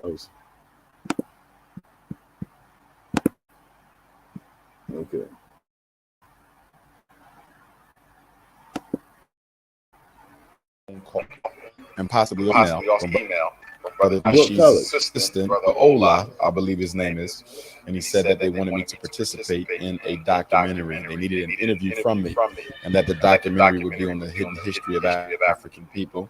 And so I agreed to participate. We scheduled a time for Brother Tariq to come to Philadelphia to interview me, which he did. And a couple months later, I got a phone call from a group of friends of mine who had a movie theater in New York City. It was February 2011, and they told me that they were watching me on the big screen in the movies. And I promptly told them that they must be mistaken because I've never been in the movie. And they said, well, you were interviewed for the Hidden Colors documentary. And I said, yes, I was, but I wasn't aware that my interview was actually used in the documentary. So it was a pleasant surprise to get that phone call from my friends from the theater, opening night of Hidden Colors documentary in New York City. It was a pleasant surprise to have learned that my interview was in fact used as a part of the documentary. We go to Asia, we see that the founder of the samurai war, okay, in Japan, all right, was an African. We found that the founders of the ninja system was an African. In fact, in Japan, there's a saying that if you don't have a little bit of African blood, you can never truly be a samurai. Martial arts was established by a black Dravidian who was living in southern India by the name of Bodhidharma. It was said that he walked from southern India into Asia, China, and on his way there, he would study the fighting mechanisms of animals, and he used that as a form of like Lionel the deities of Asia. They would do, the African slaves would practice this form of martial art, and they would disguise it as dancing. When we look at the early pictures of most of the deities of Asia, nearly all of them bore striking resemblance to the deities of the Nile Valley civilizations. And even in their writings, you would see that even in Asia, not just Greece and Rome, but even in Asia, you see them paying tribute to the spiritual systems and histories that they had learned in Africa. In fact, the Asian spiritual system is probably the closest approximate to the traditional African spiritual system, from the one you get met. So this is why he stay in Asia, tapping these little Asian chicks. The creator being manifested in all living organisms, be it a tree or a human being. That is fundamental to Asian thought, but it's also fundamental to African thought, which predated Asia. How do you think that we could get our youths to, engage and, embrace this film? Well, one thing we have to understand is whenever you use sound and image in a proper way, you can help raise the consciousness of anyone. So with reference to the youth, all we simply need to do is sit them down and make them watch it. And the beauty of the Hidden Colors documentary is that you really don't have to sell it, it sells itself. So it's just a matter of turning it on. After 5 or 10 minutes, most of them are going to be intrigued by what they hear, and just the energy of the movie itself. The vibrations are so high that it's likely to catch the attention of almost anyone. Whenever you see a documentary like Hidden Colors, it automatically motivates you. It motivates adults, it motivates elders, it motivates children, it motivates the teenagers. But what we have to do is make sure that we do something with that motivation before it waxes and wanes, because motivation doesn't stay at a constant high. It gets high, and then after a while it begins to drop if we don't find something for them to do constructive with that energy. So we have to make sure that we follow up the tremendous energy of Hidden Colors with a serious grassroots revolutionary effort to help capture the minds of our young people and give them something constructive to do. How do we seek strategies and solutions to the issues that are being explored within the film?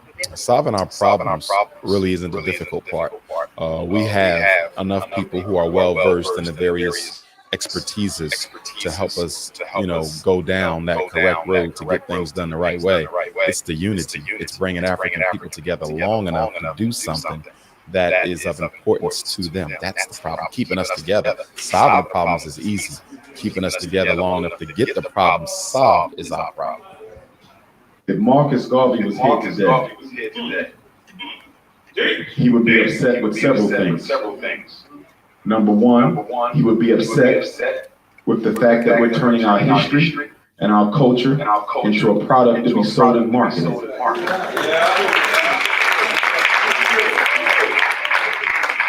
He would also be upset with the amount of attention we spent talking about how to solve our problems without necessarily implementing it. He would have an issue with the significant lack of Pan-African thought that takes place in our grassroots organizations. He would not like the role that many of us as men have put our sisters in our grassroots organization.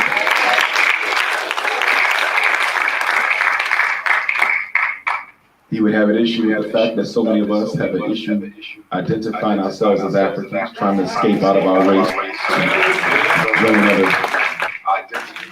identities. He would take issue with the fact that many of us are loyal to our religions above our race. Overall, he would be totally disappointed with you in the way that you handle things of not lack of unity, disrespect to the women, disrespect to the race, disrespect to your brethren, your brothers, and the way that you cooning and conning. He would take you and say, yo, I need you to take a look in the mirror and have a deep conversation with yourself and really come up with the right solution right now. That's what he say. Because he would tell you that the way that you've been moving is totally what you say what I wouldn't be happy with. I wouldn't be happy with the way that you're moving. And that's the bottom line. I thought I was gonna be able to see something in hidden colors, but that's not the case. But we see right here just a little babble, shucking job shit. We're gonna get off this real quick. More practical and something that is a lot more beneficial and something that supersedes the obvious surface texture of so much of the things that we do. We're turning our culture into a product, and we don't want to do that. And whenever you begin to turn anything that is meaningful into something that is superficial, it begins to lose its value. So we need to redirect the cultural direction in which we're headed, because if we don't, a lot of our children are going to begin to consider their culture to be something that is irrelevant. What is your view on, the way the mindset of the African diaspora in the UK in relation to We're taking our culture and making it to a byproduct. We're taking our culture and we're selling it. We're taking our culture and we're selling it. Get the Marcus Garvey this, get the FDMG this, get the that. Yo, dude, what in the world are we talking about? How many times is he selling some FDMG something? I know because I even made up hoodies. It was. He would say, well, that's not the culture. That's for the FDMG. Okay. You're selling for the culture. No matter what you said, you manipulate. You're a con artist. You had your buttons, you had your pens, you have your book, you have all sorts of selling utensils to make money in this movement. You're using the fact that the people know you for being an orator to sell your products. No matter what, even if you're using the movement to sell stuff, that's what you're doing. So for you to say that, it's like, please. If that's the only thing that we can get out of it at the very end, then I guess that's the good look. Because the lack of unity, lack of love, lack of respect and trust, if the only thing we could get out of it is a damn dollar, then so be it. Like I tell people, I will not lose. If the people are not ready to make the move, I will not lose, because I'm going to come back home with some money. If the people are not ready to go to war, I will not lose, because I'm going to come back home with some money. Just that simple. If they're not ready, it's okay, because I'm on point.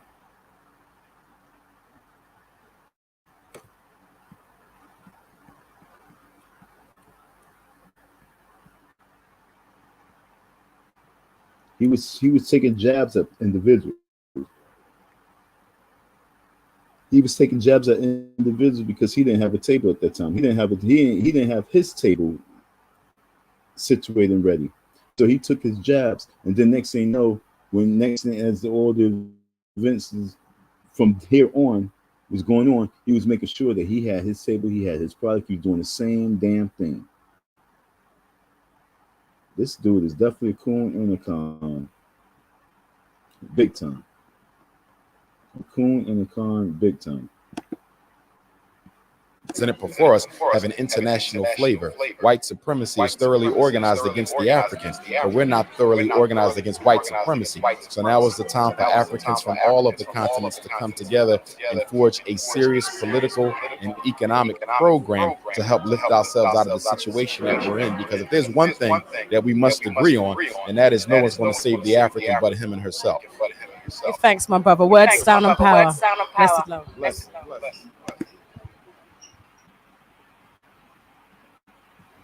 All right, folks.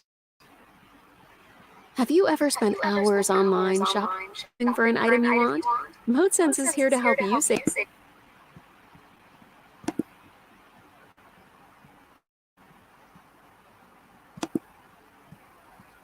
I would love to pull up something for Instagram, but I ain't gonna be able to do that because I know it's gonna take too much time, so I ain't gonna do that. But what I did want to pull up was this. You know what? Let's see. I'll pull it one last thing. Then we out here. As you see on the cover, as you see on the my little icon, you see me. You see me.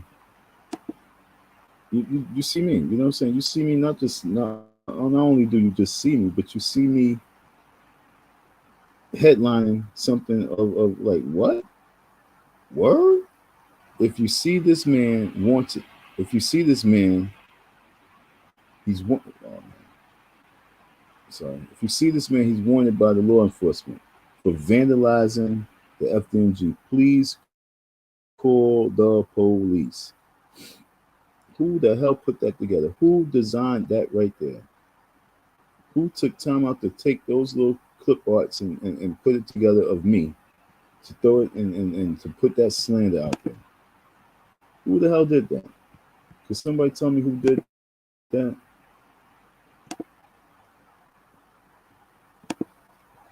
Could someone tell me who the hell did that? I would like to speak to him. Umar, did you do this? Did you do this, Umar? Well, let's have a conversation about this. Well, I don't have enough subscribers. I don't have enough views for you to feel like you need to address this right here.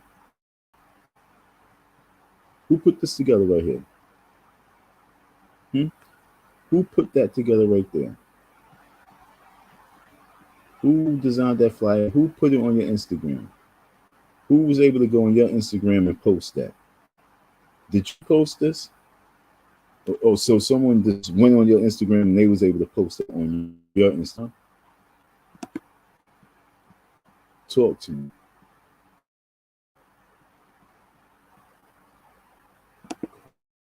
Ass people.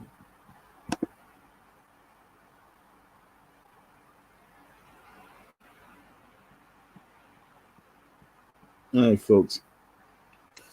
When it comes to this coon of the year,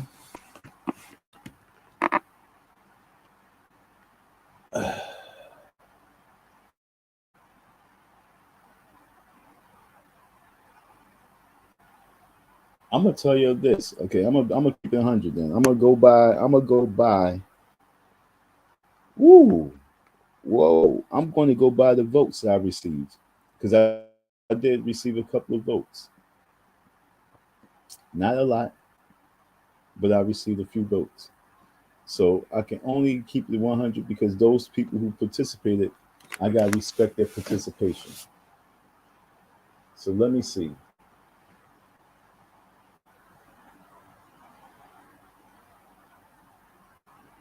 I got a few votes that came in for Tahaka Bay. Okay. Maybe I need to let this video sit for a day or two before I even announce it. Because maybe some people don't see it right now, then they see the video later on, then they comment. So I don't know how we're gonna do this, but as of right now, your boy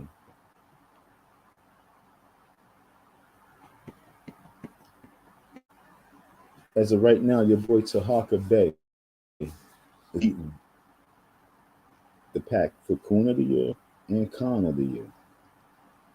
That's from the people. The people now is giving it to Tahaka.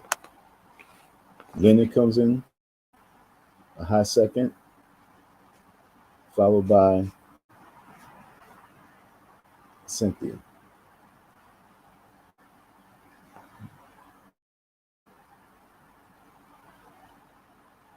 What I'm going to do right now is say we are at a three-way tie at this point right now.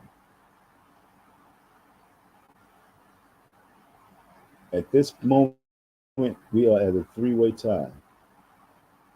So I'm going to allow these videos to sit for a little bit, allow people, if they would like to post a comment, they can post their comment. And then hopefully we have a few more votes in. I ain't got that many views and people that be checking me out like that. But hopefully we have enough people to let us know where we stand with this. Because I really want to cast my personal vote. Because personally, like I said, I believe that Cynthia G was going to have it with me. She had my vote 100%. There's nothing I like that comes from her mouth. There's nothing I like of her. It's just something about her that makes me sick. Like, even if I was in the room with her, I would love to be sitting and talking with her. Then I would have to let it be known what it is that now I know what it is. You really hate us men. You know what I'm saying? It's like that's what it really boils down to. Like, what the hell is wrong with you? Why? And then all she'll probably do is sit there and just keep complaining. But you know, say, yo, you need to go get an exorcist done. You know what I'm saying? Sometimes some people just need exorcists done on it because they have an entity in them.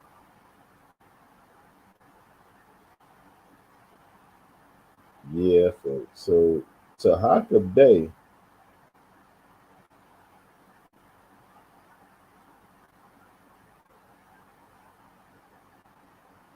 Uh-oh.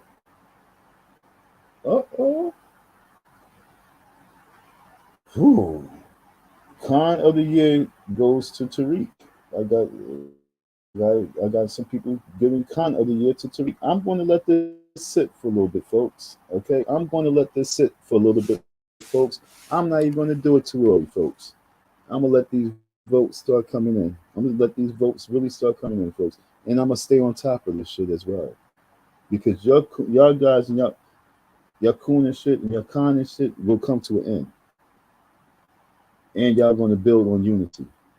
That's what's going to happen. I'm going to force this whole unity situation because we will win. Con of the Year should go to Tariq.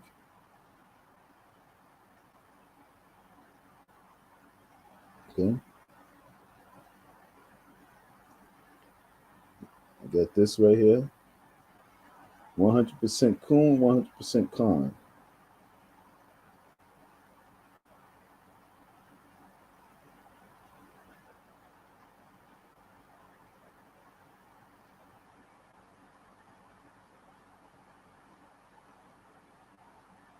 They coming in. The votes are coming to Harkin. Yo, you litty right now. The people feeling you, dog. The people feeling you to win. So I said that I was letting you off the hook. You back on the leash, my Negro. Because I seen this video with the new Black Panther people, and they was all venting and talking about you. I see that as bigger than what I know. The people you point your finger at Tariq, but they're just really ready to smoke you for you being an agent, for you being a coon. So this is deep. Umar Johnson, like you're definitely not off the hook. I mean, I'd say there's a little movement right now with Tahaka, Lennon, and Cynthia, and Tariq is moving in. Umar, I mean, you always, like I said, your numbers are so high right now with me. Just listen to that video itself. To be honest, I mean, I would say that you won it. Just listen to. I'm totally against interracial relationship. Anybody who disrespects my biracial people, you're banned. Yo, that right there was coon at the ultimate high level and totally disrespectful. And for that itself, you really, really won.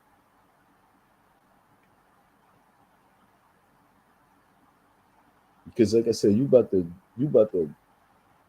do a split for these white folks right now. Because that young lady, and you know, like I say, man, me personally, I love people. I don't like people at the same time, but I love people. So this ain't me really being wicked and slapping people, but yo, with that young lady, I didn't see a black girl. I saw a white girl with a black girl's mentality.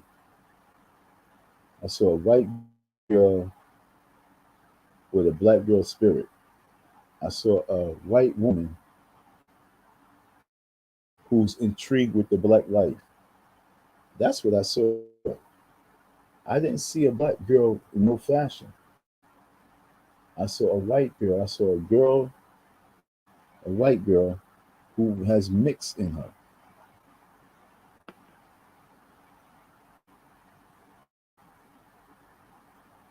And I mean, who gave that rule that if they have black blood in them, they black? Who gave that rule? If they have 1% black blood in them, they black. Who made that the rule?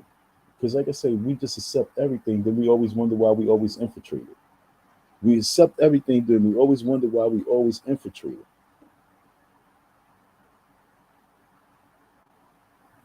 I'm mixed. I'm black. I'm Indian. I got like 6 tribes of Indian in me.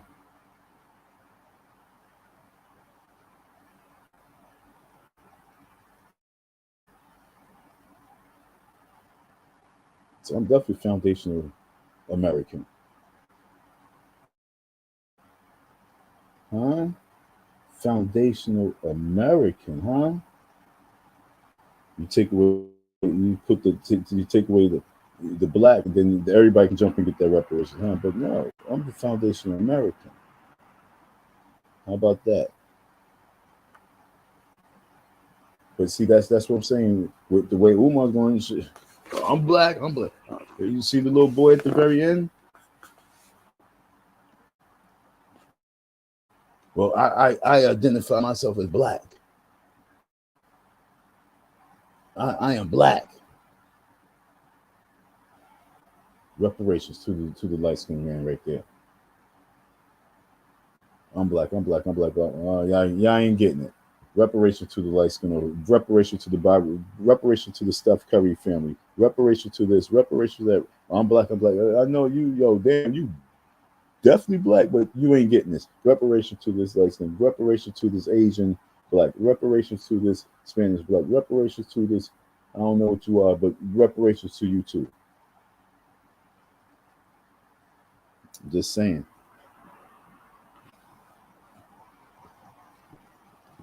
Once again, I'm gonna let this rock out for a little bit. I'm gonna give it a few more days. I'm gonna rock this out into my court date. Matter of fact, my court date is the day I will announce who's Coon of the Year. Okay, so you guys got more, and I might add a person or two to the list. There's a couple people that can be added to the list. Who knows?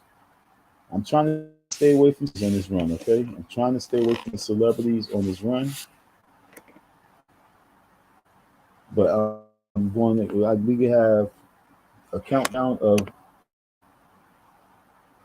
a few days. A few days now. We have less than 2 weeks before we go to court. So I will be announcing Coon of the Day, Coon of the Year when I get out of court. Mess around, I'll probably announce Coon of the Year at the FDMG. How about that, folks? I'll give my announcement of Coon of the Year at the FDMG school. What y'all think? Okay. So that's when I will announce who is the Coon of the Year. I will announce it on the steps of the FDMG. All right, folks. It was cool rocking out with y'all. It's always an honor and privilege for me to be able here to chop it up and talk and converse.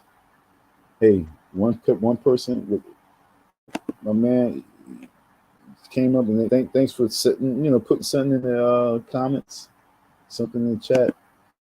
Yeah, Mr. Clean coming with the same old thing. You're the new Leonard. No, but I mean, if we can get those numbers up, then that'd be awesome. It'd be awesome.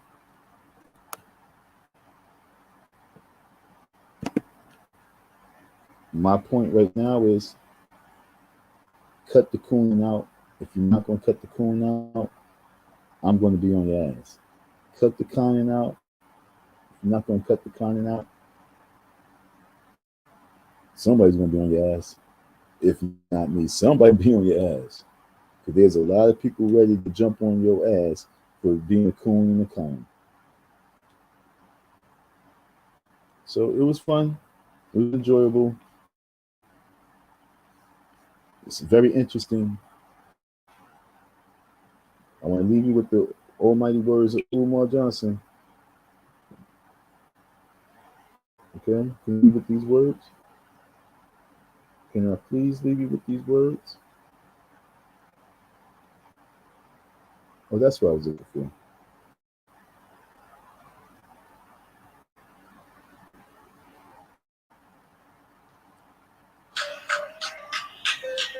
This video gets on my nerves. Okay. I am against the snow bunny crisis. Let me ask you a question, Dr. Umar. Are you totally against interracial relationships? I am totally against it, and I want to make sure you understand why. It's not because...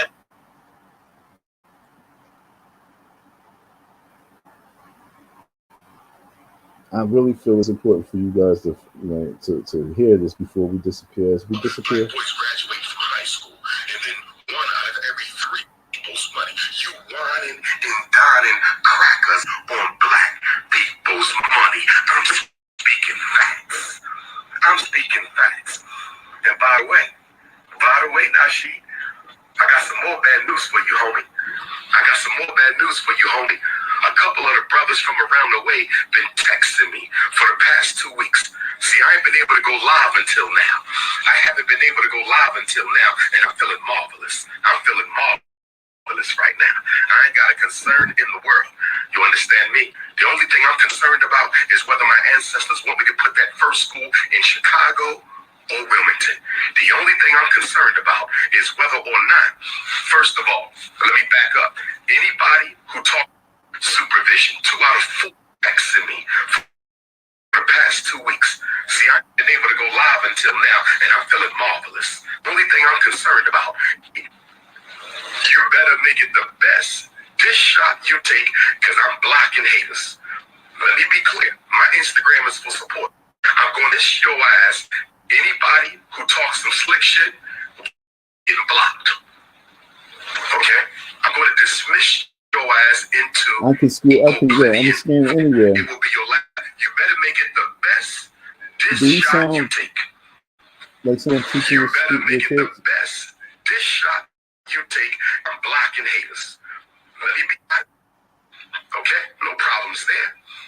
But when you get disrespectful, your ass is out. Because half of y'all who be trolling are unemployed, nothing to do with your ass life coons. Let me say it again. Unemployed, nothing to do with your life as coons. Okay? The only thing you have is a Boost Mobile 2-megapixel phone to troll people who are doing more than you. I said all you got is a 2-week principle of Melanoid Nation. Tariq bitch-ass Nasheed's so-called organization was copied, plagiarized, and stole from the principles of Team Pan-African. Are you telling me that's a coincidence? Are you telling... That's your boy Umar Johnson, the same dude who said that I vandalized the school, same dude who said that I stole shit out the school, the same dude who said I destroyed the toilet bowls in the school, the same dude who said I was a disgruntled worker The same dude who said I was volunteering, the same dude who said that he was helping me out because of my situation. This dude right here is sitting here, folks, and saying anybody who disrespects his biracial black people will be banned.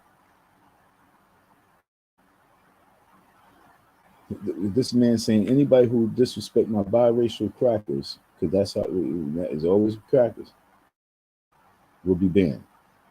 This is the same that said it wasn't until the white people came that the school didn't get complete. It wasn't until they came. The school was just in shambles until they came and saved the day. This is the same dude that also said that all the black contractors, or majority of the black contractors, did him wrong and was all conning him and scamming him and all sorts of shit. So, folks, we got a few days. We got like less than 10 days to before court. Cast your vote. Cast your vote. Coon of the year. Con of the year. And don't be weak. Don't be soft on that chick. Don't be soft on the female.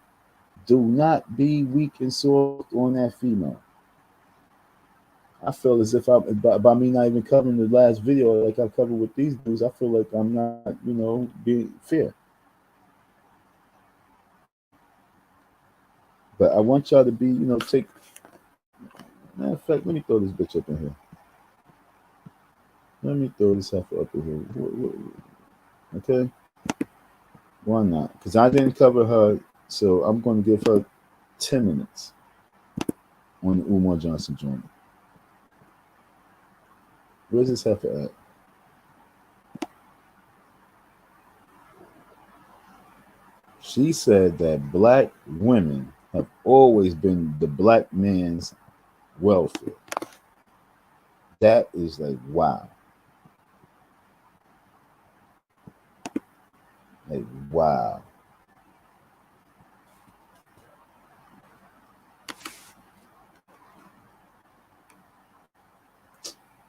Damn it. This shit freeze.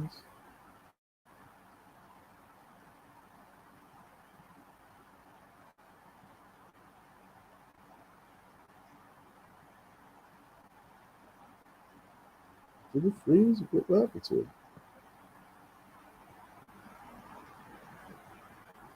Okay, there we go. I did have my list. Where's my list? Because I was trying to finish something last night, and I was just speeding through it. The reason why I nominated her as my personal Coon of the Year person is for several reasons. Several reasons. Come on, folks. Come on, baby. Just play. Come on, let's just play for me. Please play. Please listen to my demo.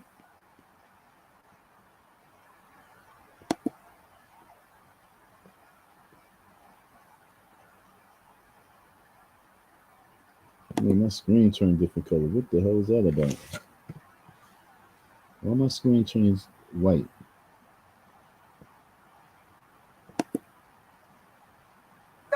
Supplying those men of no color who remain emotionally starved for their intimate relationship was strictly a business decision.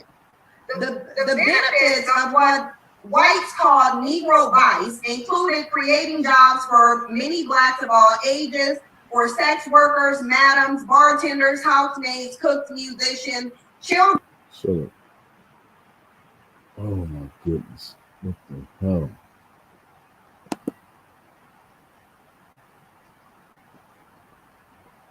What the hell just now happened here? Casanova, Ace, and DJ. What the hell?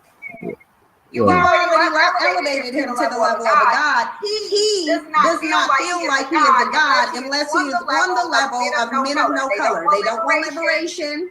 They don't want freedom. They don't want a separate society. Men of no color. where they can thrive with black women and children. No, they want to try to one up men of no color. They've been doing it. We're going to read it again. The objective was to philosophically aspire to be godlike in the sense that men of no color consider himself, and then to ultimately be the god of the white male little gods, and that's in quotations. But what black men are failing to realize is that when men of no color wanted to elevate themselves to a godlike status, they didn't go and conquer women. They didn't exploit women. They didn't use women against other men. They dominated the most physically strongest. This right here is like, yo, this shit is crazy. Most muscle bound, because you got the men of no color are a different breed than black men. It just is what it is. It is what it is. It just is what it is. Men of no color are a different breed than black men are. Because when they wanted dominance, before they did anything to a woman, they went and dominated the most physically strongest man on the face of the planet. That is black men. You have more muscle mass, you are taller, you are bigger, you have more testosterone. So when men of no color knew what they needed to do, they know that you live in a male-dominated society. So therefore, in order to dominate, I need to go find. It's just like buck break. I need to go find the biggest, strongest male, dominate him, then I can be the biggest, strongest man in society. Then I can elevate myself. Black men's thing is, where are these women at so I can pimp these women and then somehow feel better than a man of no color? Like nobody cares about that. That's not how you're gonna do it. That's why you hear black men saying, "Oh well, if we just give you white women, we stick to the men." You think taking their throwbacks? You doing something by taking their throwbacks? You really think that? As she talks, like I say, 10 years of this woman. 10 years of this woman. Like we seen 10 years of Umar. And what did Umar finally get? He got some buildings and he's now sitting waiting to go to court. 10 years of this woman really truly rocking out with this type of platform. What is the end result? This is why, like I say, she made the list of Coon of the Year. And all you folks that don't really want to acknowledge it because you want to sit back and say, oh, she right. What is she right about? What is she right about? She said black men can't dominate. She said we never dominate. It doesn't matter how tall men of no color are. Black men, scientifically, it is a fact that black men are bigger, stronger, have more testosterone and more muscle mass than any male group on the planet. So we're not talking about height. We're talking about strength. Black men are stronger physically than everybody. Yet it's black men who are ignoring the fact that there's men in power and thinking that they can go through a back door, lay up with women, pimp women, dominate women, and somehow that's going to make them king. No, if the king dominated men to become king, then you need to dominate males to become king. It just is what it is. But yo, now what's what I'm about to go with that? See how she said if these men conquered you, you gotta go out and conquer them. So people want to know about why the violence is at such an all-time high, because the women's in control of the household. So what do they teach their boys? This is what they teaching their boys. So you have a nothing but guys going out there trying to dominate one another, because this is what our women are teaching. To dominate. Right now, we focus on trying to have unity, love, and everything else. But she said, "Yo, if you focus on being a king and everything, go out there and dominate." So, in other words, go and slaughter these people. Okay. So Cynthia G is requesting that we go out there and slaughter.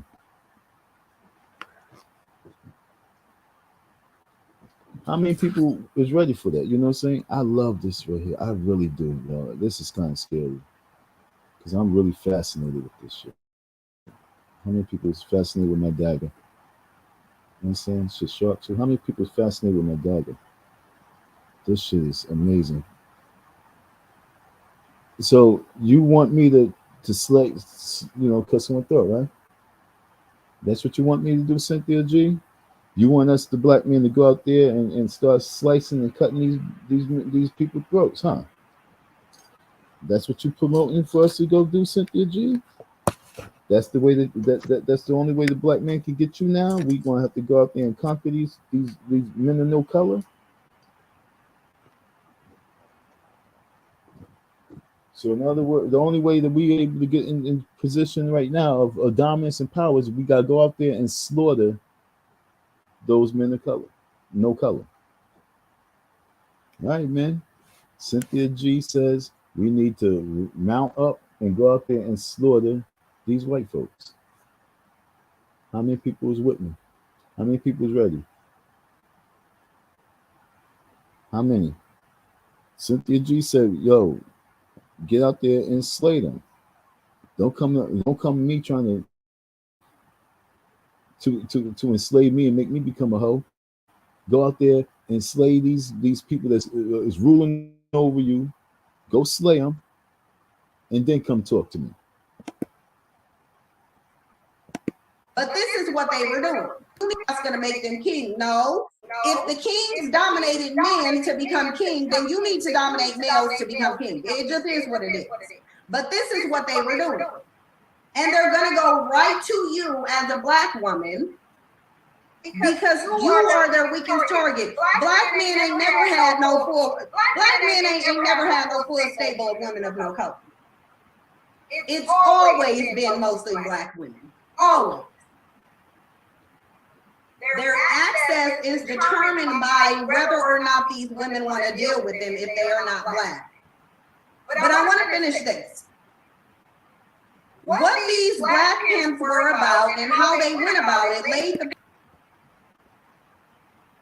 you here to show for it. How many communities do you think I see black? People remember ads with a catchy song. So to help you remember that Liberty Mutual customizes I ain't your gonna home lie, insurance, folks. here's a little number No you'll matter never what forget. all these dudes is doing, Only pay for what you need. this is more destructive. Male culture. You understand what I'm saying? This iceberg Slim was telling you he couldn't even escape. This right here is more destructive than any conversation that these boys are really putting up there. When I look at Tariq Nasheed and whatever he's saying to one another is not as destructive as this.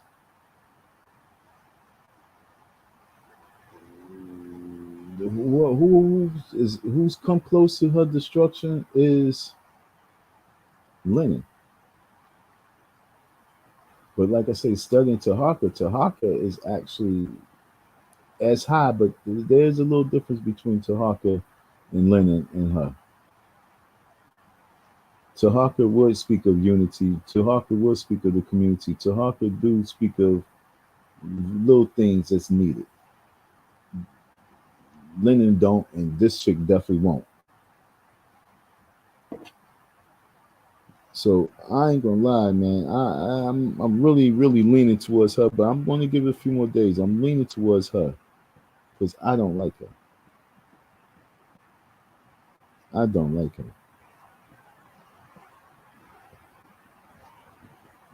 I don't like her, folks.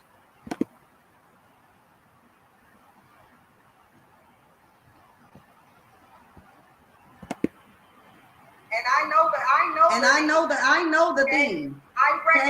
I recognize the theme of black men using women because they're doing it now. They're doing it now. They're using women. How many women did I? How many ladies you always did I cut off in relationships out there? And how, out there, how many ladies I cut off in regards to like relationships? even if I cut it off by me saying something and you just say, oh, I can't deal with him. Don't think I didn't know what I was saying.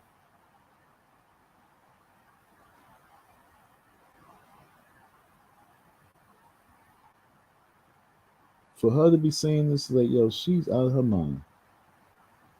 But that's just her being so weak, and right now she's really she's going through something, to be honest. No matter what type of income you getting and you got coming through, and no matter what big project you got coming through, your heart, if it's going through something, your heart will show. And I believe her heart is going through something. Her heart is truly going through something.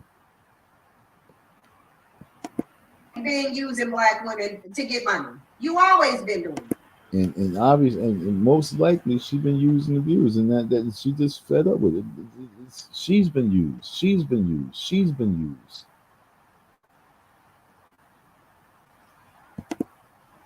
Always. Black men ain't never sat up here loving you. Black men ain't never sat up here honoring you. And I'm not even saying on an individual level, I'm saying as a collective, this is the cultural dynamic. This is the cultural dynamic. Okay? So this is the cultural we dynamic? We still need 400 more likes. There's still 26. So you heard that this is the cultural dynamics. And so is she going to keep adding fuel to the fire of the culture? This woman is a devil. This woman is a devil. 600 people in here, video or whatever, but could y'all please just like the video? Like, for real. Or dislike it, whatever you choose to do. But we got 400 more to go. We do. Black men learn everything evil, but to build something reasonable. And then look, girl, why do they need to build when they already know you will build for them? Black men already know you're going to build. MJ said those women look very feminine and beautiful. That didn't stop them from being exploited and degraded. We still listening to waterheads in 2023, ladies. They still listening, MJ. They're still listening. They still listening. Let me see who I need to make a mod so y'all can get these trolls out of here. Ain't no trolls. They telling you the facts. Say, yo, bitch, you right. Ain't no troll. See, you've been here for a while. You can definitely be a mod just based on seniority. But I'm done with this video. This video is sickening. You've been here for a while. Recordings. There's definitely other videos I could use about. Hey, it's but Dana I'm from just StreamYard. trying to let you So see excited to announce that. and understand that. So the pimp, as in oppressed peoples throughout the world, everything I've heard is a trickster hero who gains his ends by wit and guile. And what does he get? People supposed to be really. This is who she pulled up for you ladies to be listening to. This cat right there. This Jewish dude. Okay. Like I say, folks, this woman is way different. She's way different. She's beyond coon. She's beyond con. She's a Jezebel devil. And any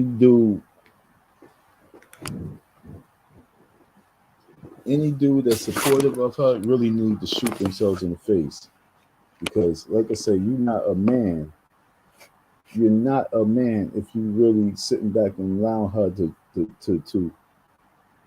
downplay you as a man. Because, like I said, she is not singling out nobody. She's not saying no disrespect to this person. No disrespect. She's got everyone in this category. And it's so sad because so many of you guys fit that bill. You know what I'm saying? Therefore, y'all feel like they can't say nothing because y'all fit that bill. You done used women, you abused women.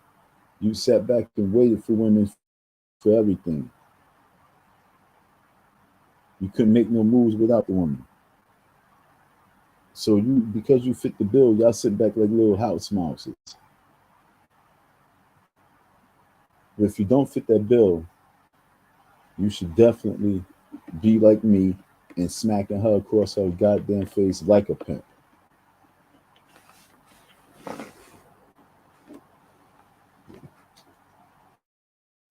And you should say, I'll be damned if I let you. Okay? All right, folks, get your pimp hands out and start slapping her. Get your pimp hands out because she loves this pimp shit, and start pimp slapping her and tell her to go get us our money. We need to send her ass out there to get our money. How about that, Cynthia? We need you to get out there on that track and get our bread. By all means, go get our money, get our reparations. All this energy that you focus, get our reparations so you can get your black men right. So you don't have to be out here disrespecting them. Get your ass out there in the front line and get out there and get in these offices and make them sign those papers and get our goddamn money. Do your job. Play your position. Do something right with your mouth. Get our money. Black women have always been black men's welfare.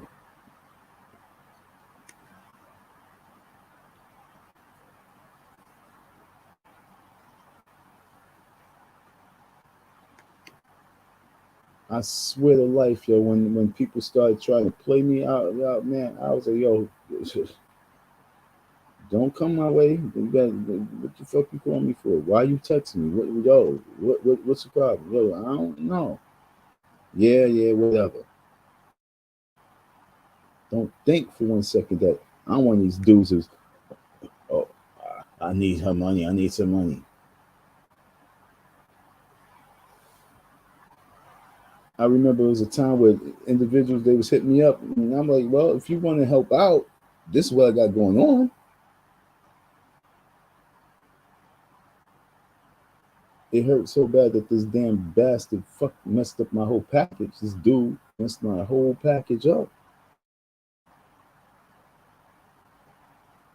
But shout out to those individual women who supported on that level. I salute you 1,000%. But at the same time, I'm not going to be saying that black women have always been my welfare. No, I'm not going to rock with that.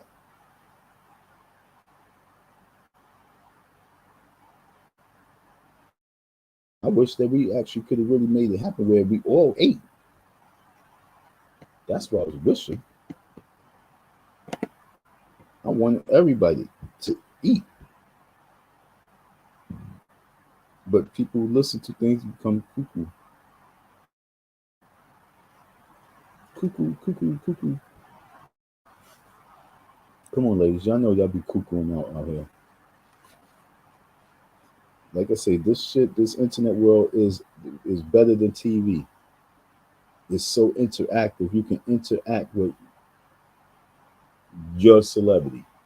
You can interact with your fans. You can interact with your everyone. Yo, this is a different ball game. How many people can get a Denzel Washington email address or his Instagram just like that? How many people can be able to talk to him live? And this internet is way different.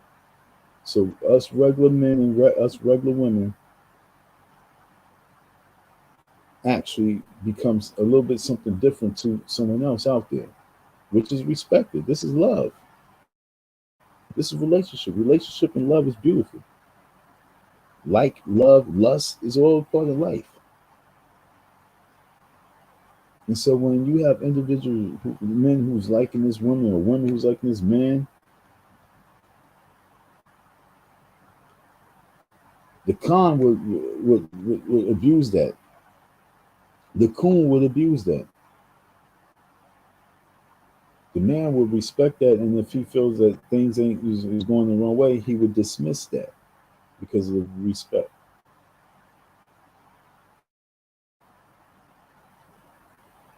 Umar in their club, they in it 100% for the bread.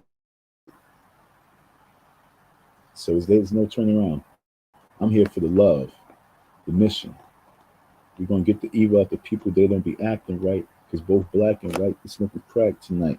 Thank y'all for your listening ear. I gave you another hour after what I was going to do, and I still didn't even put. Why the hell I got this dude up? This dude on my freaking screen. What in the hell am I doing? Get the hell up out of here, dog. Get the hell up out of here. What the hell is this about? When you come back next time, man. If you got to get it out of Leopold, you better straighten it out. She's a sad case. She is a sad case.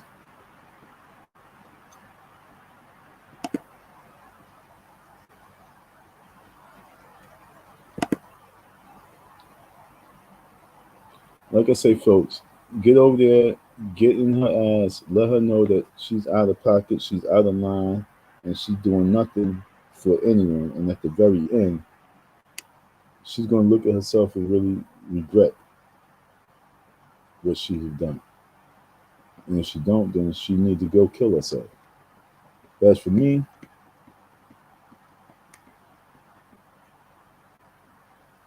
go cut my hair in the next couple hours, give myself a shave, and we're gonna get this day rocking and rolling. As for you, I hope that you have a beautiful evening. I hope that you wake up feeling good, and I hope that we can catch up with each other some other time. This year is different from last year. Is different. This year is really different because I'm looking at these people like, yo, it's like I'm juggling. I need y'all help. So Harker, you're leading the pack right now. I'm juggling these folks. Like I said, I really want to go with Cynthia. Me personally, I really want to go with Cynthia, but I want to give other people a chance to get their trophy.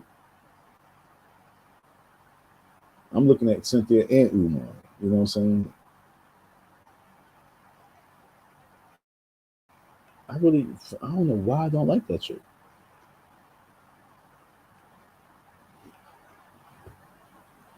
I really don't know why. I mean, I do know why. But I mean, why am I saying I don't know why? I really don't like that chick. Why? Because she have a hate for me. Simple. I don't like her because she hates me. If she didn't hate me, would I be attracted? I still wouldn't be attracted to her. And I say that strongly because I want us men to really get our minds right so we can be able to check situations and not be caught up with what others might think is beautiful, what others might think is pretty. I'm so caught up in her character that I can't see nothing else right now.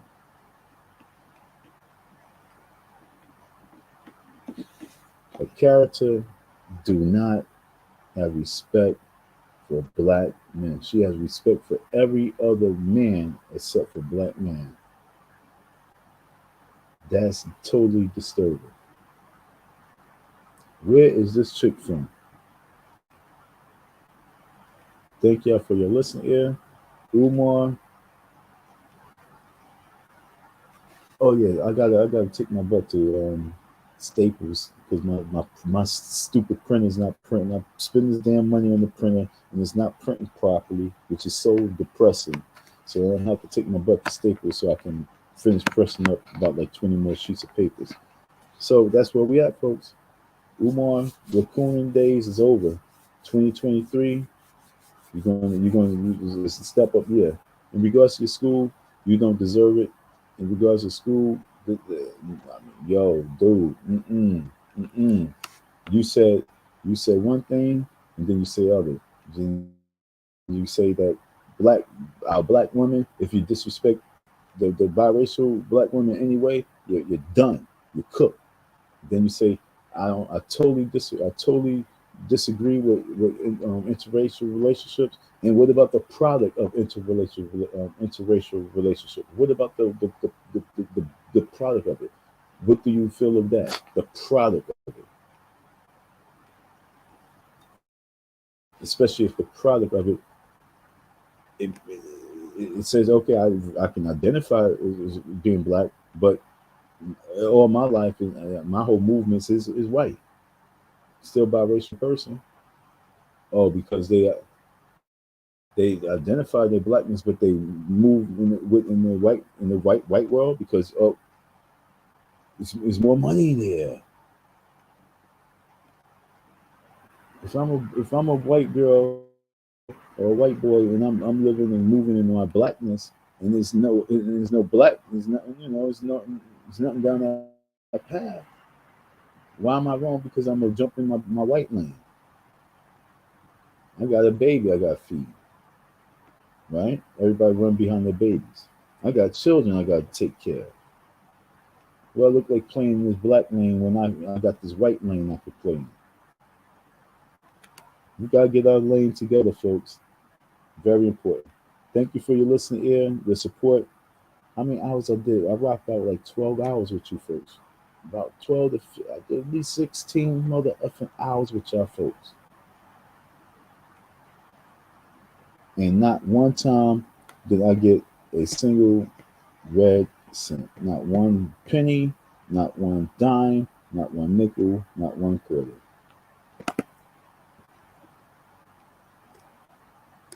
Yeah, see, I sat right here. I didn't even eat. I had to cook. I didn't feel like cooking, but I didn't even eat.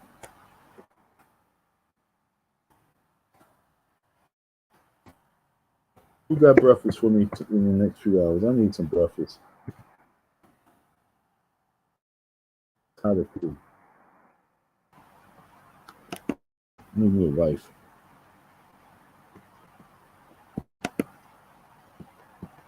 $ Icy Dawn 167.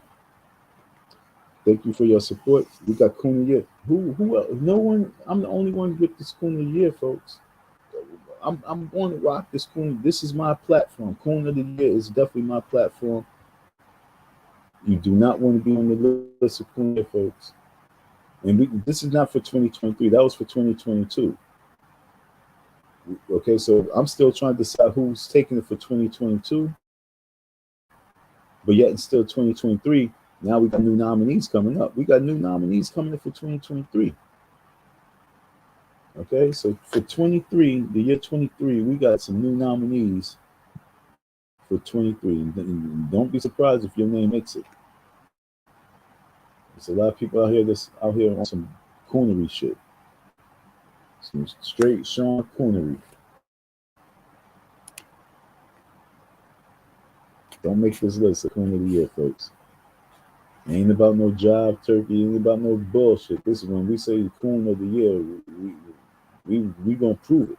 And when people really start breaking down, looking at themselves, they're gonna really look at you like, yo, you are wild. Thank you for your listen here. Thank you for your support. What time is it? It's 2:30. I rocked out for a minute with you guys. That's all I got for you right now. Oh, you know what? Let me not play myself. I got one last thing. I do. All right, watch this. Let's bring this up. Let's bring this up. Because for some reason I didn't really heat on this dude. Where's he at? Where's he at? Just see me. I didn't even give this man no shine. Well, let's go to this one right here. It says Tariq Nasheed on Black America getting pimped. Then he has a little conversation about Diddy, Nipsey Hussle, and racist. Okay, so we're going to pull this up real quick. This is a little video. I'm going to press play. The war was won by the Union because of the black people. We were helping to free ourselves. I can't believe I pulled this up and once I do it a commercial. Are you serious?